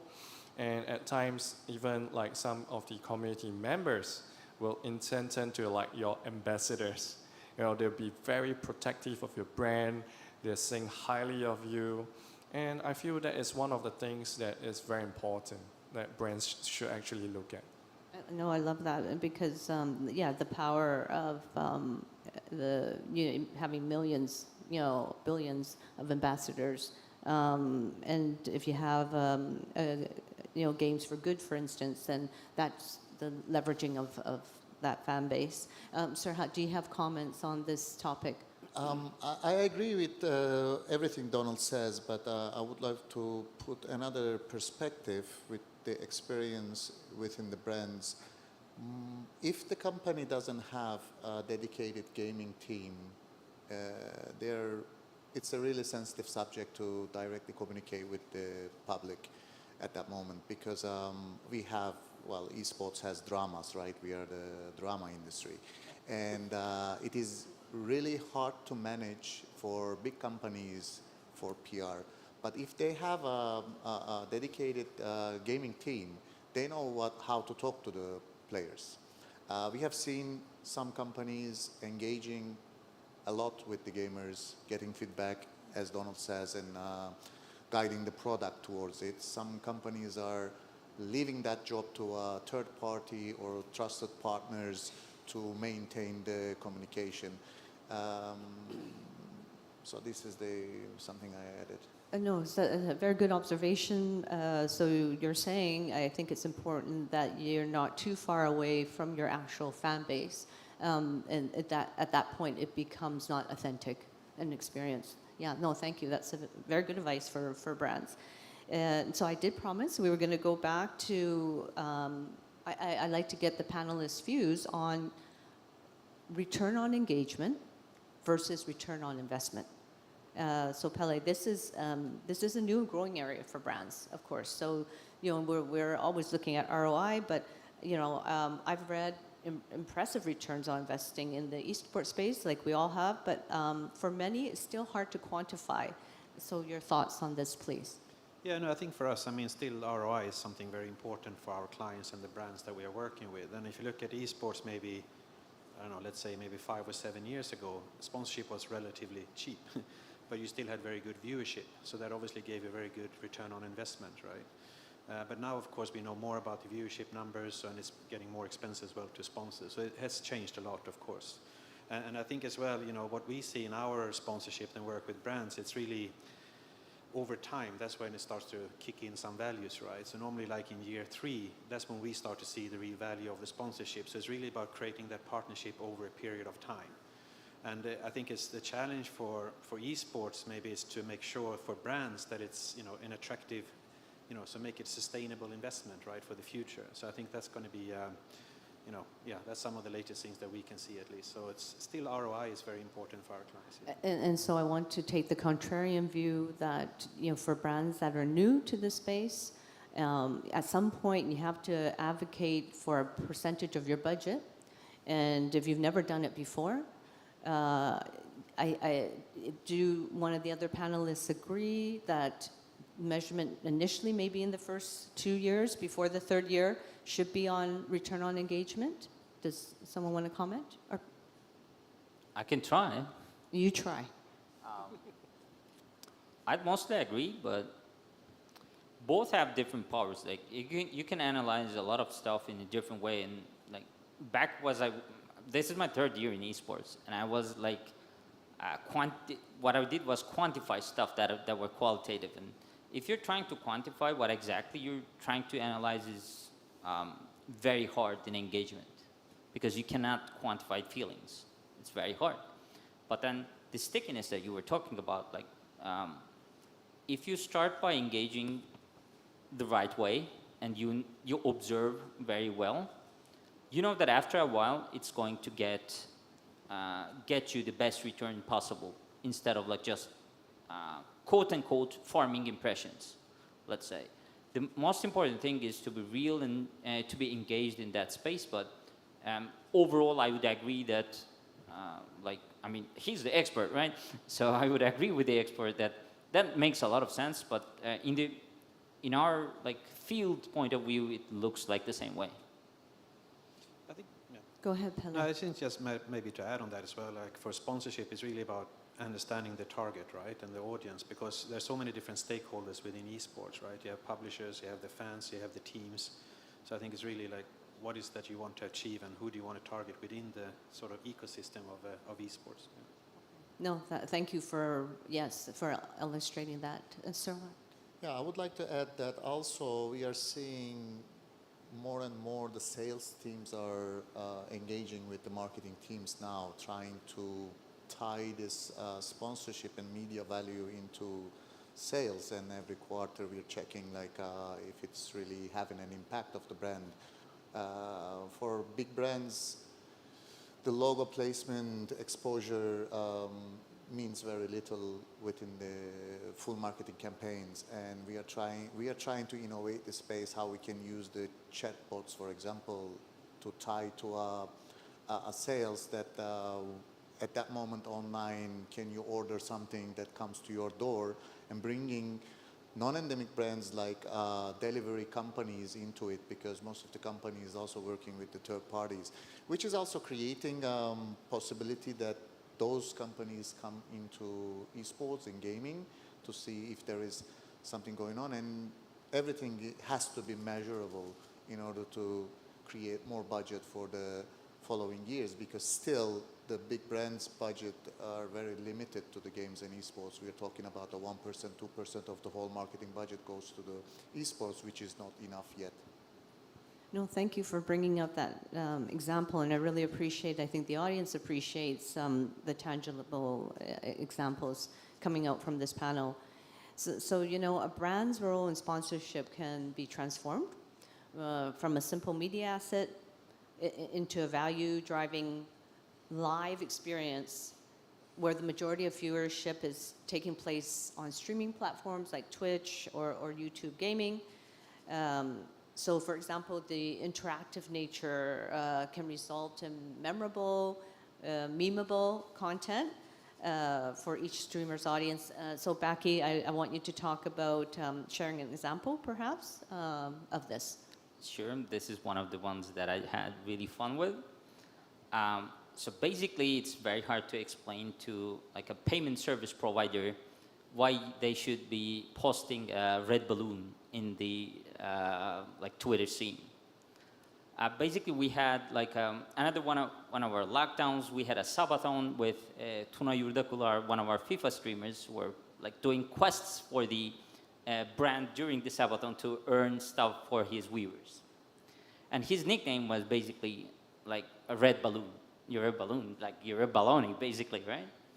So that was, and then after he completed all his quests for the brand, which included like wake up and like get this soccer ball and like shoot 5 times or like other stuff like that. We actually communicated with the brand, and the brand said like just posted a red balloon emoji under the like his quests, and that was basically by far the most interactive post that brand has ever done. So like you can turn like these memeable, special, unique stuff that comes with personalities of people, and you can create value for the brand and value for the streamer and value for like entertainment basically for the whole audience, because like that's what their people are there for, right? They go and have a good time, and then when they see that, they go crazy. Just go to the social media and see what's going on over there. That's basically how we create value, and it's quite fun, I would say. No, thank you so much, Becky. I could tell that was a very effective campaign. That's a fabulous. It was. Yes. So I can see that we're short on time, but we need to get to sharing some stories about licensing and content. Nelson states that brands invest in leading esports properties that actively participate and engage in top-tier gaming titles. And these titles are seeing positive returns. So I want to maybe loop in Serhat. Do you have an activation example to share with us, perhaps? Maybe a licensed goods? Yes, team? sure. In Turkey, Middle East, and Central Asia, we have been licensing Riot products for Coca-Cola for the last 3 years, and we sponsored the Turkish League for League of Legends and Valorant, and some activations in the Middle East region for their Nexus and so on. So what the brand was looking, 360 marketing, but they understood the game is not a game. The game is a brand as well. So Riot is not a brand, but the League of Legends is a brand that they need to protect. They need to be on top of everything, and partnering with another global brand. So there was a lot of discussion, contracts back and forth, how you are going to use that IP collaborating with your product.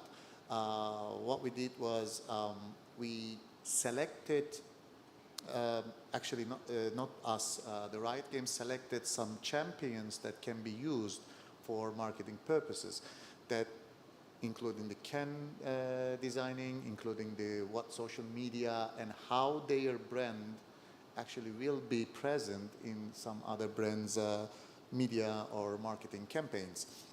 So it's a very challenging process. Like Coca-Cola had to learn this in a couple of years, trying and trying. Riot is established the understanding to the other marketers, like we are the brand as you are, and you have to work in our rule set.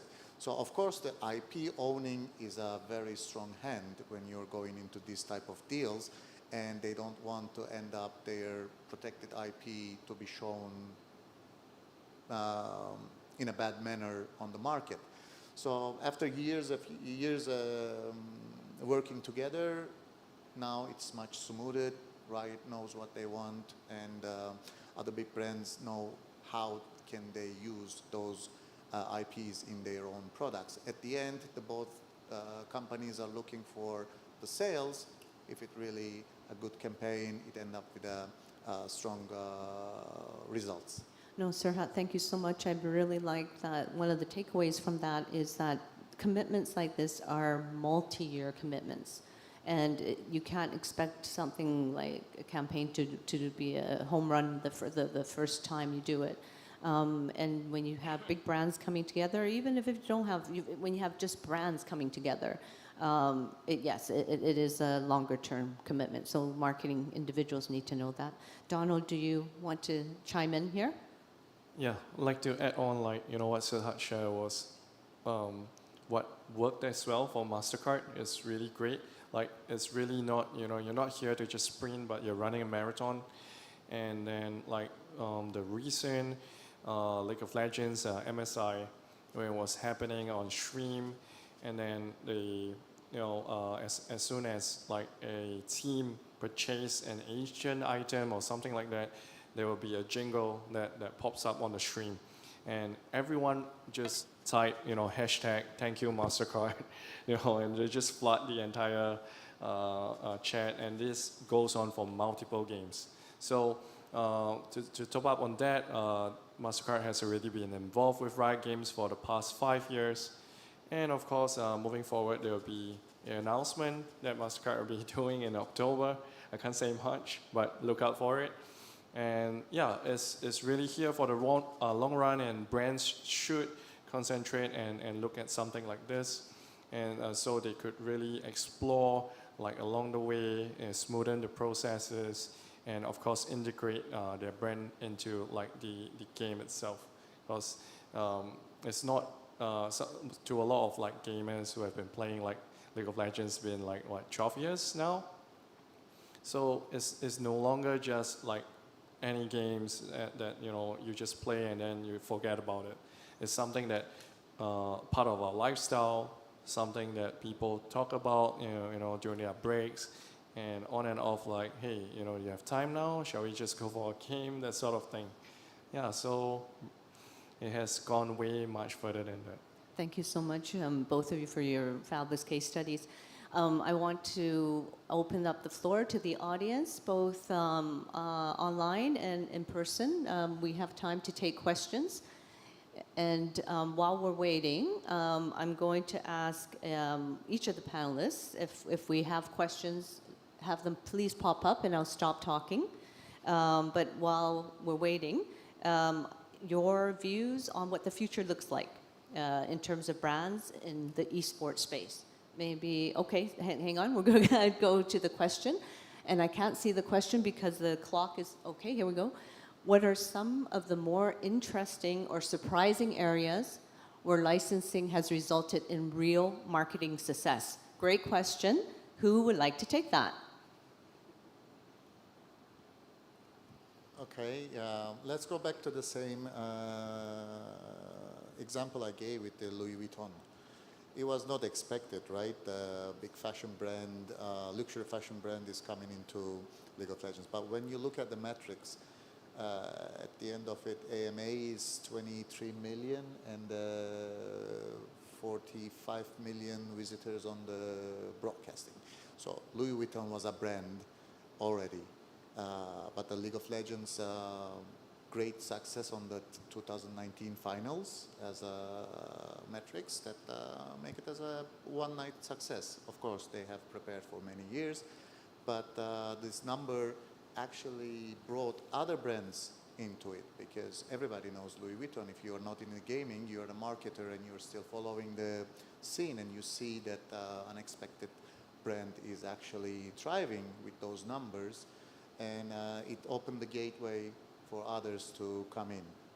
No, they're fabulous. 43 million, right? That's a lot more than you can get into all their stores in the world, right? So I'm being funny, but that's the whole power of being virtual online, having your products placed in-game.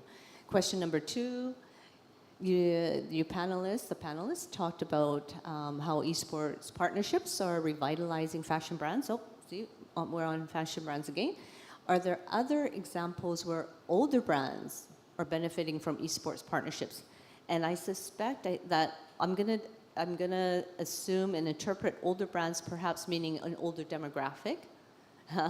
The brands that are targeted at an older demographic that are finding revitalization or are coming into the space and finding a new demographic. Donald? Yeah, we were chatting beforehand, like, if it's talking about older brands, I'm pretty sure like a lot of car brands, like Mercedes and stuff, we were discussing about like Porsche and stuff. They went into like, you know, sponsorship for League of Legends. Mercedes, been around for a while. And yeah, like, if you guys want to add on, if there's any. Yeah, no, I think it's just, if, I don't know, older brands, but we see as well there's quite a lot of insurance companies actually going into sponsorship in esports. And I mean, insurance products are not maybe the most exciting ones, right? But still, they are trying to get in there to esports again, targeting the younger audience, for example. So that's, I don't know if that's considered older brands, but we see that a lot as well. No, I love that, and I love all the aviation brands, right? Which you, again, non-endemic brands you wouldn't think of normally in esports. AirAsia did really well, the Malaysian carrier, creating their own teams and so forth. That was a great question. Question number 3, are there any examples of brands using esports content that failed? So what that failed, and then what went wrong? Actually, Donald gave the example of 2021 Coca-Cola campaign with orcs and humans becoming a friend. Actually, it was shock for us as well because it is done by the international agency and managed from the headquarters. And what went wrong is, as a gamer, when you see it, you understand that it is not you, because World of Warcraft is not our esports. And it's, but on the other hand, we understand that the agency actually bring on the table what Coca-Cola has given the brief. Because if you take the game context out, it is good. That drink brings us together and we are friends, yeah? It fits there. But probably it was designed with people who has little information about what's going on in the real scene. And because of the rush of the things, because it was the pandemic time, that was the problem. A big brand is like a big ship, and it's not steering very easy. There is a lot of departments, there is a lot of people, the decision makers, and so on. So it's very slowly moving. But the pandemic was so fast, right? The company has to change everything because nobody's in the streets, and they are selling on the streets, right? The restaurants, the bars, so they had to go into this new area, and it was out of a surprise. But it quickly returned that they were very open to the constructive feedback they get from all over the world, and then they change it and go into more partnerships, proper partnerships with the third parties and the publishing companies, and using the IPs where the gamers are actually interesting in the product. And it was a funny story. No, that is a good story, and I guess it's also an example of how you can pivot and still come back from something that could have lots of haters, but obviously the brand came back from it. I just want to ask if there's any questions from the 16th floor. I think we've got a mic up there. I see a hand. Yeah, okay, and yeah, I do see a question, so.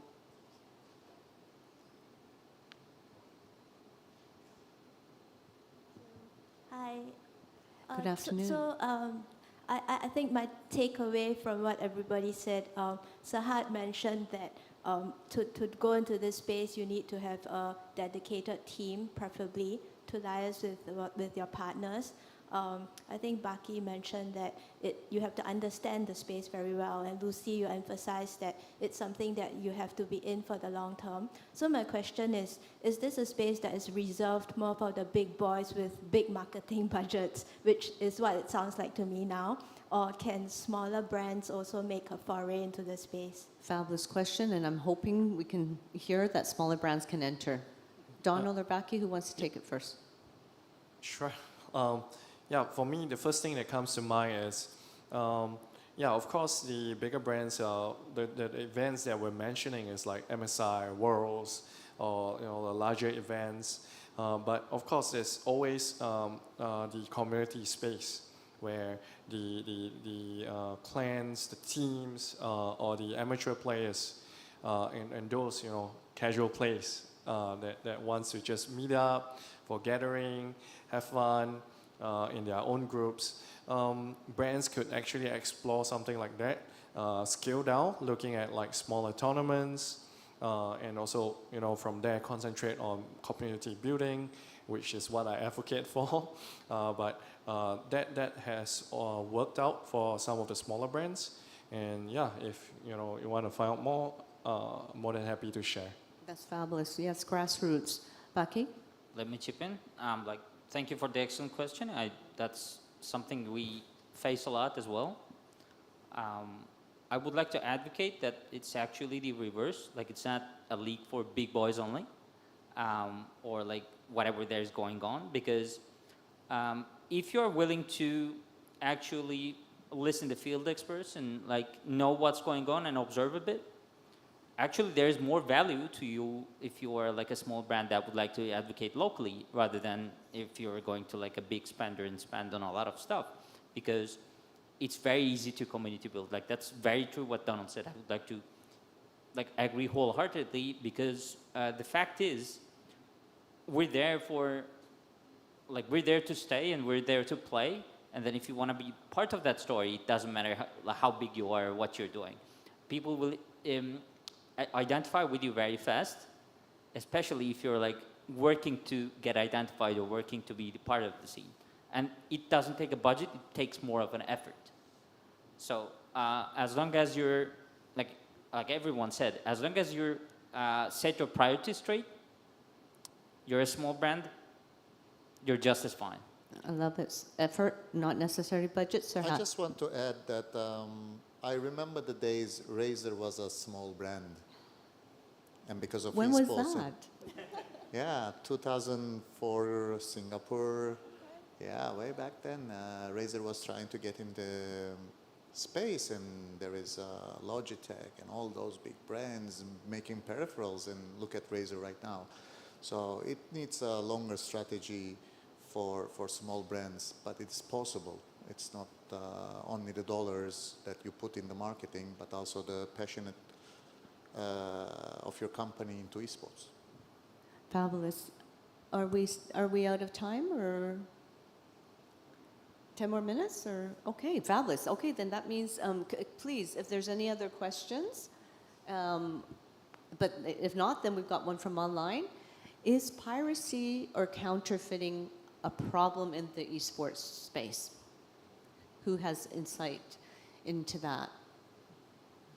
Depending on like what the question is really on, because right now piracy or counterfeiting is not a problem anymore, because in order to play the game, you need to have an internet connection, you got to create an account, and usually it's tied nowadays not just to your email, they even go deeper, like some of the brands or companies, if they do dive deeper, they require your national identity number, your handphone number for 2FA security. Yeah, so it's really not a problem anymore. Yeah, but I'll leave it to you guys if anything to add on. I'm trying to be telepathic, and I'm just wondering if the question is also referring to like a Gucci product being counterfeited, but maybe I'm reading too much into it. I still don't think so. I agree with Donald. It's not a problem anymore. And the newer generation is not going after the brands anyway. They are more interesting with how they are made, where they are made. They are more sensitive about the product and the company behind it. If the company is counterfeiting, if the company is illegally producing products, making their selection. So I'm turning back to my last question, and where I'm asking all of you with your thoughts on predictions, what the future looks like in terms of brands and esports in this space. So I'm going to start with Baki. Sure. I mean, my prediction would be that this industry is like growing at a crazy rate, and I'd advocate that pandemic helped it. Like, it's a weird thing to say, but that's what the market shows us. But like, even with that, like, there is so much room to grow. Like, there is so much stuff to do. so much stuff that we can like improve the scene with, and this like initiatives like this contributes a lot to that. So I think like we're at a very healthy space. People are learning, they're understanding more of the like the gamers culture, so to speak, but it's more like brands are far more understanding, and it's like growing at a very healthy rate. People may advocate that it's doesn't show the like the real numbers, or we're unable to do stuff like that, but it's a very measurable thing. You can like digital stuff is very measurable, so quantifying, you can quantify stuff, and if you can quantify, if you can analyze, if you're making decisions on data, like based on data, then I think that businesses will grow. Plus, there is one more thing. I mean, this area is very competitive. Like my whole life, I did stuff to compete, right? For like academics, for games, for anything else. Gaming is before esports, before other stuff, there was gaming. So we were born into this, where, so to speak, we're molded by it. So like, it's going to be it's gonna get better and better after this, with the inclusion of more establishments, more brands getting into the scene, better understanding of what's going on, the stigma walls getting broken down, and more collaborations between countries and brands. So Awesome. Yes, collaboration and I'm pretty happy with cooperation. it. Yes. Pele. Your Yeah, no, I thoughts? think it's like we mentioned before. I mean, there's obviously, new leagues and new teams are coming in all the time, right? So that creates opportunities for brands. And I mean, the predictions that we are doing, I think we value the market to around $1.2 billion in 2021, I think it was, and we think it's going to go up to around 3.8 billion in 2027. So that's our predictions, but I'll talk a little bit more about that tomorrow. But yeah, we see there's definitely growth opportunities. Yeah.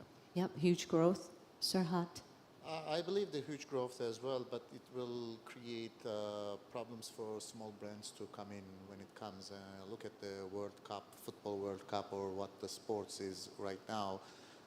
Esports, we are still in the very early stage. And when it comes to that point, when esports become the mainstream, the biggest sport event in the world, the price is going to increase. And only the selective teams who are established themselves for many years on the top, I believe, will have a chance. Yeah, interesting. Economics might crowd out the smaller brands. Donald. For me, I'll be saying, just looking at the statistics and trends, moving forward, especially for the APAC portion, I think mobile gaming is going to be up and rising, that's for sure, because our little devices is so expensive nowadays. It's even more expensive than my gaming PC. So but as the technology advances, it's getting more powerful. So is gaming getting more accessible to everyone. Even like a mid or low tier phone right now, they're catching up. It's getting more economical for people to just get a phone, download a game, and then they could just play anywhere. And some of the games are just like, from a couple of minutes, like 3 to even 10 minutes or even 15 minutes. And the brands and developers especially are really looking into trends like this, and they are creating and adjusting and creating different content that people are nowadays looking at. And so that's one thing to look at. I'm so glad you brought up mobile gaming. That's worthy of a panel discussion all on its own, but very, very important. At this point, I want to thank my esteemed panelists. They are a highly knowledgeable and fun group. And thank you to IESF for this opportunity in the audience. Thank you, Lucy. I think this panel definitely deserves a round of applause. So everybody here up on the 16th floor, please welcome you in an applause for them. Thank you very much. And I know we'll see some of you tomorrow and maybe later on this evening at the networking event. Thank you very much. Once again, thank you, panelists, and to Ms. Chow for exploring the potential of esports-based content. They talked about a lot of things today that probably opened up some people's eyes, and maybe they have an opportunity for their small businesses to get involved. All right, it's exciting to imagine all the ways that esports can branch out and capitalize on its popularity in other industries. There really is no limit. Thank you again. All right, it's that time of the day. We're gonna take a little bit of a break. We're gonna come back around 4:10 here, Korean Standard Time. I invite everybody to grab maybe a small bite to eat, a snack, some refreshments. When we do return, it will be time for the World Esports Referee Summit, one of the 3 pillars of the IESF World Esports R&D program, where we will take an in-depth look at esports officiating and what it means to be an esports referee.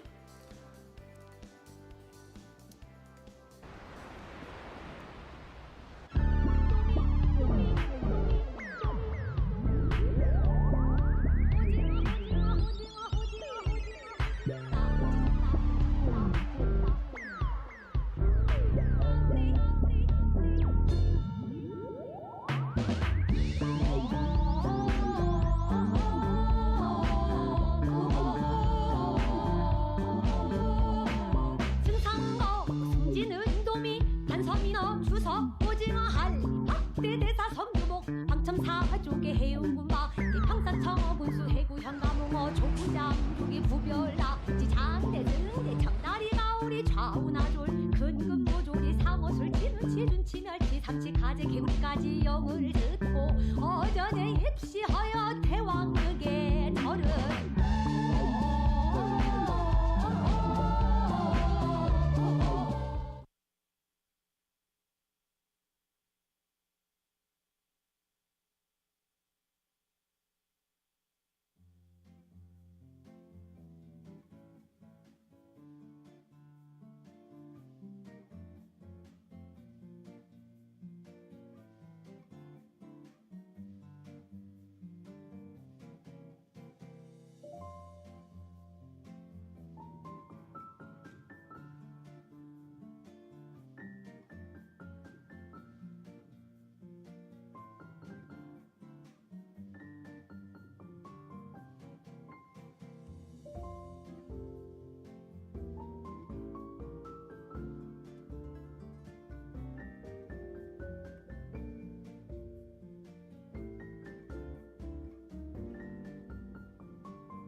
있어도 같은 마음 Soul is the name so it lives in my heart yeah 꼭 잡은 두 손에 너와 나의 true romance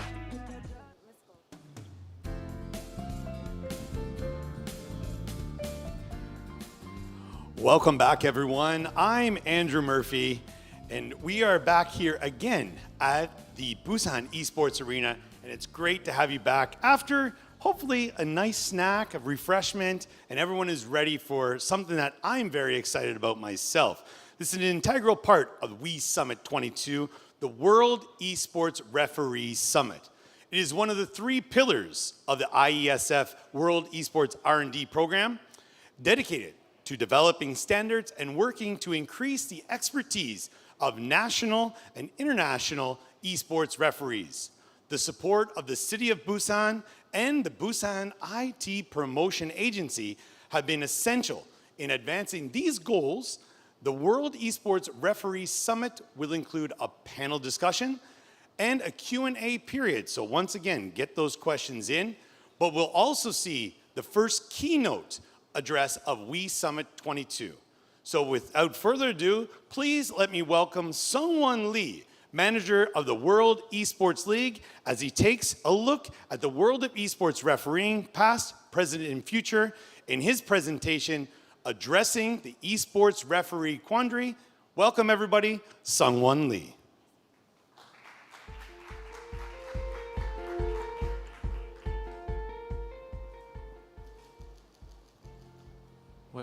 Hello all.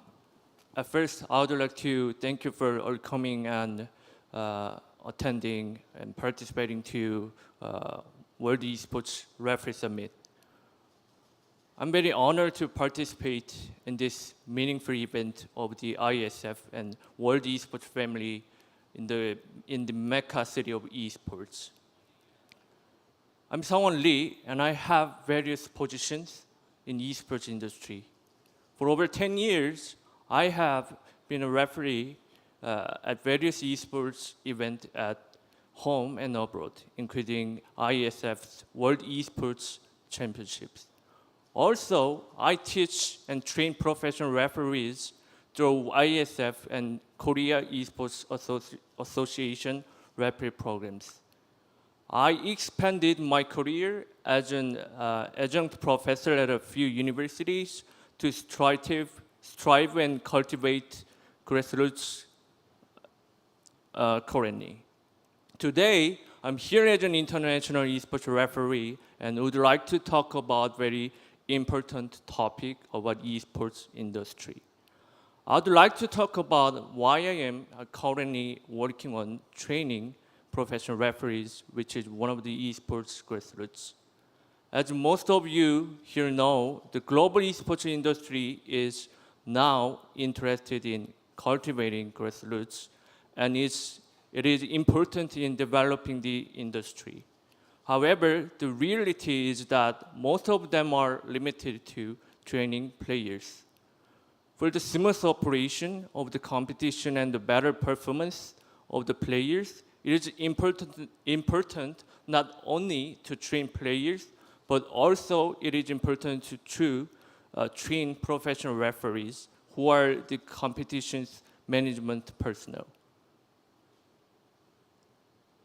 If we only athletes are trained, there will be limitations in the quality of competition itself and the development of the esports industry. Suppose we focus not only on training athletes, but also on training industrial human resources. In this case, you will have a more robust competition operating environment, and in particular, a positive impact and development on the esports industry. Most of current esports referees are based on its field experience. This is because there was no educational approach to training referees. However, to develop new human resources and increase the value of referee, skills and theoretical areas such as knowledge, attitude, and understanding of overall esports must be also cultivated. but there are many difficulties in practicing this. Even though we prepare the appropriate education, we still have several issues. In particular, esports and esports referee education are all different worldwide and are not standardized. For example, several institutions are related to esports, while only a limited number of specialized institutions are in traditional sports. In esports, each institution has different rules, regulations, and operating systems for competitions. And it is different for each game title, and sometimes even for the same game title. Those different organizations will have to work together to lead the standardization of esports referee education ultimately. Even if you all recognize the obstacles and try to overcome them, they will not be resolved quickly.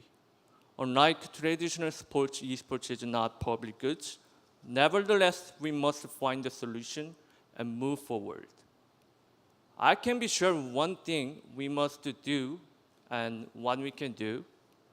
The referee education program that the International Esports Federation has been running with the support of Busan City for the past few years is a good initiative. Its member federation and association affiliated with the IESF should have the same esports education structure and esports refereeing system and player management functions. This is going to be the most basic first step. Let's start with IESF. It would be good to establish the structure by regularly operating domestic and international esports referee academies. Some of IESF member countries have those kinds of academies, but many do not even have basic educational programs. However, this is only the minimum education now, not the maximum education for nurturing experts in the long term. Even if you assume that you have a particular curriculum level, it isn't easy to provide much because this training is currently short term. In the line with this, the Esports Referee Academy should be further subdivided, unlike short-term courses. To summarize and give you an example, education should be divided into 3 different grades, and training and education require other methods and content to teach. So here's the thing. Phase 1, a general course for newcomers. Phase 2, a national course for Tier 3 referees. Phase 3, a national course for Tier 2 referees. Phase 4, a national course for Tier 1 referees. And lastly, we need to have Phase 5 course as an international course for Tier 1 referees. In-depth education should be applied at all levels. The Esports Referee Academy needs to be more specific and segmented like this. In addition, training through online and offline esports referee workshops and seminars should also be conducted regularly to develop their capabilities. Those workshops and seminars also require different and various programs and topics to discuss and deal with for further development. Once again, esports referee, research, and education are more critical than ever now. Much work must be done to standardize esports education and build a better esports referee structure. We must always consider overcoming these difficulties and develop an esports education system. I hope we continuously discuss these issues at the Referee Summit. I am 100% sure that we will be able to come up with appropriate measures and solve the problems in the near future. I believe we'll be able to move forward with these concerns in a better direction. I want to cheer for everyone who dreams of becoming an esports referee worldwide and works in this industry passionately. Well, this brings to the end of my speech. Let's move on to the next session to discuss more in details to the next section. Thank you all.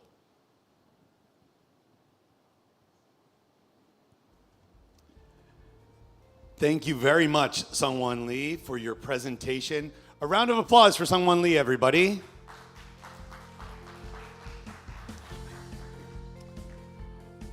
We appreciate you sharing your expertise with us as we discuss the evolution of esports refereeing. Now, let me introduce the moderator for our next session here. We're going to maybe switch things up a little bit here, apparently. All right. So if we have any questions in the crowd, we could take some questions for what's been going on today, or a quick discussion here of my thoughts on everything going on today.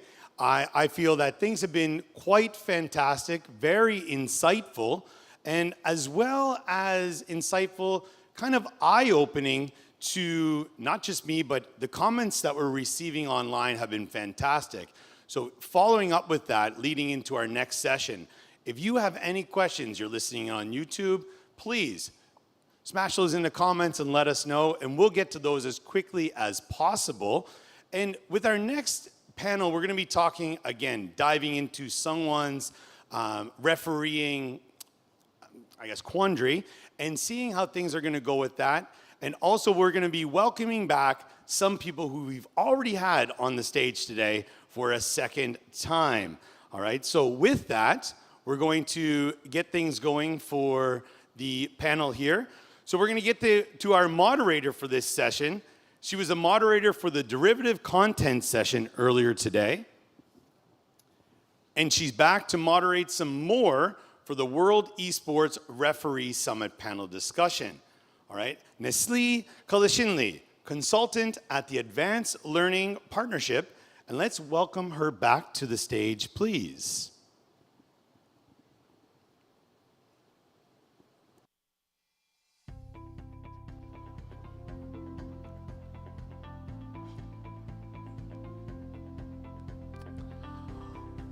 Also, let's welcome back some of the panelists. This man does not need any introduction since he was just on the stage for more than 15 minutes with his keynote address. Sungwon Lee, manager of the World Esports League. Also back to the stage, Serhat Bekdemir, country manager of Turkey, Amazon University Esports, and a panelist in her earlier session titled Driving Growth Through Derivative Content. Rounding out the panel is Bora Hurticek, competition manager from the University Esports Turkey, and a panelist from the Unsung Heroes of Esports session.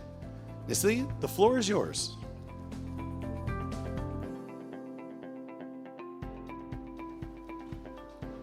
Hello, everyone.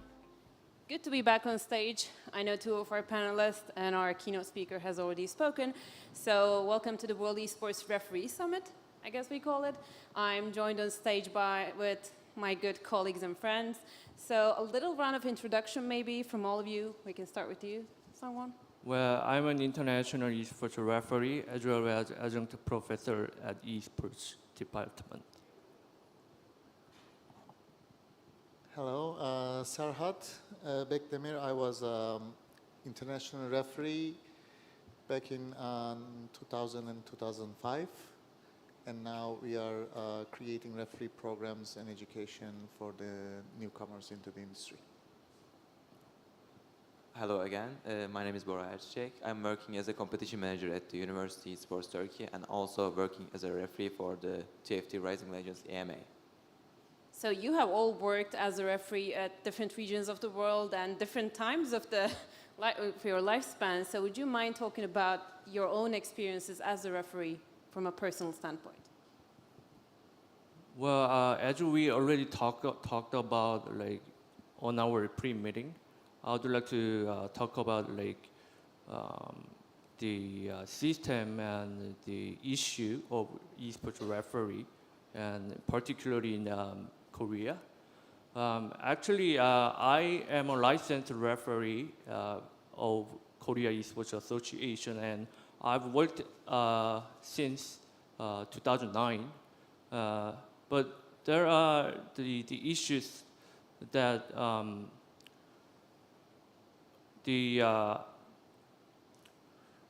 like you said before, in Turkey, the league operations are based on the referee stuff. They actually became a referee first, and they know the knowledge about the refereeing and how to organize and how to operate the tournament or something like that.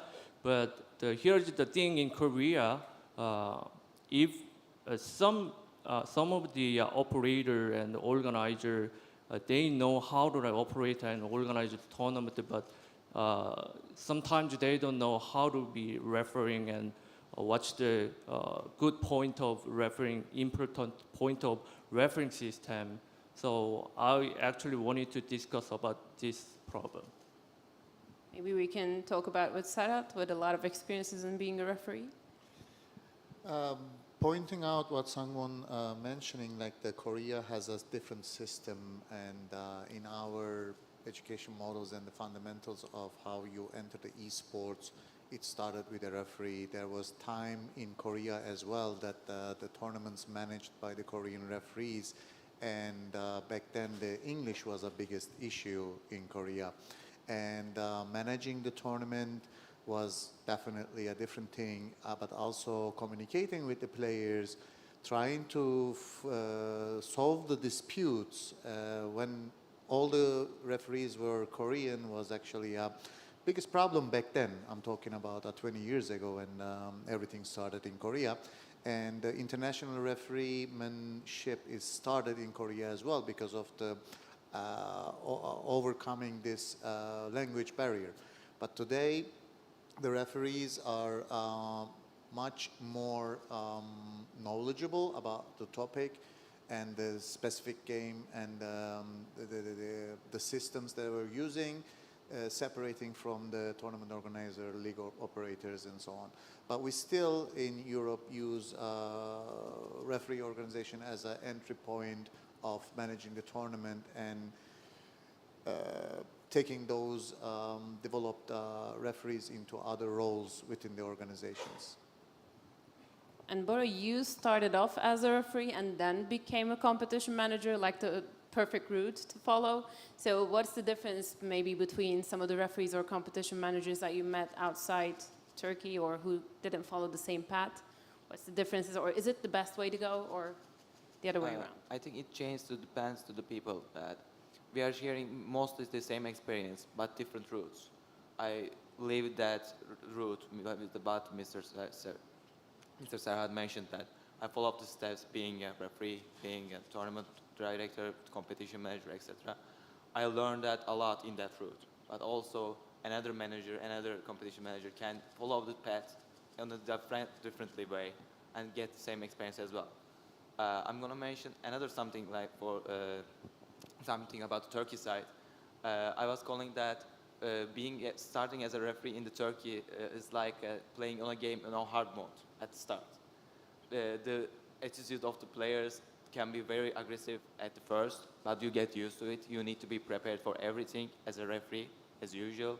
So you need to be very careful with your words and attitude. So it's a bit challenging, but it's a nice start to way to being a referee in the Turkey.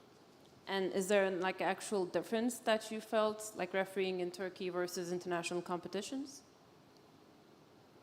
It's distinct difference? No? No, I'm not thinking like that. Okay. I think. So Sangwon, my question is like, what is one of the biggest challenges you have faced as a referee?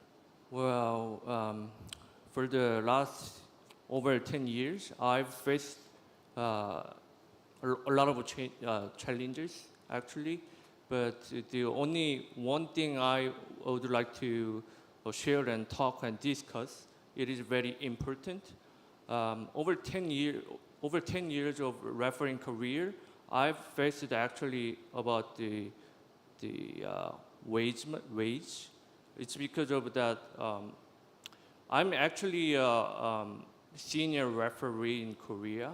I've been refereeing for like 14 years now, but I was actually struggling to survive.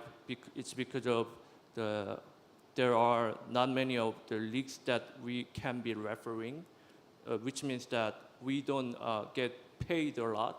So which means that we cannot really, we are not able to survive as a only working as a referee. Actually, this kind of issue is really big in Korea and over the world, I guess. I think for the future referee, our future referee, this kind of matter must be changed to the future and to also for esports industry. Okay, care to comment, anyone? If not, I have a question for Sarat, because you had one of the most international careers as a referee. So what is the importance of international referee in the field? First of all, I agree with Sang-won that the industry is still so new, right? We have a lifetime and the industry is growing at the same time. As Sang-won is being referee for 14 years, he said that it was a survival because there was not enough jobs, there was not enough events. Everything was happening in Korea because it started here. Right now it's more internationalized. Yes, we are seeing events all over the world. And this brings another importance of the international referee because now the referees are facing people from all over the world. And each country has a different set of rules, different set of way of organizing things and running the tournaments. And the referee has to face the player attitude, the organization's attitude as well, and catch up with the improving stress where the broadcasters, where the tournament managers, and it's becoming a very hard job, I must say.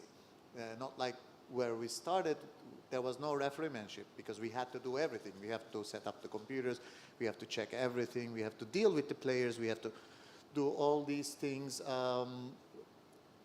not as a job, but as a hobby. It started. But now we are seeing more and more disputes are coming, right? We are seeing a lot of the level of competition is now much higher because they are playing for higher stakes.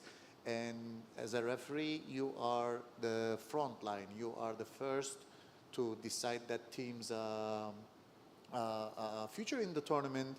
If you make a wrong call, people will listen to you, or you can end up with a scandal within experiencing the bad experience for the team who competing in that event. So all this stress can be managed by the referee. And the language barrier, that still is the biggest thing, that players don't know the English because we are dealing with the young players all over the world. And not the level is the same, the coaches, and this is why the international referee has standardized knowledge and a lot of experience within the similar game genres, or maybe just focusing on one game, but have the all information to be able to act quick and act fast. This is why we need to have international referees in different regions as well, because the teams are international now. It's not just Koreans playing versus Koreans, Chinese versus Chinese, or Turkish versus Turkey. The teams are mixed as well. We don't see much international events, only creating these teams from the same nation. So this is why this is an international game, this is an international stage, and the referees has to be international as well. So you believe that the learnings of the referee can be standardized, so it can be, it's same for everyone? It will help the industry, definitely. Definitely. If we have full, knowledgeable referees for different genres, having the same set of education and understanding the organization deeply is going to help for a sustainable and non-problematic organization. Great. So, Bora, you are a young talent. You started off early, I know, from the collegiate years. So, what are the advantages or disadvantages of starting really early on your esports career or referee career and coming from the collegiate level? Yeah, of course there's disadvantages and advantages, and like everyone else, everything else on the world. If I will talk about the advantages, it's something like the comfort zone. You can try many things, many other different things as a referee. You can even learn by making mistakes. You can take lessons from your mistakes. It's a very comfort zone that you can be punished about it, and like a pro level. For example, many tournaments happens between the time in the university, so you had many chances to improve yourself as a referee. You get many chances to show your skill and improve that. So these are the advantages that I believe. But disadvantages, if I talk about the attitude of the players, if you are talking about a university player, the attitudes are way more aggressive, way impatient. So you need to find a way to deal with it. You need to find a way to talk with it, to communicate with it, and find solutions with any problems that you came up with. So I think these are the advantages and disadvantages on the collegiate level, at least. That these topics are gonna help you when you get the pro level. Was it helpful to have like a support system at the university for you to jump into being referee? Of course, especially when you know that you can make mistakes and you can learn from them. That's a huge gift. That's a really huge gift for a referee at the start. Yeah, but that was not the standard education that we applied at that university where Bora was studying. We created this space for students. Bora was he was succeeding in that. He's good with the communicating other people and so on. Some others didn't make it because we didn't know how to actually create a proper education in esports back in those years. It was been 6-7 years before that everything was new. And we still don't know it was the good way to do it because, as someone said, it's totally different in Korea and totally different in Sweden, totally different in Germany and so on. So what Bora was excelling, like he took the job and he put his full focus and wish to do it, wish to succeed. And then he managed it, he liked it. Many of them didn't want to continue this. But we give them this space, like if you are failing that and if you're not willing to do this, you can switch into different areas in esports, like broadcasting, like tournament management, or other areas. That was the chance for them. But it was not the setup, like we didn't know when we started this. We just show them where you can find positions in the esports, and he take this referee, and then he still continues as a career. So basically two things have to align. First, we have to give opportunity to the young people, but also they have to put in the work and their personal skills so that it combines to something perfect. So that brings me to my next question to Sungwon. So you are a professor, you're teaching at several universities, but you're also a full-time referee, so you're experiencing both those fields. Do you think, because you're trying several different things, being a referee is a full-time feasible job? Like, can you live by? Well, I believe the esports referee also can be a feasible full-time job. It's because of that I talked about in my keynote speech time that esports referee is also very important on grassroots to develop esports industry as well as esports tournament system. Then to be a full-time job by esports referee, the systems should be all changed. Like for example, in Korea, only 5 people are their full-time job, but the others, like over 100 referees, are as a freelancer, working as a freelancer like me. But then they don't really get. They cannot really. They are not able to work many times as much as full-time referee. So for this time and for the future esports referee, I think as it is important as much as players or the other grassroots, we need to cultivate and develop the esports referee system.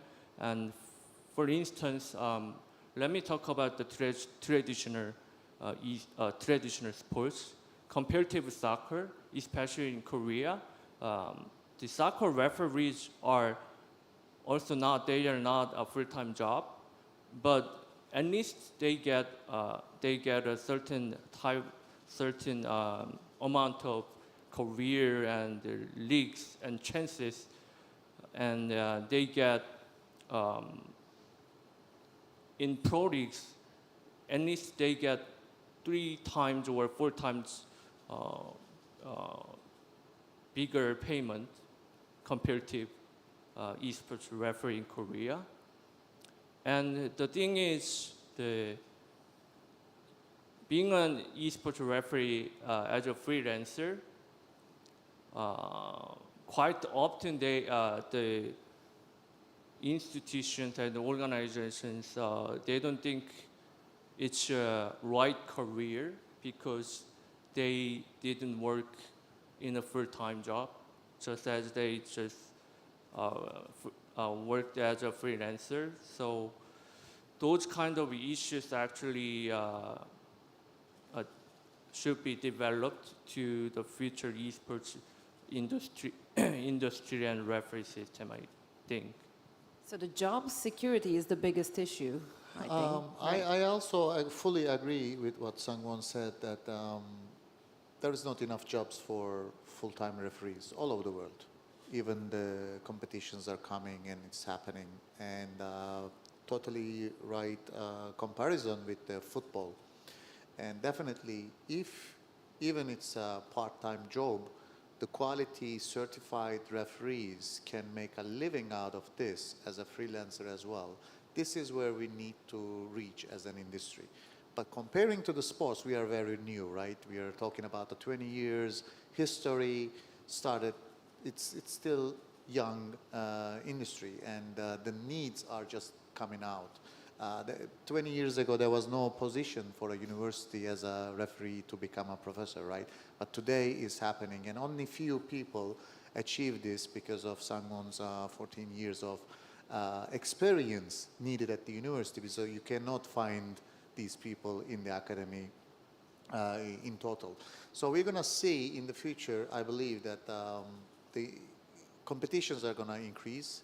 More and more companies are entering the space. The new games are coming, and there will be definitely a constant need of game operators, let's say. And if you can train them and international referees to join these organizations whenever needed, because every weekend there is something happening in the world right now.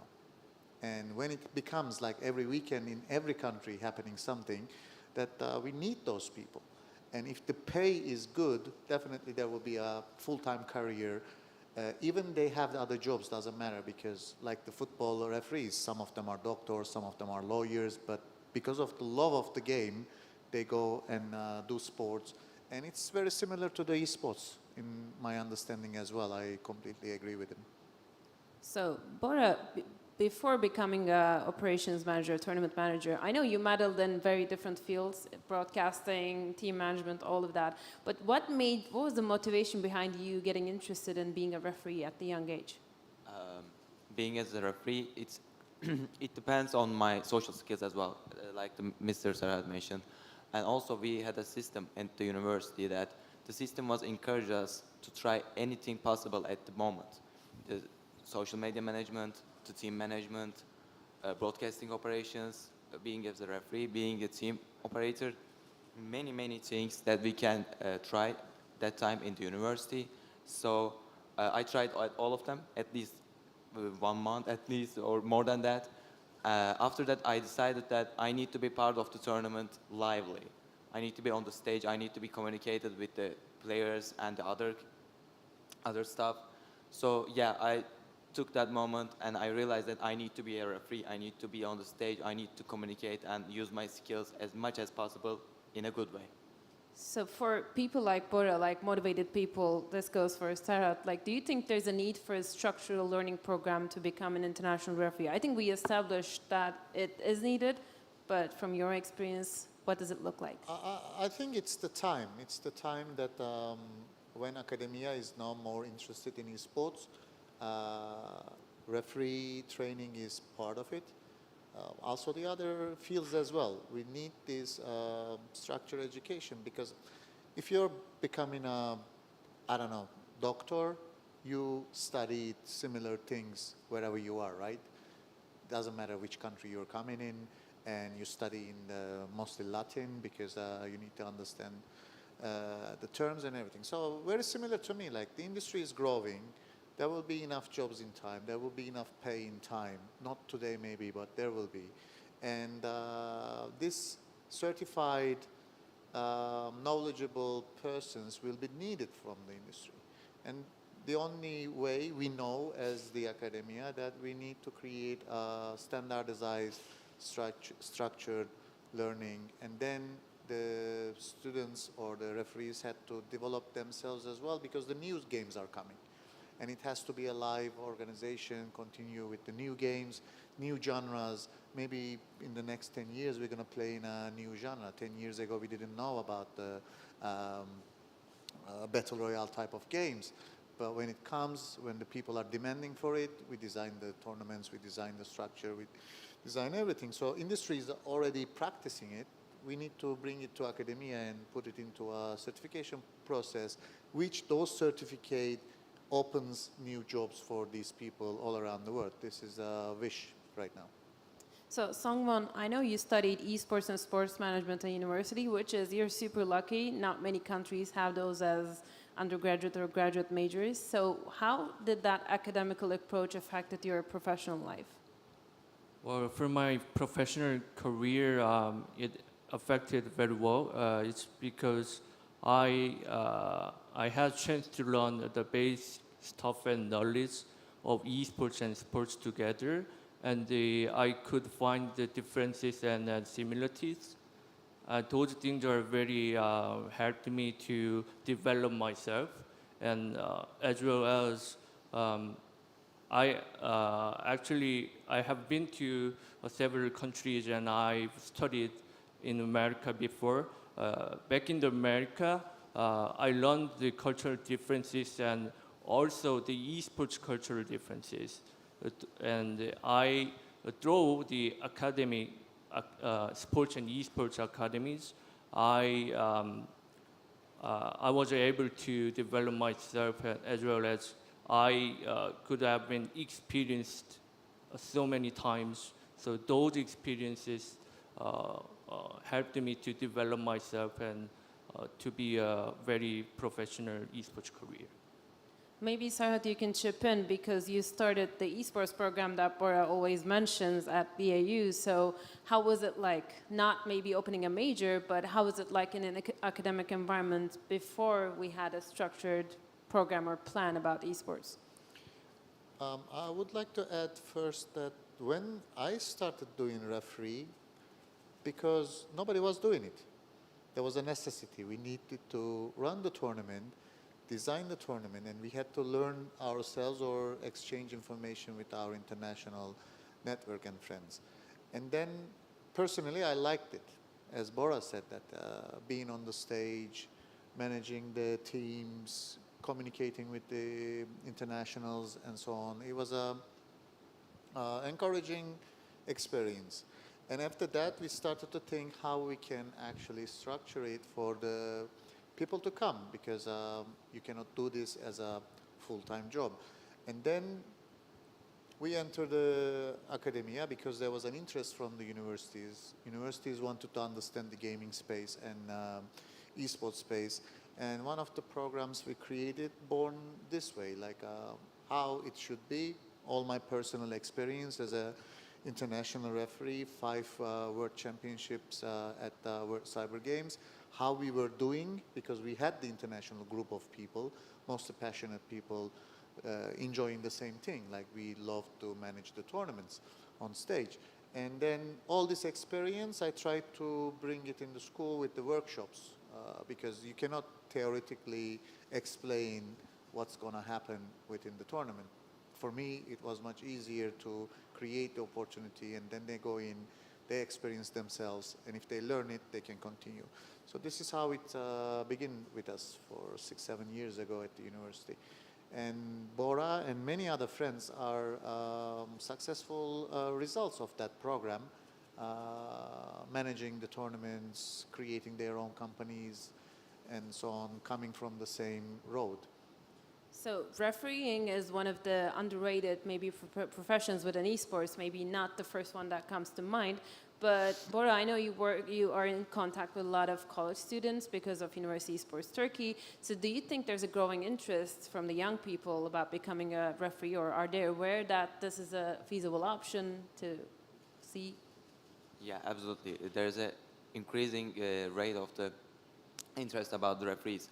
So when you got in a tournament, you got first contact with a referee. The first step is that you are contacting with a referee when you had something like a problem or something like that, when you want to ask something. And you got a response that you like with a proper communication skills that impress people more than like the tournament itself. So yeah, thanks to my position at the University Esports Turkey, I had many contacts with the universities around the Turkey, almost more than 100 right now. They have the same passion about the esports like me, and they are trying to do their best with their teams and with their clubs. So they want to attend to our events or tournaments, etc. But they need to find the representative team for themselves. So they need to begin to do their tournaments as well. So they need to be themselves the tournament directors and the referees as an amateur, but they need to do it. When they realize that when you do become a referee in a tournament, it's an amateur or not, when you realize that the excitement, it's really hard to go away with it. So when you got the first taste, it does not go away easily. Okay, that's addictive refereeing. Okay, one last question for every single one of you. What would be the one piece of advice that you would give to a young people who will be interested in refereeing? What should they do? What would be their course of action? One piece of advice. Well, to be an esports referee and also as well as being an international esports referee, you need to learn how to do the process of refereeing. You just don't play games and just watch the games that you just like. You need to learn and study many of various types of genres and game titles. You need to learn it. Not just playing game until like 2 a.m., 3 a.m. You just learn about the things related to refereeing or operating. Actually, when you even though you just like to watch the games are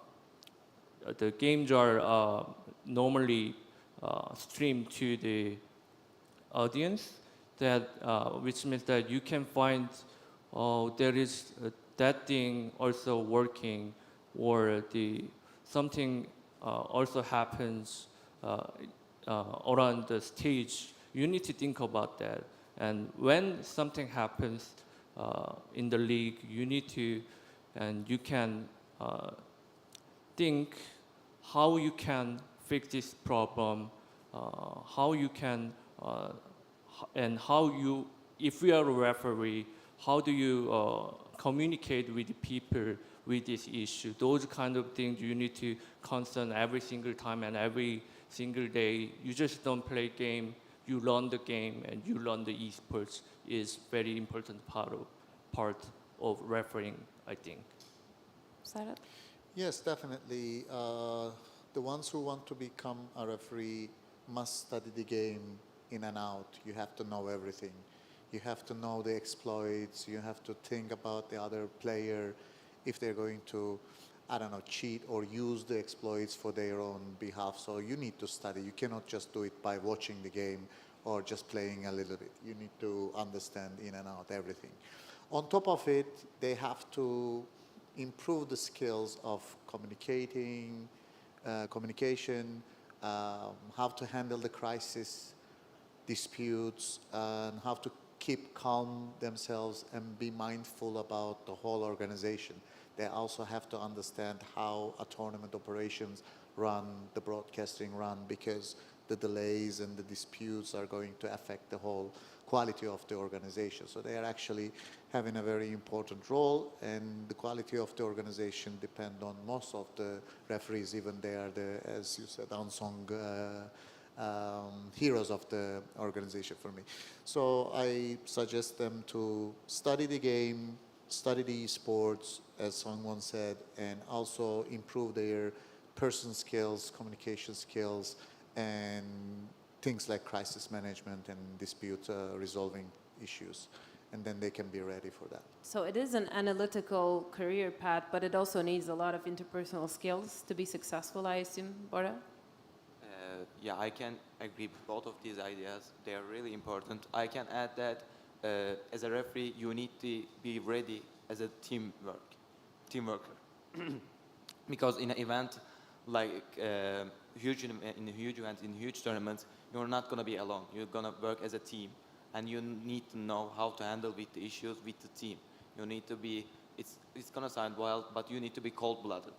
You need to get ready to everything possible. Of course, some things going to happen. In every time, some problems will pop out, and you need to be ready. And as I mentioned before the other meeting, don't focus on the problems that much. You need to focus on the solutions. Just figure out what happened, and you need to focus all on the solutions. How can I fix this? How can we go on to the tournament as well?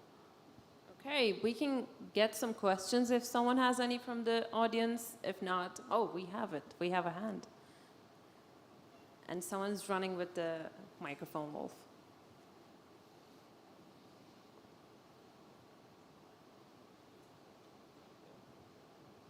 So my question for you guys in terms of referees is, and I'm Wolf Schroeder, I was on a panel earlier for those who don't know, is about transparency to the fans when a certain issue occurs, because sometimes if a bug happens in game and the referees have to handle this, the publisher might not want to reveal that information to the fans because it could create exploits within the game outside of esports for players. So my question is, should the fans have a right to know what happens in every situation, or is there some, in your opinion as referees, is there some things that the fans shouldn't know in terms of transparency? Good question, difficult question. Sangwon, you want to take it? Well, my answer is it's a very half and half. The audience also have rights to understand and what's going on and what's happening right now, because they are the fans. Without the fans, we don't exist. So they actually have rights to know, but in a very specific decision, during the decision, we cannot actually tell to everyone except for the players. But after the final decision, we can give them the information what happened, and through this kind of regulations, by the regulations, and through this kind of right process, we fixed this problem and we are going to do like this and the region the game like this. We can share the information after the final decision. I think this question goes to the publisher side. The referees has a job and everything is happening so fast right now. The broadcasters are waiting. You are waiting to understand what's going on, that we need to inform the audience, right? At that moment, the referee group will decide something and go on. But also exploiting, I don't agree with that because the player knows already. If they see an exploit, the audience, definitely they will catch it up and they will know exactly what it is happening. But for example, if it's cheating, if it's putting the team out of the tournament, like a big decision and then affecting the whole integrity of the tournament, is a hard decisions for organizers to give. The referees doesn't have time to think about the transparency of the issue. They just need to find a quick solution and has to be just, has to be fair. And then, as someone said, after the event, we will have a drama, right? And we like it. We give points to the casters and the commentators to discuss about it. This is how I see it. Thank you guys for your answers. Any other questions that we have from the audience? Nope. We were super thorough. Do we have any online questions? I think we do. But I don't have 20/20 vision, so give me a second. Yes. So how important is it to understand world cultures as a referee? Again, another loaded question. Oh, for me, very important. Very, very important. What do you mean important? Like, when you say world cultures, is it the gaming culture or the local culture? The gaming culture of the regions, because, for example, Korea was very structured for many years, right? The word was just coming from out of nowhere. The participation of the coaches was a big issue in the world because some countries, they didn't even care. Some countries, it was a must. They have to be on the stage or not. Was a tournament decision, is a referee decision allowing the coach to be on the stage or not. So especially the teams has to be aware of wherever they are going into tournaments. But today, it's standardizing because of the publishers. They have the rule set. We understand how these tournaments are happening. There are big names, big organizers, and it's getting easier comparing to the before when it started in Korea. Anyone else? Sungwon, do you want to address the question? Well, to add this opinion, from my experience, from my perspective, like I told you before, that I experienced it internationally through I studied in America and also have been to many countries as an international referee. I found the cultural differences and also the esports cultural differences. Those cultural differences you should know because they are all different and you need to know the global manners and what's the difference and what's the similarities. You need to know about this and then you can actually communicate better than before and help them in a good and in a right process. Communication is not always verbal, so you have to, manners is a good thing to point out. Like you have to maybe study before going to another country, what are their manners, what are their cultural, norms, so that not only gaming norms, but cultural norms, so you fit in and you communicate better. Do we have, yes, we do, okay. Have you had an experience as international referees where rules or guidelines have been different from nation to nation? Today, it's not an issue. Usually, we have the rule sets of the publisher today, And before we were creating them, and everybody was sharing each other. We were looking at what Koreans are doing in their rule sets, the US as well, the big major events, and everybody was copying from each other. Eventually, they figured this out that every federation, every organization, similarly standardizing the rule sets. But mostly now it's coming from the publishers. So it's not a big issue right now in the competitions. Okay, I think we have one more question.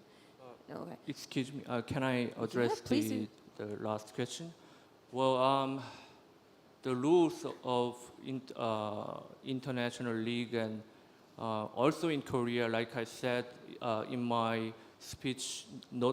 keynote speech time, the rules are all different from over the world and also in Korea.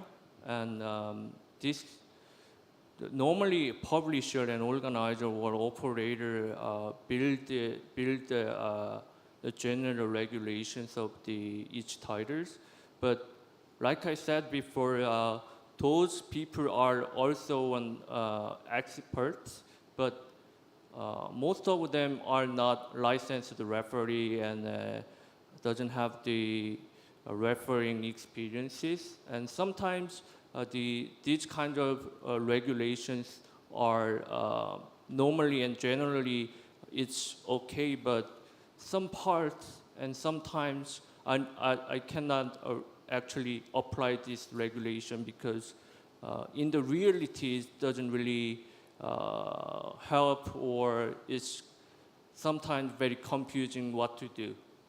So I think those kind of organizations and institutions need to cooperate to make the standardization. So yeah, so there are a set of rules, but also like there's room for interpretation, I guess. So another question, let me go. Can any of you share any stories of a time when being a referee was especially difficult or challenging? It's story time, more personal note. Yeah, I have one in 2009, China. We were running the Cyber Games finals, and there was a player with a condition. He was a bipolar, and he was getting so much excited during the event, and I was informed. And he got exciting. He's just losing himself, losing his temper, jumping around, not swearing but shouting around, and it was very difficult to handle because we liked the guy. The guy was normal. He was just getting excited. And that was the situation. But because of his condition, he was playing amazing also. So we had to keep him in the tournament. We want to keep him in tournament and give the equal opportunity, but also trying to bend the rules a little bit and bringing their coach, the national team manager and everything to keep him under control. So that was one of the time I was hoping that this session finishes without any problem or red card, because we had red cards before. We had the incentive to actually remove the player from the tournament, but mostly disciplinary faults, like they're not behaving properly within the tournament space. So that was one of the hardest time I remember, and still smiling remembering. But you managed through, like. Yeah. He went into semifinals and lost it there. But however, the whole tournament we had to focus on him. But he didn't go over. He just got a yellow card and continued. A lot of cards. Songwon or Bora, maybe a story. Yeah, I can share one. I shared with the details of the the title of BAU Challengers at that time. It was 5 years ago. We were going to the finals. It was very close to the end, and we just found out one team is playing very differently than the normal. Maybe they could be using another player that they shared the details of it. So we just started digging it. We are trying to find what's going on, what's wrong with this team, etc. We were trying to with my coworkers, bad cop, good cop things, on them, and we just find out the thing that they're playing with another player that shared the details of it. So after that, we create another tournament. We eliminate the tournament that cheat. We create another mini tournament. We got all of the teams that eliminated by that team. We created that mini tournament. We finished it. And a fun fact: the winner of the mini tournament win the all championship and got the scholarship of the school. So it was a great story. And if you ask me, it was a success of the referees at that tournament. Hey, Sungwon, do you have a story? Well, I need to mention this. I'm not whining, and I wanted to just I wanted esports to develop more and better. For this, you need to know about the referee as well.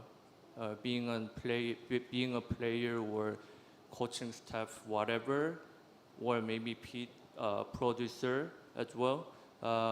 We are the referee exists for the better competition, and we are like applying the regulations. Basically, the referees help the competition to be the right gaming, and but sometimes very quite often the players complain to the referees, even if the issue is not the referee's fault. But those players normally these days in modern esports society, they are in their teenagers or 20s, early 20s. So they just sometimes just not in a good mood and just complaining to the referees. But we are here to help you to fix the issues and to help to be the good condition of competition. So we are not the enemy. So please understand, we are just working together to for the esports to be the better performance and better ecosystem and tournament system. So please just understand each other. We are working for you guys to the better condition of tournament system. I think that's a great outcome of this panel. Like, referees are not the enemy; they're here to help you. So, love your referees, show some love. So, Songbo, you mentioned earlier about esports cultural differences. Could you give some examples about what is esports cultural differences? Well, I can say in general, like maybe Korea is very very structured, and we're I cannot think of the right vocabulary right now. I'm sorry, but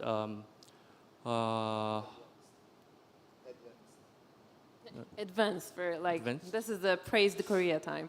But well, yeah, more structured, more rule bound, maybe. More structured, and we are not authoritative, but we are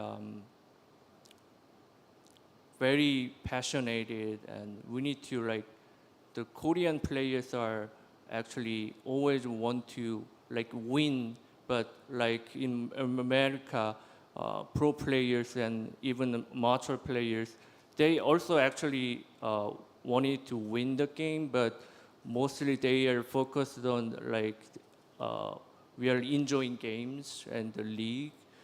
Those kind of stuff, I think in Korea or over the world, we need to learn how to enjoy the game, how to love esports first. US has a more like lifestyle approach to esports, like love the game, as you said, but Korea is more success oriented, which is fine. We all like everyone wants to win at the game, but yeah, there's a definite difference.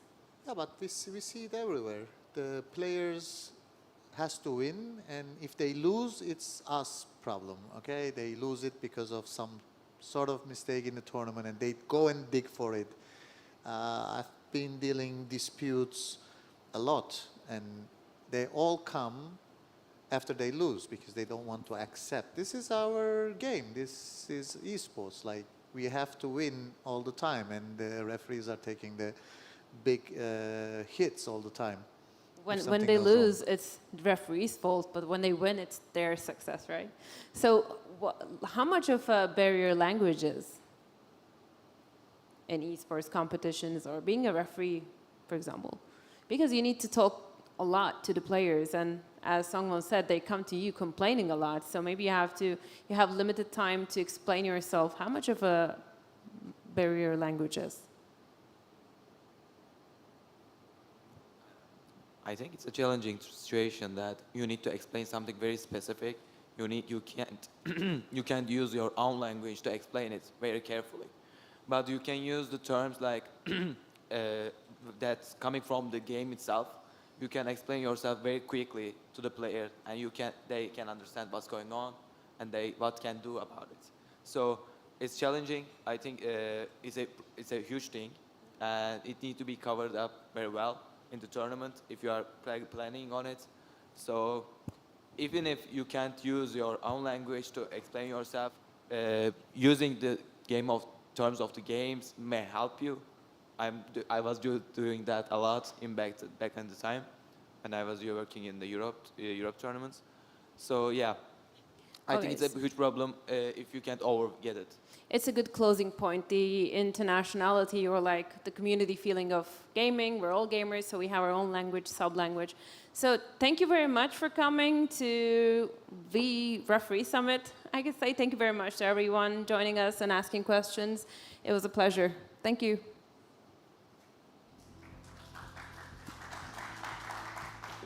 Thank you very much to our esteemed panelists here. Very informative, lengthy, but great. Also, some stories and how you've dealt with, your own referee experiences, and possibly for people who want to be referees in the future, gives them a little insight into what to expect, and it's not all positive. And just like traditional sports, esports also, the referees sometimes, people don't always agree. So thank you very much. We get a round of applause for the panel one more time, please.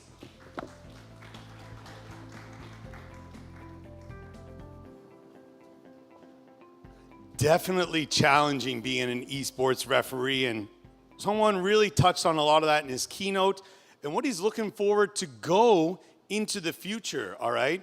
We're gonna take a short break. We'll be right back with some closing remarks from a very, very important individual, and then we'll tie everything in and introduce a few things about tomorrow before we take off for the evening for a networking event. So see you back here shortly.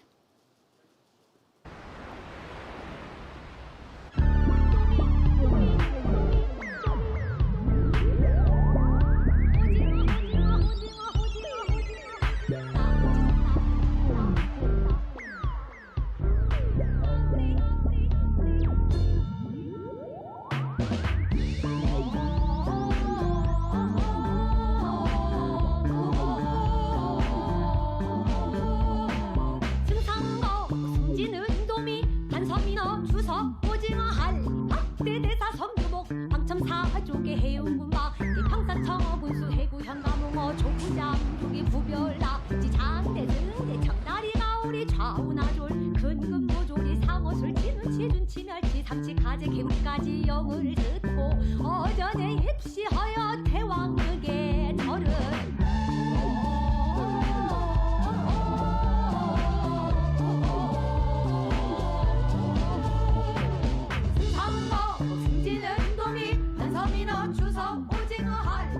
대대사성 두목 방청사족의 해운군마 평산청어 군수 해구 현가몽어 조구장 중기 부별나 지장대 승대 청다리가 우리 좌우나졸 근근모조리 상어술 치는 치준치멸 삼치 가재 개구리까지 영을 듣고 어전에 입시하여 대왕극의 절을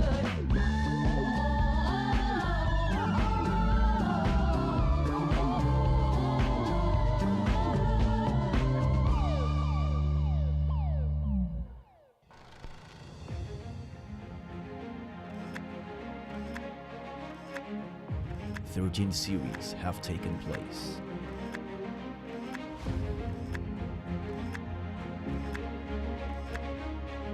Cries, laughter, passion, everything happened in one arena. And now, all gamers around the world compete to be the best, gathered in one place. Bali, Indonesia. The land of the gods. The symbol of diversity, nature, culture. All elements become one, creating unity in diversity. And now, more than 120 countries and 700 international athletes will break a sweat to become their nation's pride. More than 50,000 spectators, 594 offline matches, and 196 matches on stream, 6 different games, and CSGO International Women Competition, 5 big stages. With esports entertainment and cosplay event, more than 70 exhibitors, the biggest esports events ever. Be a part of esports history.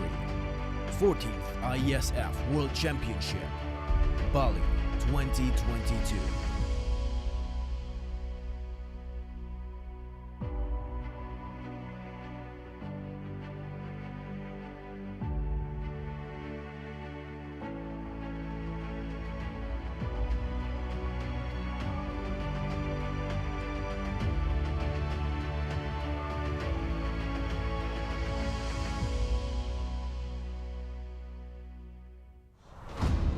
It is time for the biggest IESF World Championship. More than 120 countries. Set your mind, set your strategy. Face the challenges. Break down the barriers. Bali, the Island of Gods, 2022. Are you ready to win?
remember like my first time.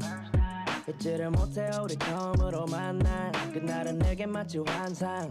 Yeah. 수많은 사람으로 가득했던 한강 and it was so beautiful just like your face. 젊고 아름다운 난 서울 같아.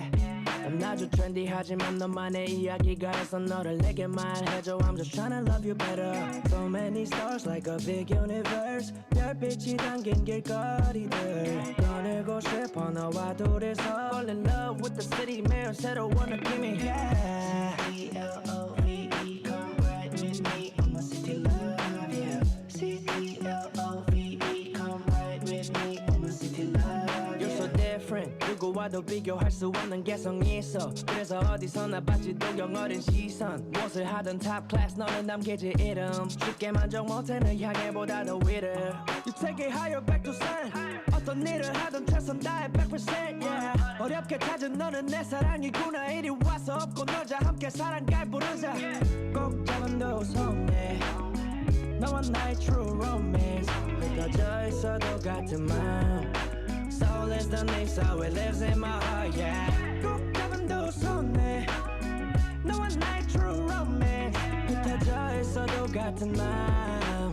Soul is the name so it lives in my heart yeah C-L-O-V-E come ride with me on my city love yeah C-L-O-V-E come ride with me on my city love yeah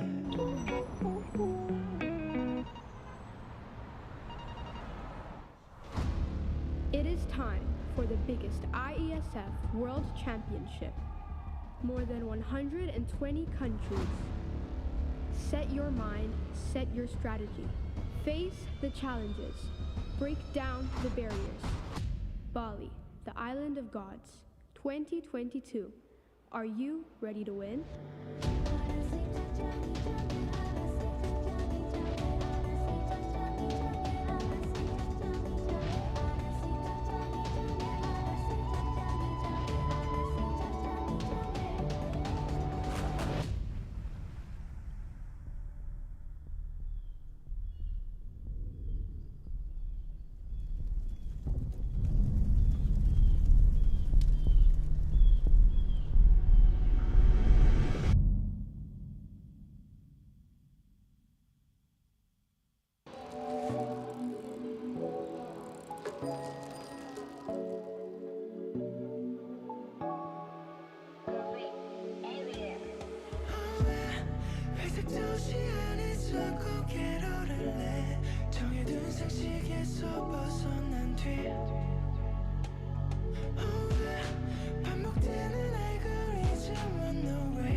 Welcome back, everybody, after that short break. Thank you for understanding and staying with us. Now, we're going to get to our closing remarks of day one here at We Summit 22 with a very special guest, the president and CEO from the Busan IT Industry Promotion Agency. I need your help in welcoming a very important person to our family here at the IESF. It is Mr. Moon Sup Jung.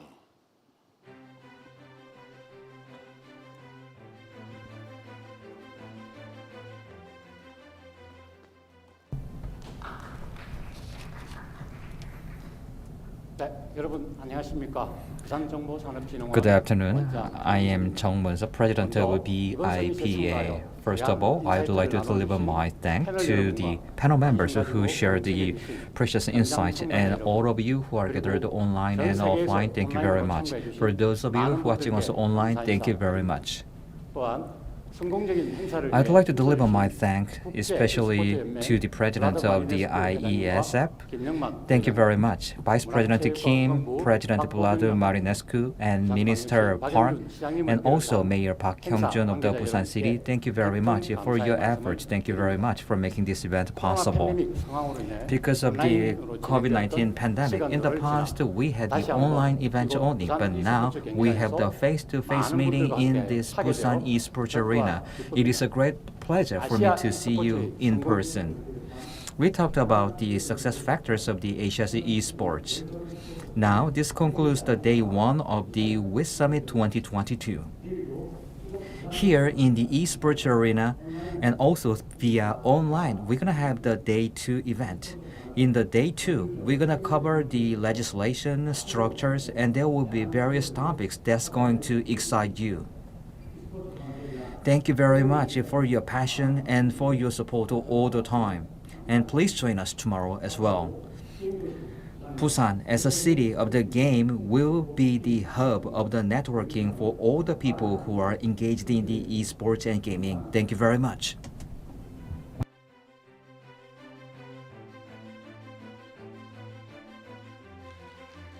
A very special thank you to Mr. Jung. I can't believe I'm saying this already, but that brings us to the end of day 1 here at We Summit 22, live and in person at the Busan Esports Arena right here in dynamic Busan, South Korea. I want to take a moment to thank all of the speakers and the panelists who participated in today's proceedings and express our gratitude to everyone watching on YouTube, especially those contributing to the discussion here today with your comments and questions. We are so grateful and we hope to see you back here again for day 2 tomorrow. I also want to take this opportunity to thank our sponsors, the South Korean Ministry of Culture, Sport, and Tourism, the City of Busan, the Busan Tourism Organization, and the Busan IT Promotion Agency. Once more, thank you for your incredible support. I'm Andrew Murphy, the MC for We Summit 22, and I will see you back here tomorrow at 10 a.m. Korean Standard Time for another fantastic day of esports expertise. So that's it. It's time for some networking and hopefully some refreshments. Tonight's event will be held at the P-Arc over on Yeongdo. Shuttles will leave at 6 p.m. from the first floor here in this building. Thank you all, and I can't wait to see you tonight at the P-Arc.